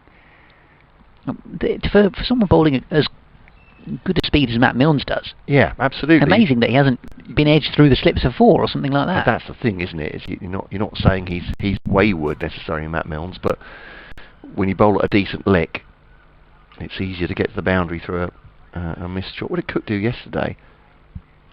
Oh, so expensive. I mean, his 11 overs cost 19. But Milnes, incredible figures. It's Ivan Thomas from the pavilion end. That's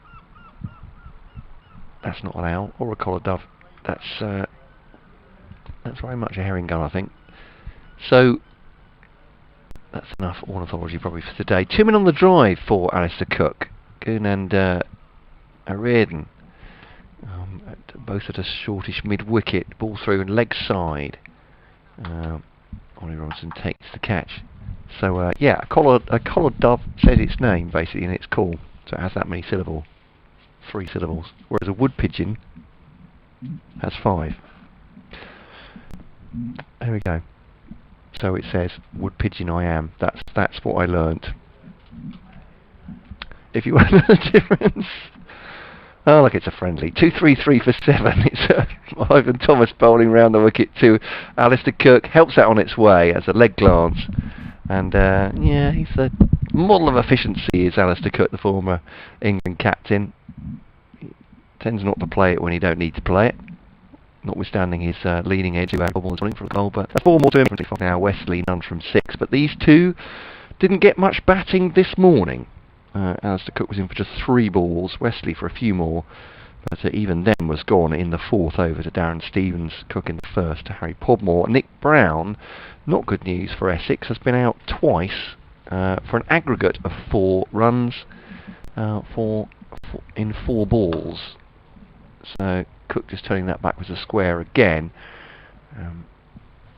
Jordan Cox fields, and they'll take a single. 2, 3, 8 for 7. Cook has 9. Wesley has none. And still some bowling to do with these Kent seamers. I think most of them have got to around the 10 mark. Essex didn't really go beyond that yesterday, did they? I think. No. Allison bowled 12. Snater bowled 12. I'd imagine they won't be involved in the first 11 on Saturday, so perhaps they're allowed an extra couple of overs. But Porter 10, Cook and Quinn bowled 11, Beard bowled 10, Nijar bowled 8. So again, this is Thomas rather than Groenewald, isn't it? He's been giving his figures at the moment. But through to the wicket keeper, scoots low outside the off stump. But you can see Groenewald's bowled 10 now, so they're bringing Thomas on. That's about right, and probably won't be at all surprised to see some O'Riordan later on with Cadry as well, bowling some more. Yeah, I think he's back on the field now, isn't he? He's fielding at gully. I would be surprised if he doesn't have a go. Marcus O'Riordan. Got an email on kentcricket@gmail.com. I'll read it out in a moment. Get in touch with us on Twitter as well, at BBC Kent Sport. Curly red hair and beard for Ivan Thomas, 6'5" of him, bowling now, and nice shot that from Wesley actually, through mid-wicket. And that's 4 runs actually, it's pierced the field. Yeah, it's gone through. Ben's leading to the far left of the box so he can see round the overhang of the woolly stand, and that's Cadry through all round, shot not great. And that is the boundary. Belgium chase it, but was never getting there. 2-4-2 for 7.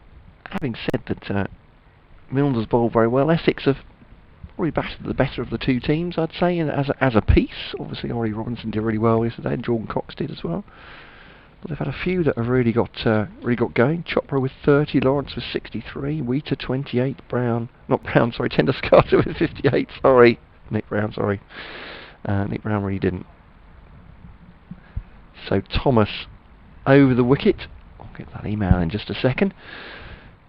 Last ball of the over. He's given up 9 so far, and Wesley just defends this one back up the pitch, and that is the end of the over. 2-4-2 for 7, and I imagine at the end of this over, Ivan Thomas, that'll go on his figures. Tim Groenewald won't like having an extra 9 on his return, I would have thought. That's true. The title of the email is Nick Brown. Okay. from David. He says, "Good afternoon, been tuning in and out, watching the test match as well. Don't worry, David, we won't hold it against you. Slightly embarrassing admission. In my role as Kent captain on the computer game Cricket Captain, Nick Brown almost invariably scored mountains of runs against us, as does Sir Alistair Cook, so I'm slightly amused by his unhappy fate today. Looking forward to the real thing on Saturday and beyond, especially as the video is working with your excellent commentary. Of course, it won't be this video feed. It will be, I don't know what the situation is. I don't whether either. Essex offer the same service. From certainly all 3 home games though, you'll have this and the T20s as well, absolutely. David also says, PS, that bowled was good. Not sure of the physics as to how off stump and leg stump managed to get knocked out of the ground at the same time though, and middle stump stays standing. Yeah, good point that.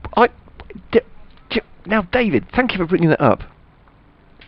There was a dismissal last year and I can't remember who it was, and I was convinced that off and leg had gone, and I was absolutely pilloried for it. Well, I was politely pilloried for it from not only my co-commentator but also, I won't name, but also from the listeners, saying it's not scientifically possible or physically possible. You've picked the bowling change here, Captain Cole. Marcus O'Riordan into the attack. Oh, sorry, I should be concentrating. Cook's cut this away for 2 runs. Oh, and he's then caught the ball because Ollie Robertson missed it when the throw came in from Jordan Cox on the boundary.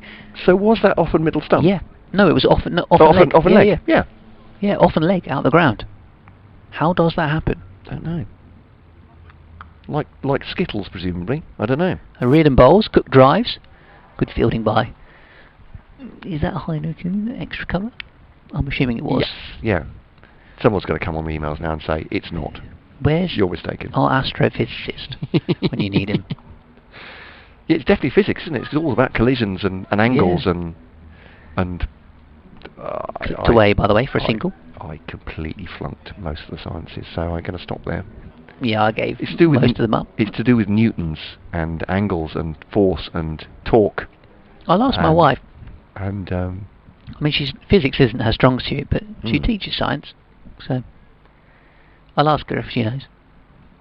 is it possible? I mean, I can see people saying it shouldn't be. O'Riordan bowls, pushed back to him by Wesley. It certainly looked like it. Anyway. Is it Mark in Madrid? Who's the... Yes. No, he literally is a rocket scientist, isn't he? Here comes O'Riordan again, turned away. We'll get on to our correspondence, and at some point over the course of the summer we will try and get you an answer to that question, that conundrum, how off stump and leg stump can both be flattened by a single delivery. Here comes O'Riordan again, cut away by Wesley, straight to point. So is that the over? Yeah, it is 6.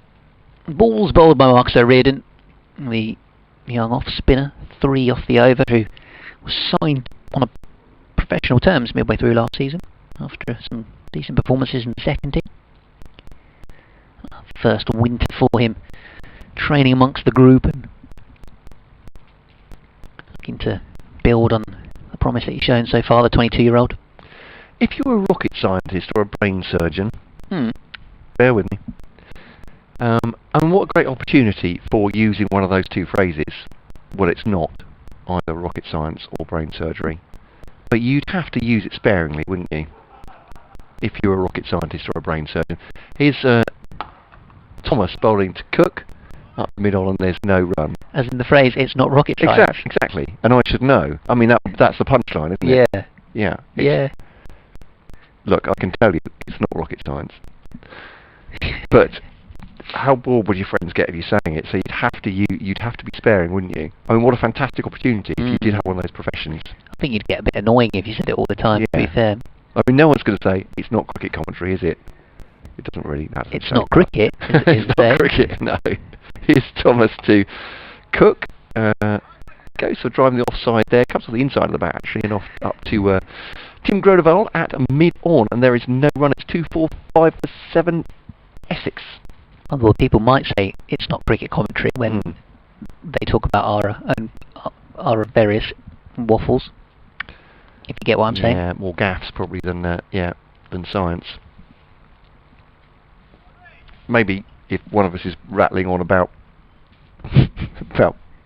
doves or paint colours, that's quite possible. Paint colours. Sorry. Here's oh, hello. That's a lovely shot by Alistair Cook.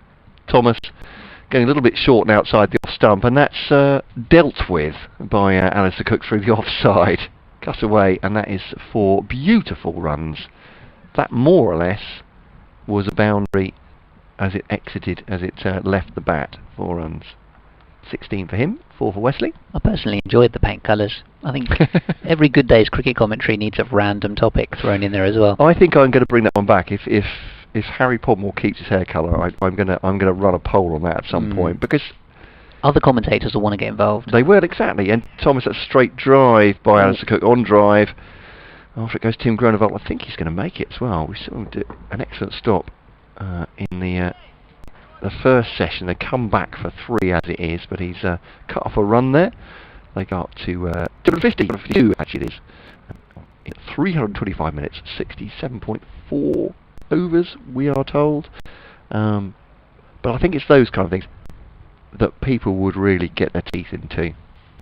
And many of our listeners, very eloquent, very descriptive. I can imagine them doing paint colour terms. You know the sometimes ones I'm talking about. Mouse's back, chiffon white, polar bear grey. Yes, exactly. Falls outside the off stump. Well, maybe. It may be. Frost tipped white. Through to the wicket given there's no run. But yeah, I can see people having... Snowy mountain. Having fun with that. White. What was the other one today? Oh yeah, well, a bit more crickety. In the days of those cricket annuals, and because they say straight out the coaching manual. Yeah. Who would you have? Who would be the picture you would have? I just love it how you're you need to write this list down. Yeah, I can do that. Pre-plan, random topics of conversation. Favourite Beatles year? I'm not sure about that one. That might be for a really dull day. Here's Ivan Thomas outside the off stump, and there's no run. We've probably heard enough about people's favourite albums and stuff for a lifetime, haven't we? We haven't done paint colours though. What is your favourite paint colour? No. Well, yes, quite possible. Well, we could extend that, not just what how do you describe Harry Podmore's hair, but yeah. Cricketing paint colours? Yeah, that's good. What colour is the bib that Grant Stewart is currently wearing Duke ball red, I don't know. As he's bringing on the stuff for the jailbreak? So, fluorescent sunflower yellow. I'm actually writing this down now. I bet I'll lose this pad though. 252 for 7 at drinks, by the way. Well, it's not drinks, is it? Do players ever do they have drinks breaks anymore? Are they allowed to touch the same lot of bottles? Have brought on drinks during the sessions, but I suppose the number of fielding substitutions, certainly for the fielders, they probably don't need them, do they? Because they're going off and on. Darren Stevens has just decided he's going off. John on Twitter says, what if the ball hits middle and off? Yeah. Middle stump hits the leg stump. Yeah. But then slots back into the hole upright. I kind of get the theory there. So, so the ball hits middle and off. Middle kind of moves to the right, hits the leg stump. But then by hitting the leg stump, it stops it moving any further. So the middle stump stays in the ground. So what you're relying on there is that the force that can knock middle stump onto leg stump, for instance, and knock leg stump out of the ground isn't enough to knock middle stump out. Yeah, that seems unlikely, doesn't it? That if middle hits leg hard enough, that leg would come out. Then why does middle stay? I'm not saying it wouldn't. I'm just saying that would rely on that theory. I like it as a theory, though. Now we're getting the ball rolling. This one is turned away into the onside by Sir Alistair Cook from a loopy delivery from Marcus O'Riordan. Now we're cooking. Discussion's up and running. Thanks to you, John, getting in touch on at BBC Kent Sport on Twitter. O'Riordan bowls, flicked away by Cook once more. There's a fielder out on the boundary rope. But Drummond allows him to go and retrieve it because he's the captain now.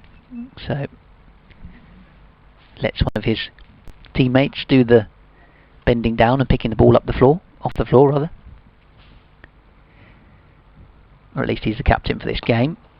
While the England boys are away, that's a fantastic bit of fielding from Heino Kuhn at mid-wicket. Wesley was looking to smear the ball into the leg side and Kuhn sprang to his left to do the fielding. Oh, and he's done it the same again, this time to the right.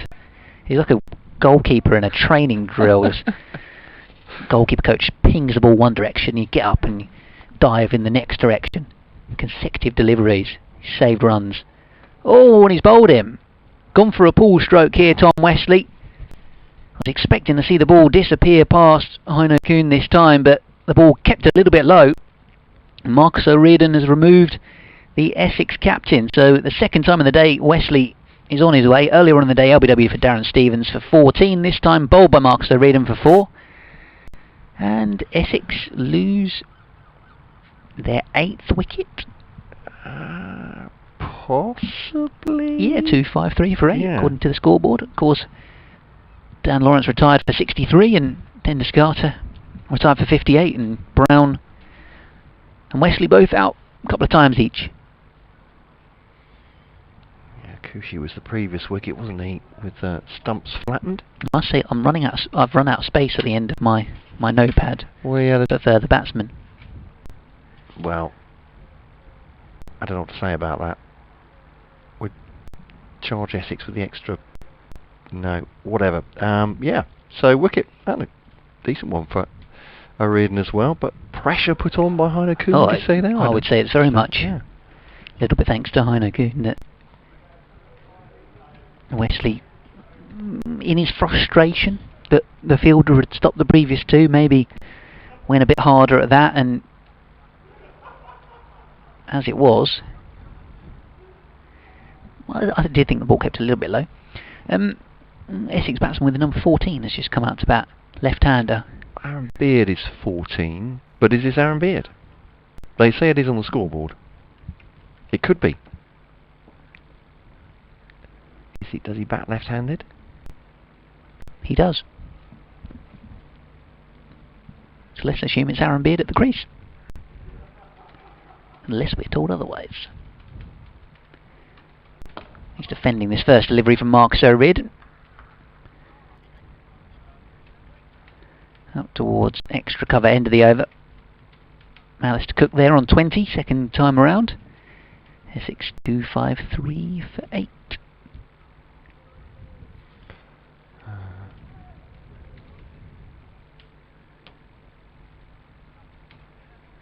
Yeah, so I don't know if it caused any disquiet for Essex, but obviously Brown and Wesley have both gone cheaply twice, but they have had some successes, and they have said Chopper has done well. Lawrence and Tender Scarter both went past 50 and were retired. Adam Wheater, a bit of a bizarre run out, but I thought looked very good as well. But the worries will be obviously with slight question marks of Brown and Wesley going for a second time. And Beard's out there now. Let's Cook has 20 from 35. He looks nice and settled. Yeah, just getting into it, isn't it? Really Cook. So round the wicket comes Ivan Thomas, left alone by Cook outside the off stump. John on Twitter again says, unfortunately I'm not a rocket scientist, but an artist. Maybe I think a little differently. Perhaps this is exactly what we need, John. Sometimes you have to think outside the box when the science isn't doing the right thing. Oh, I like the suggestion. Yeah, I do too. Because there's no way that an off stump and leg stump are going to come together independently. No. And the ball can't deflect sideways without hitting the middle stump, can it? So, as Thomas, edge, and past the left hand of the slip there. Is that Heinekun in there? He's filming it slip now? I think it's Jordan Cox. Jordan Cox, yeah. Not far away though. It went really to second slip, didn't it? And Cox made a dive to his left. Very, very close, but that was a proper edge. Good news for Ivan Thomas, I'd say, from a bowling point of view. He's put Alistair Cook in trouble there. Yeah, I think Cook's still feeling his way into some sort of a rhythm. Showing signs of doing that, but yeah, that was... Well, edgy seems the only word for it, really. And Thomas now to Cook, leaves that. That was coming back at him, but we'll call that a good leave through to the wicket-keeper, and there's no run. Of course it was a good leave. But absolutely, only two types of leave. We would also, without to get too serious about it, obviously Wesley and Brown have gone a couple of times cheaply, and Cook has edged there, but these players haven't played any serious cricket for a long time. This is very much a warm-up, and if this were pre-season, it would be pretty early in pre-season, wouldn't it, compared to in relative to the amount of warm-up they've actually done physically. Ball pushed into the offside. It's probably quite hard, A, not having any crowd in to have that normality. Yeah. Then B, just it's just a warm-up, it's friendly, that there's these slightly controlled. So to have your usual game age, more concentration, it must be difficult. It's a very good point. Here's Thomas bowling to Cook, straight back at the bowler. Great stop from Ivan Thomas as well. Just caught that on his follow through, though into the ground first. Or did he? Beg your pardon. Has it gone out to Cadry, or has he tossed it to Cadry there? Yeah, I think he lobbed it out to Cadry. Who's then lobbed it to Bo Drummond, and he's missed it. It was all looking very neat and tidy for a minute, but sorry, Danny ruined it. Just flicks it, goes and get it, flicks the ball up to Ivan Thomas. Surprised he hasn't bowled himself at all today. Yeah. So turn the arm over. Good over this one by Thomas. Last ball of it to Cook. Strikes him again. Where's that hit him? And he's followed through. Ivan Thomas obscured my view of that, but a sort of muffled shout. Was it front thigh pad? I couldn't quite work it out. It's come back out to the bowler, or back up to the bowler. I think you might be right. It's got up to him, but yeah, certainly discomforted him. A good over from Ivan Thomas, especially with the ball 70 overs old. Just going for the 4, which was edged through the slips. So end of the over. Some joy for Ivan Thomas there, but not a wicket as such as yet, right? Ridden to continue. In and bowling. Forward comes Beard, plays defensively. I reckon we might get through these. Still got 20 more overs. Kent continue with a spinner at one end, seamer at the other, maybe double spin at some point. They should get through these by 6 o'clock, I would have thought. Back goes Beard and pushing this one away. Still a glorious evening, in fact, here in Canterbury. A little bit of shadow cast by the Frank Willie now on the pitch, but mostly the ground bathed in sunshine as forward comes Beard, and I think a bit of muffled glove and bat handle and the ball popping away into the onside. Reardon just working into a nice little rhythm. Wheeling in again and bowls and pushed back in its direction. Update coming for BBC Radio Kent from myself, Ben Watts. Matt Cole is here with me as well. Second day of this warm-up game between Kent and Essex. Again attempting to just nudge this away in the onside, Beard. No run. Final delivery of the over as O'Riordan is in and bowling. Another nicely flighted delivery which is defended into the offside, so a maiden over from the young off-spinner. 3 overs, 1 maiden, 1 for 4 for him now, after removing Wesley in the previous over. I would read out the score, but I'm going to do it in 3 seconds anyway. Yeah, Essex now 257 for 8. Kent scored 258, effectively all out yesterday, but this game very much just a warm-up, not a competitive fixture. Essex have sent out a number of batsmen a couple of times now, and 2 of them have been dismissed on 2 occasions. Brown caught by Robinson off the bowling of Milnes, out second ball for naught. He was out second ball for 4 earlier on in the day, and Wesley out for a second time, trying to a pull shot to O'Riordan out for 4. He was bowled. Alistair Cook is there for a second time too. He's 24 not out on this occasion earlier in the day. Lawrence 63 retired.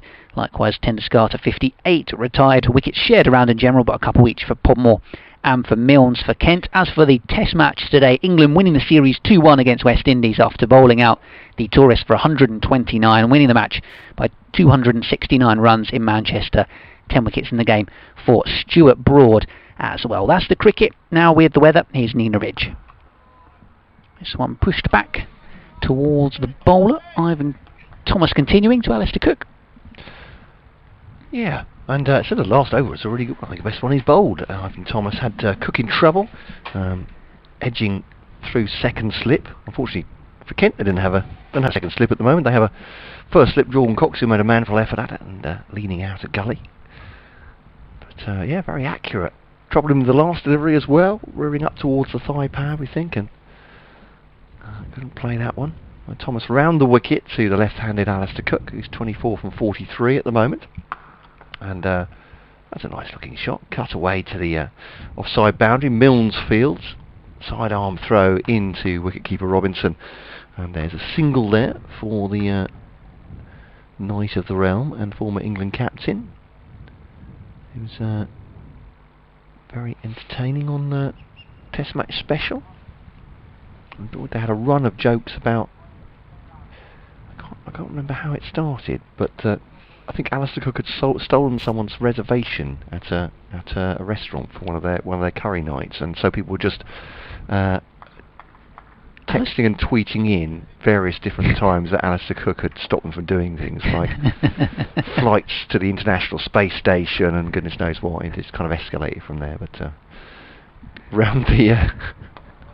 I'm not sure whether it was actually true. He protested his innocence. Surely Alistair Cook wouldn't have stolen anything. No, the story went as Beard just turns this round the corner towards Fine Leg. I believe, and correct me if I'm wrong, if you've been listening to TMS as well recently, that but yes, that he'd either, that not intentionally, but inadvertently, I think, had bumped people out just by being Alistair Cook. Oh, okay. Which I think, obviously, they made play of it in the commentary box because he's probably the person least likely to do that sort of thing with his notoriety. But he probably had a booking, and yeah, it was done behind his back almost. It didn't stop, obviously, them making great sport of it. Cut away, Milnes goes to the boundary rider rather, and stops that going for 4. It's just a single to the aforementioned Alistair Cook, who's on 26 from 45 and looking pretty good, although Thomas had him just rattled a couple of times in this this last over.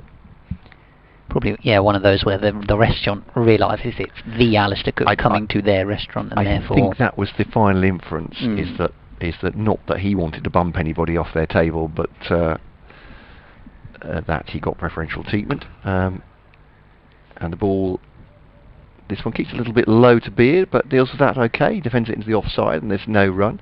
Is that the end of the over? It is, and Thomas, none for 55. A little bit expensive earlier on, but has recovered really well. A bit like Tim Grenevald, whose second spell was really, really good. O'Riordan 1 for 4 from 3 overs so far. Stewart's back on the field. I think he's swapping with Ivan Thomas potentially. Yeah. I think Daniel Bird-Drummond is Thomas probably bowled 10 now, yeah. Trying to remember how many overs people have bowled and how much people have been out in the field, and he's as much playing the role of chief of load management. It's more accountancy than captaincy at this point. Stewart's bowled 2 spells, I think, hasn't he? But he'll probably just field here. O'Riordan in and bowling to Cook, driven away out towards deep point. Darren Stevens has re-emerged. Don't know if he intends to come back on the field. He's having a word with Ivan Thomas. Yeah, maybe a bit of Kadri, maybe even Bird-Drummond himself. Darren Stevens is loosening up. He's keen. He's keen to come and have another bowl. O'Riordan in. Just pushed away into the onside by Beard. He's playing O'Riordan fairly watchfully. Here he comes again, the half spinner, soft hands, angles down into the gully, or behind square on the offside rather. Grant Stewart, who's newly back on the field of play, does the fielding, and Beard realises, oh, hang on a minute, no single there. Runs back in behind his crease. Here comes a whirling O'Riordan once again, the off spinner, pushed back up the pitch. I seem to remember the last time O'Riordan played and made his debut against Nottinghamshire, he didn't actually have a number on the back of his shirt, so it's a newly printed 5 and a 5, as this is angled out towards point once again off the bat of Beard, played defensively. Decent rhythm here for Marcus O'Riordan. Hard to tell how much turn he's getting, but he's bowling as an off spinner to use the slope if he can. Forward defensive stroke once more, and just the one off the over. Nice tally of dot balls there for the 22-year-old. And is it going to be a bit of Darren Stevens from the pavilion end? Arne Kuhn just giving the ball a little bit of a rub on his sleeve. Bird-Drummond nodding and having a discussion with Stevens. I think Groeneveld is being swapped out for the great man. Indeed so. Yeah, Stevens to return. And Stewart's there as well in attendance, but as I said, he has bowled a couple of spells now, so I wouldn't imagine that they'll bring him back. How many has Stevens got through? Let's check his figures here. So, Darren Stevens already bowled 11. Wants some more. Fair enough. He's Darren Stevens. He can do what he wants. Outside the off stump, that is a loosener. And Alistair Cook, if he's not hit that before, hasn't got full value for it, I would suggest. It's just propels it out towards the offside boundary. Just gets a single. Wasn't there a story how Alistair Cook at some sort of a function was asked by a Kent supporter about Darren Stevens, and he turned around and said, I've never got out to Darren Stevens, only to then get out to Darren Stevens in the next game. I'm fairly sure that happened. That's tempting fate, even to say that without any qualification. You wouldn't want to be doing that, would you? No. As great a batsman as Alistair Cook is, he's not facing him right now, though. He's given that pleasure to Aaron Beard, who's just looking around the field. Actually, the field's changing, so for Beard there, they're bringing 2 men in on the drive and the onside. So at mid-wicket, but that's a loose delivery by Stevens again, and it's cut out towards Milnes at point. So slip and a gully. There's these 2 men at mid-wicket on the drive, trying to present the ball through there. It looks like Kuhn and Jordan Cox there, and then as a very long leg. I think that's Marcus O'Riordan in the way in the distance at the Nackington Road end. Stevens bowls mid on mid off as well. Just a little push forward by Beard. I'm not sure that was a thickish edge. I think he played for that. Just opened to face and runs it down to third man. Milnes goes round to field and he takes a single. 2-6-3 for 8. It was here last year. LBW. There you go. In the game when Sam Cook got 7 in the second innings, was it? As Cook pushes into the offside and there's no run. I think he got 12 in total, didn't he? Was it 5 in the first, 7 in the second? Yeah. And he was good again yesterday. He's got a bit of a future, I would suggest, that young man. We've worked out he can play a bit, certainly from watching him at Canterbury.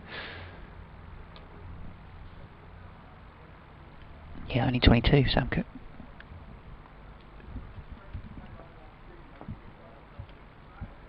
And Stevens back to his mark then. 2-6-3 for 8. Cook 28 on strike now. As the Cook keeps a little bit low to him, but turns this into the onside from the off stump out towards the boundary. And is that Podmore out there? I think it is as the boundary fielder. Yeah, I think so. It was Jordan Cox for a moment. No, but he's second step course, isn't he? So yeah, it's Podmore and Kuhn on the drive. Then once again they bring these 2 in for Aaron Beard, looking for a catch popped up to one of those 2. Here is Stevens then. Linden comes into second slip as well from Gully, and that's a little nudge back up the pitch to Hamid Kadri at cover, and that's the end of the over. Is it? It is. Everyone's moving very slowly out there. What are the umpires discussing? Is it gel time? Is it the gel break? I think it must be. They're waving someone on. Yeah, there must be. Well, we know they're not discussing the weather because it's bright sunshine and it's not been raining, so... Unless James Trebot is inviting one of us out to the middle, it must be the jailbreak. You think he wants you on for a spell, Ben? You think that's what it is? I didn't bring my kit, actually. Oh, shame. Normally I always have it in my car just in case. And your weekend's cricket, village cricket, has been ruined by Kent teams being too successful, isn't it? That is true, yeah. It's the occupational hazard of the sports reporter. Yeah. Your team's getting to finals and that sort of thing. Getting into playoffs, yep. Yeah. It's a bit like Darren Stevens saying his cricket gets in the way of his golf, isn't it? Yeah, Inverness didn't miss much last week with the rain, but tucked away into the onside. This one from Alistair Cook. And Daniel Bell Drummond moves around to do the fielding. So a couple off that first delivery of the new O'Riordan over.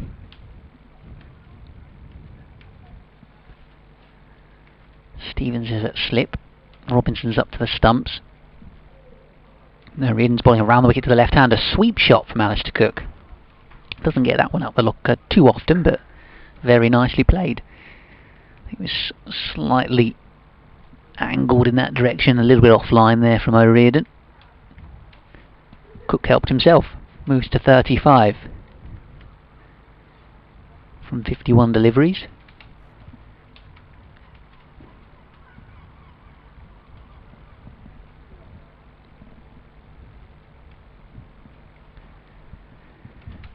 Here's O'Riordan once again. All that one's a little bit floated up and clipped around the corner. There is some cover for him on that boundary at deep square leg. Jordan Cox the man there. And the batsman just jog it through for 1 fairly comfortably enough. Essex, well, I guess in theory you're going to win this warm-up game if you have a winner. Yeah, I suppose so. Oh, big shout for LBW. There's a attempted stroke through mid-wicket. Suggestion would be from umpire Treble that was maybe missing leg stump. And he was an off-spinner himself, so he should know. You think not? This one's driven away, beautifully played by Aaron Beard for 4 runs. I was actually trying to watch the replay and wasn't paying attention, but it's gone away for 4. I thought it was a decent shout, given that the off-spinners naturally will turn from... Yeah, go down the slope a bit. Yeah, maybe. But again, the angle's not quite perfect on the replay. Not quite as flat as the. So we've got a bit of a slope on it. That's the umpire's view. I thought it was a decent shout. Yeah, I've looked at it again, and it's definitely worth a shout. I can see why umpire Treble's not giving it. Yeah. 275 for 8. Kent made 258 yesterday. This one's turned away into the onside. Kent ended up losing, 10 wickets. Yes, sorry, they did. Yes, one retirement, but yeah, did end up losing 10 eventually. Yes, Essex have lost 8, although they have put. Heineken came in twice, didn't he? Yeah, he was the only man that came in twice. Yeah. Kent did give more of their bowlers a bat, if that makes sense. Whereas Essex got down to their wicketkeeper, put in another batsman, and then sent 3 of their batsmen back in, so none of the bowlers have batted.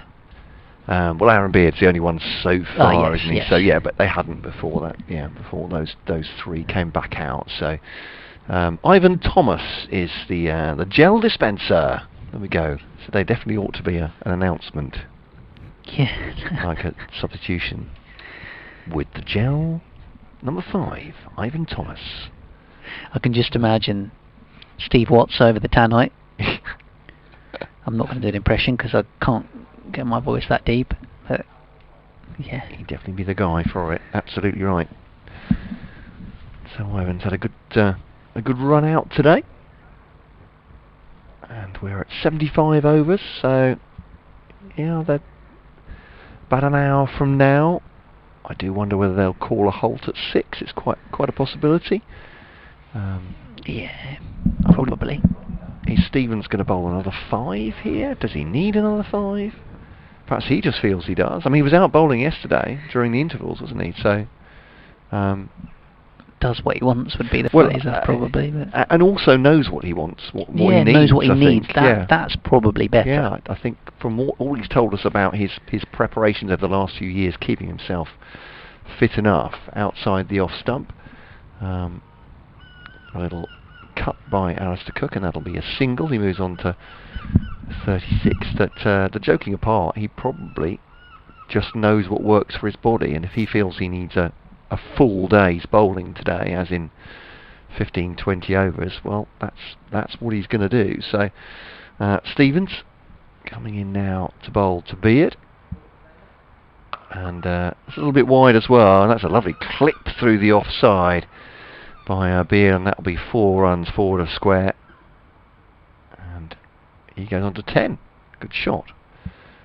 Now I'm wondering how much Darren Stevens is profiting from this from this third spell, but again, he knows what, and he does. He'll do different preparations from the rest of the squad from what he's described before as well. So there are certain drills he won't be doing, like the football before the game. Doesn't get involved in that. So perhaps he needs to bowl, as it were. Stevens edges just in front of second slip Jack Leaning. Didn't quite carry, but a definite edge from Beard. He still got it. 281 for 8. Cook has 37, Beard has 11. I've just changed my vantage point slightly in the commentary box, and I've actually just noticed that Simon Cook, the acting Kent head coach, is sat behind the sight screen. Oh, right. So there's a small gap underneath the sight screen, and he's peering through, sat on one of the benches in front of the Frank Willie. So he's right behind the bowler's arm, presumably. And that's a lovely shot from Alistair Cook on the back foot, punch through the offside, and again it's all the way along the ground. Absolutely clinical. What a shot that is. 41, he's on 54 balls. He's certainly benefiting from his second time around. Although he was benefiting from my presence. He always gets runs when I'm here, after all. They can only hope you're saying that again. in some ways, the commentator's curse. Left outside the off stump. They came back at Alistair Cook, but I agreed I wouldn't say it, and I haven't said it, and he's just got. Yeah, that's true. He's got runs. So I thought I'd chuck one in there just in case. Well, I think Kent supporters would say it's not now you need to use those powers, Ben. That is true. It's I'll when save them up. It's when he's 41 not out on Saturday or whatever. But Stevens to Cook, and defends that into the onside. Here's a question. Well, maybe setting us both up for a fall here. But having looked at the regulations for the Bob Willis Trophy, nothing about the toss. Are they dispensing with the toss rules? I thought there was some rumour of that. With the no toss rules, I should say. I don't know, actually. Or will That's the a good question. Willis Trophy? If anyone knows, at BBC Kent Sport, cricket@gmail.com. I think there was certainly debate over it after last season. Yeah, there wasn't there? About whether it was time to return to. I don't think it ever entirely achieved what it was supposed to do, to be honest. I'm looking it up. Marks O'Riordan, continuing. Oh, that's popped up to slip. Is that a catch for Darren Stevens? He claims it. Suggestion would be that it hasn't come off the bat from the umpire. Seen a replay of that? No, I think it's popped up off the pad, and it was going down the leg side. Must have hit something for the trajectory. That one is going down the leg side and away to the boundary, in fact. Off the bat or glove of Aaron Beard, because runs awarded and 4 signalled. Didn't sound particularly woody, but he's added 4 more to the scoreboard, and he's on to 15. Alistair Cook's on 41. O'Riordan's figure's 1 for 20. As he's in once more, the keeper up to the stumps and 1 slip, and it's whipped away out towards deep mid wicket where there's no fielder. Another boundary, definitely hit that one. Did Aaron Beard. Most of O'Riordan's fielders on the offside. He's got backward point, a short cover, an extra cover. Cover point mid off. On the leg side, he's only got mid on, mid wicket, and then man at deep backward square. So after a couple of boundaries in succession, he's in and bowling. Better delivery on off stump to Beard, who prods it down into the pitch. He's 19 from 26 now. Good little knock for him. Have a little look at the rules and regs. Yep. Here he comes again.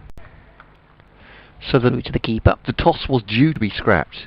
Sorry, the uncontested toss rule was due to be scrapped for this year's county championship. I can't see whether that is. So it seems likely that it has been scrapped. This one defended back down the pitch, end of the over. Essex 2-9 for 8, with Beard accelerating onto 19 in that over. So the onus now is on clubs to produce good pitches. So the ECB, so they're going to be stricter on poor pitches. So there'll be more penalties for poor pitches, and so the leeway given to groundsmen is less. Okay. So you produce a green seamer in the hope that you win the toss and get to bowl. Then. Presumably the idea is that if the ECB then say, well, you're going to suffer for that if you deliberately prepare pitches like that, like was done in the past before the uncontested rules. So Stevens to Cook, and push that back up the pitch, and there's no run. All very dusty, spinning wickets. So just quickly reading the article on that it appeared to have worked in the first couple of years, but it doesn't seem to be producing the pitches that the ECB want, basically, since then. So Stevens to Cook, and tend to the onside. This one's fielded behind a Coon at mid wicket. That's fairly soft hands, and there's no run. So what is that? That looks like World War II. It's got stripes on the underbelly. Is that a Spitfire? I think it might be. It's got a throaty engine, that one. Wonderful. Here's Stevens. Definitely had the decals, didn't it? Turned behind square of Reardon Fields for a single. They've got a wonderful noise. And 293 for 8. Cook has 41. Beard has 19. So yeah, it would follow surely that the Bob Willis Trophy that they would have a toss. There was also a proposal that the Kookaburra ball might be used this summer, but the ECB decided against that. Although they were thinking about using a Kookaburra for white ball cricket. So Stevens bowling to Beard. They've got, the scoreboard says that's Alistair Cook, but I think I can tell the difference between them. That it's Beard on strike at the moment. He has 19, Cook has 43. So there we go. So yes, it would follow, wouldn't it, that you wouldn't think that they would change their minds about an uncontested toss rule for the competition replacing the county championship. Stevens to Beard, and again gets defensive shots on that into the offside. Cadry fields on the run. It's full of energy, even at 5:30 on a long sunny day. Wonder if he fancies another little bowl before the close. Yeah, he might do, mightn't he? With 12 overs after this one. Stevens has added another 3 overs so far. Bowls with 2 slips in and turned round the corner by Beard. And he'll pick up a single there. I think the scoreboard's going to have to have a count back. End of the over. 296 for 8 then Essex. They bat on. As Ben was saying, 3 of their batsmen have batted for a second time, including Alistair Cook, who has I believe he has 41 rather than 44 at this point. Or is it 42? Because I say he's just on the strike, and it's obviously Beard who has. Anyway, it's around there. I'm sorry, we may not be able to tell you exactly when he reaches 50, unless the scoreboard goes into countback. But 296 for 8 is the score, and it is Cadry. There we go. He's calling the changes, Ben Watts. He's got a Reardon off. He's given him the elbow, even though he comes from the same club. 124, 1 for 24 for O'Riordan. But a nice little spell there, actually, didn't he? Yeah, it was a tidy spell. Picked up that wicket of Tom Wesley as well. Big LBW shout in the last over. What I haven't told you is I've got an earpiece with Daniel Bowdrummers telling me who's coming on at the next over. So Cadry back on from the Nackington Road end then. And it's Beard still on strike, trying to work a bit of room and play it away offside, which he does do, but he doesn't manage to sneak it into a gap.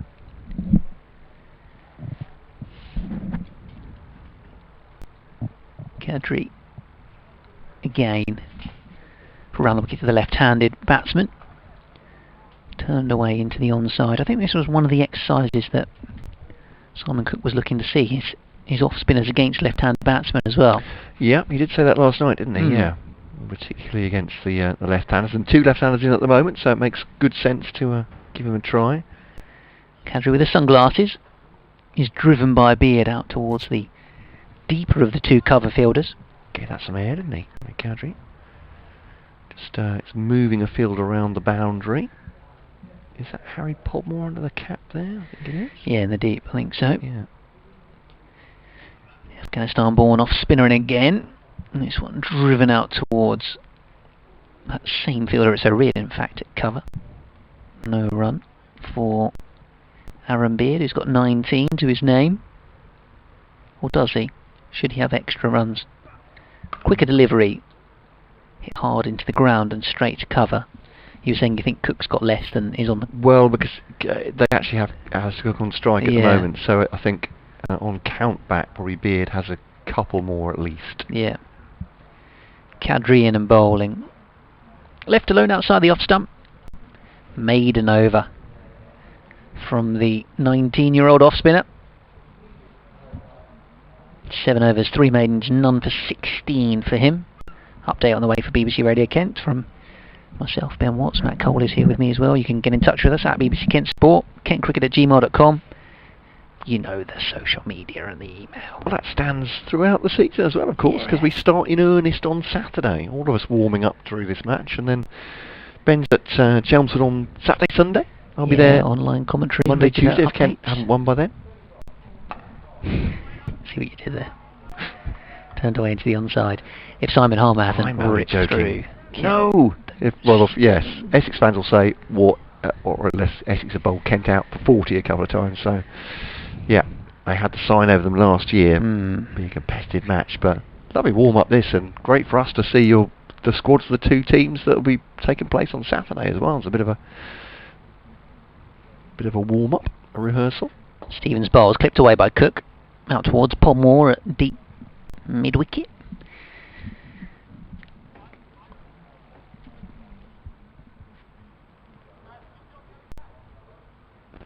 I think the scoreboard might be right now. It says Beard on 20 and Cook on 42. I think that's about right, yep. Pretty much there. Yeah, well, Essex 296 for 8 as we draw towards a close. Kent hit 258 yesterday, but this is very much a warm-up match, and typical cricket rules don't apply. We've seen a couple of batsmen come back in for Essex and then depart for a second time in the day, including Nick Brown, who was out to Milnes, and Wesley, who was bowled by O'Riordan. We're just seeing Darren Stevens get through another spell at the moment, the 44-year-old coming into another season of county cricket after his performances at the back end of last season, earning himself an extra year with Kent.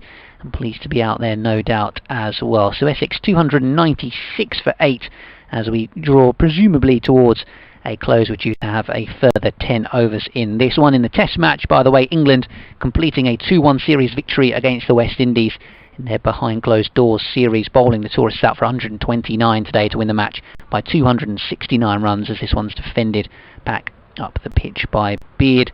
10 wickets in the match for Stuart Broad, 5 in the second innings for Chris Wokes in that one. Commentary of this one here between Kent and Essex continues online. Now Nina Ridge has the weather.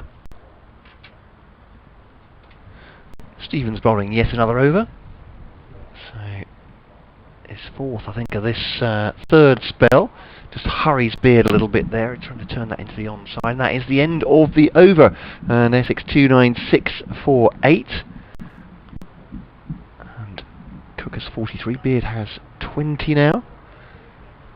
And it's a little chat between Stevens and Beldrum. I would imagine is that Stevens asking to go off. I think he'd go off if he wanted to go off. Yeah, I think it's probably the other way round. Beldrum saying, how many more you got in you? Yeah. How many more do you want to bowl? All seemed quite cordial. I don't think there was any confrontation there, but yeah, that's probably it, isn't it? Deciding what's good for you. Do you want to bowl another couple? And so Cadry continues though from the Nackington Road end. Driven up towards mid-on by Alistair Cook. Yeah, everyone else is having their overs dictated to them by the strength and conditioning team, perhaps, but Darren Stevens is a man in control of his own destiny, seemingly. Cadry again whirling in. The off spinner. As we were saying before, delivery defended. To a great extent, there's no point having Darren Stevens if you're going to try and dictate him what he should do in these situations. He'll feel it himself, won't he? Cadry in and bowling. That's just drop his length back. I don't think deliberately so. A bit of a drag down, and Cook's just glided that down towards third man, and Grant Stewart has managed to get there. And it'll be a pretty casually jogged 3 by Cook. I can just see some of the high ups of Kent cricket away to our left. Are we in their parking spaces? Probably. There's the CEO, Simon Story, in a nice crisp pink shirt. Is the Vice Admiral there? Are you in his parking space? I think is that Simon Phillip in the gilet leaning? Oh no, is it? I'm in his parking space. Oh, this one's popped up into the offside. Oh, a chance for a catch. Kainu Kuhn, even he's not quite quick enough to get there. As Beard was looking to turn it away off his hip into the onside. Or ballooned up off the leading edge. Cadry, he deserves a wicket for his efforts so far. He's only going at 2.5 and over. It's been tidy. The young man in and bowling once again. Pushed away out towards cover. There's Kuhn again to do the fielding. I literally am in the chairman's parking space we were talking earlier, if you've just joined us. So I am starting to feel a little bit nervy. I'm not sure if he's allowed to park in his normal space. That's the thing. Ah, okay. With the various bubbles. That's a good point. Cadry bowls. Good flight on that one. Smashed away though into the covers, and I think it bounces off Mark, so Reedon's knee, that might be a slightly painful one for him at cover. Of course, we're all in different areas of the ground, aren't we? Different sections. So, yeah. So, hence we have come across Paul Downton, for instance, because we're in the same area. Yes. And we probably could talk to Michael Yardy because he's over there, but we'd have to shout because we're not allowed out of the commentary box at the moment. Yeah, and he's interacting with the players. That's true. That's true. So we're not supposed we probably to be. Shouldn't, which Paul Downton isn't, I suppose, at the moment. But so Darren Stevens' spell has finished. No, he's just building a slip. Perhaps he said, "Do you want to go off? Do you want to stay on?" Or he said, "That's enough. What do you want to do? That's enough, Deebs. Thanks very much." So we're going to have Jack leaning for a second over from the pavilion end. He'll bowl to Alistair Cook. Just pushes it into the offside, and there's no run. And I think that probably signals, unless you can see a sense in it, I think that's the end of the seamers for the day, for the match. This warm-up match. Oh, he got a bit of turn. That's a leading edge on the out into the offside. Is this a case now of leaning? Do you know what it was? Leaning and Kadri just keep on bowling until Alistair Cook's had enough? Thanks, lads. It does feel a little bit like that. I don't know. I mean, obviously they don't mind Kadri having a few overs, but and that's probably a bit of both, isn't it? It's like, well, we like Kadri to bowl as long as you're prepared to stand there and bat to an extent as well. Leaning to Cook, goes for a sweep, gets in a bit of a tangle, and it just ends up at sort of leg slip O'Riordan fields. I suspect if there's a wicket, maybe they don't pass out. Maybe. This is leaning to Cook. Oh, I thought for a moment that was a little bit uppish and maybe a return catch. Might have been a bump ball though. It's another dot ball. Leaning's bowling his way towards the maiden here. Against the former England captain. Round the wicket. Useful for Leaning as well. He's going to turn his arm over for Kent in the trophy. Again on the drive, Alistair Cook. Maybe and yeah, it is a maiden. T20 possibly? Yeah, absolutely. What birds are these, Matt? These are definitely pigeons though. So yeah, I think those are just common and garden. Oh, okay. Feral pigeons. I thought I was asking a poignant question. Afraid not, no. But I think our black and white stripy pigeon is in that one. Those are his mates. I thought I saw him in there somewhere. They're quite They definitely did a thing about that on Spring Watch, about where urban pigeons come from. Fascinating if you're interested in birds, obviously if you're not. Kadri to Beard, drives it to the offside. Nice shot that actually, fielded by Podmore, the boundary rider on the offside. An Essex 300 come up from 82.1 overs. I mean, they'll get through these last 7 and a bit overs fairly quickly, you'd imagine. But Kadri will enjoy the chance to turn his arm over, particularly against Alistair Cook, who just leans gently back and cuts that out towards Podmore on the point boundary. And that's another single for him, 47. I don't think Alistair Cook will be overly obsessed with getting a half century here. Time at the crease and all. Yeah, he probably isn't even looking at the scoreboard in truth. Just playing like it's a net at the moment. Kadri to Beard, who rocks back into his crease, and again it's nicely cut out towards the offside. As much as anything, I think this is a good exercise for Beard and good for him to work up a little bit of form. So Kadri round the wicket once again to the left-handed Cook. There's two left-handed, gives out a lot of flight. Actually, just let that one go a little bit, I think. But it fooled Alistair Cook anyway, and it's just dribbled out on the offside as he chops it down to the ground. 302 for 8. Here's Kadri once more. Flatter delivery this one, and just dabbed down through third man by Alistair Cook. It's a long chase for Grant Stewart. Well, that's testing that hamstring, isn't it? He's done 2 of those long chases now. It'll be again, as you said before, Ben, a casually run 3, and that's applauding the Knight in the realm. Half century for him, and I think it's a 50 stand as well. Well done, Sir Alistair. Very nicely done. You're absolutely right. 52 runs, 30 contributed by Alistair Cook, 22 by Aaron Beard, who's, as you say, he's had a good bat, and he's carrying on batting. Quicker delivery from Cadry again. Looks to smack that through extra cover, but doesn't really time it. Beard on the back foot drive, and it's stopped by Heinokun in the offside. Fairly shorter cover, and that's a dot ball to finish. Cook has 50, Beard has 22, Essex 305 for 8, and 7 overs remain in the day. I don't think Essex would quibble if they got these 7 bowled before 6 o'clock, but they might be pushing to get that many done. Jack leaning once more. Did I take your over there? Was I concentrating on Cadry? Quite possibly. I can't remember it. Because I was supposed to be from this end, aren't I? But there we are. I think we're on the wind down a bit like the players out there. just talk through the whole thing. Well, this is leaning anyway around the wicket. I certainly did a couple of balls over. That keeps low. Cook pushes it into the offside with his pad. It's like the wind-up toys when they're just getting to the end of their rotation. Yeah. I'm bowling from both ends now. Oh, that greedy. Leaning to Cook. Let's say a block for no run. This, we've had some interesting cricket today, but I think perhaps this isn't it. Leaning to Cook. Again, just a gentle drive into the offside and fielded by Cadry. No run. What we will say for Jack Leaning is he's getting through his overs really quickly. So back to his mark on his 2-pace run up. Just a lean on that by Alistair Cook into the onside. Pulls the wrists round it and a flick out towards the deep square leg boundary, fielded by Harry Podmore. Cook's on a 51. Beard has 22 from 47 balls, so yeah, it's been a good run out for him. He's not one of their top 6 batsmen, but might as well get someone like Aaron Beard into some nick if he's going to be in the side. Flat delivery from Leaning.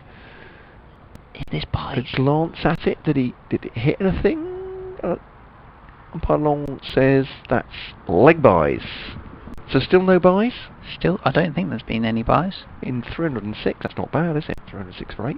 Ollie Robinson looked concerned that one might have been for a moment, but yeah. But no buys, I think. No buys against his name. End of the over, and 6 remaining in the day. Beard 22, Cook has 51. The Cadry to continue. It is indeed. We might get through 7 before 6 o'clock at this rate. Quite easily the way these spinners go. Cadry in. Ball wasn't driven away nicely. By Aaron Beard, straight to extra cover. Marks O'Reilly grabs the ball, lobs it straight to Cadry. He's already back at the top of his mark and ready to go again. Just toying with the ball in his hand slightly. In and cut away by Beard, and that goes underneath a slightly laboured attempt to field the ball by Grant Stewart. It wasn't a full-on commitment to hit the turf and stop that one. Another boundary for Beard, has 26, Cook 51. Slight annoyance for Cadry rather, who I noticed as he skips up to the wicket in the start of his action, he almost holds the ball in both hands. It's only at the last minute that those parties and he comes into his action. Yeah. Almost like he's trying to disguise what he's doing with the ball. It's pushed away out towards extra cover.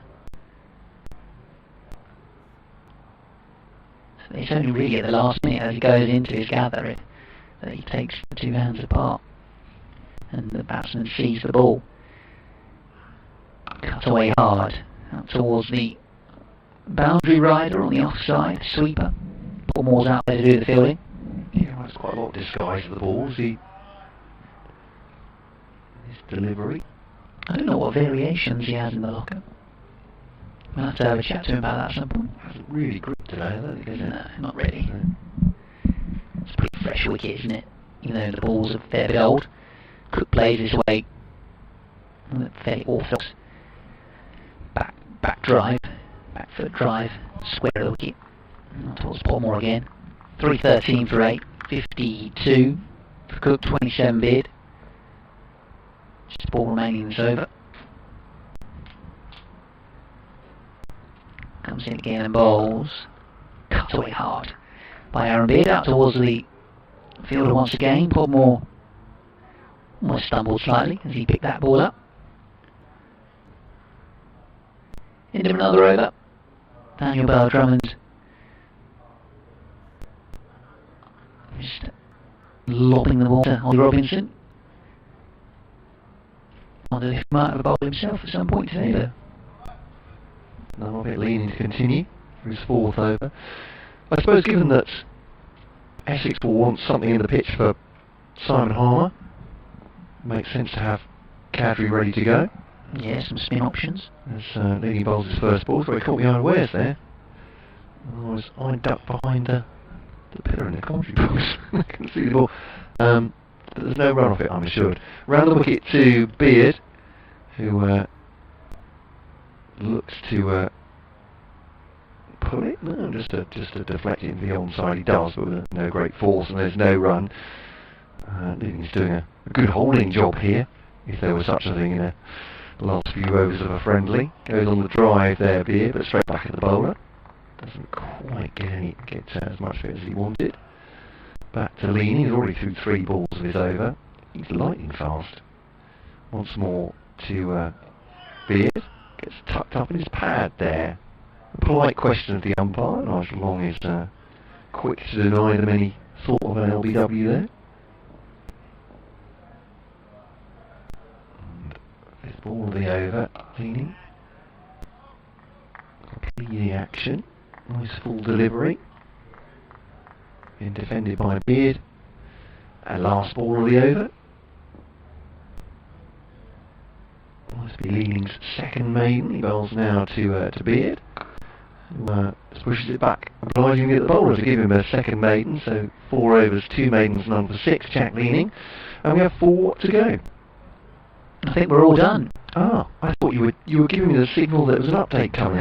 Shut up. No. I just seen Alistair Cook punch gloves with one of the umpires, and a couple of the players do likewise. And it looks to me like the players have called time. 86 overs have been bowled in total. Yep. And it's fist bumps all round. And cheers for the game, lads. Yeah, we're done. 314 for 8 Essex then. That's the final count. Alistair Cook gets himself an unbeaten 50 on his second time around. I can try and go through the card. Yeah, why not? As much as it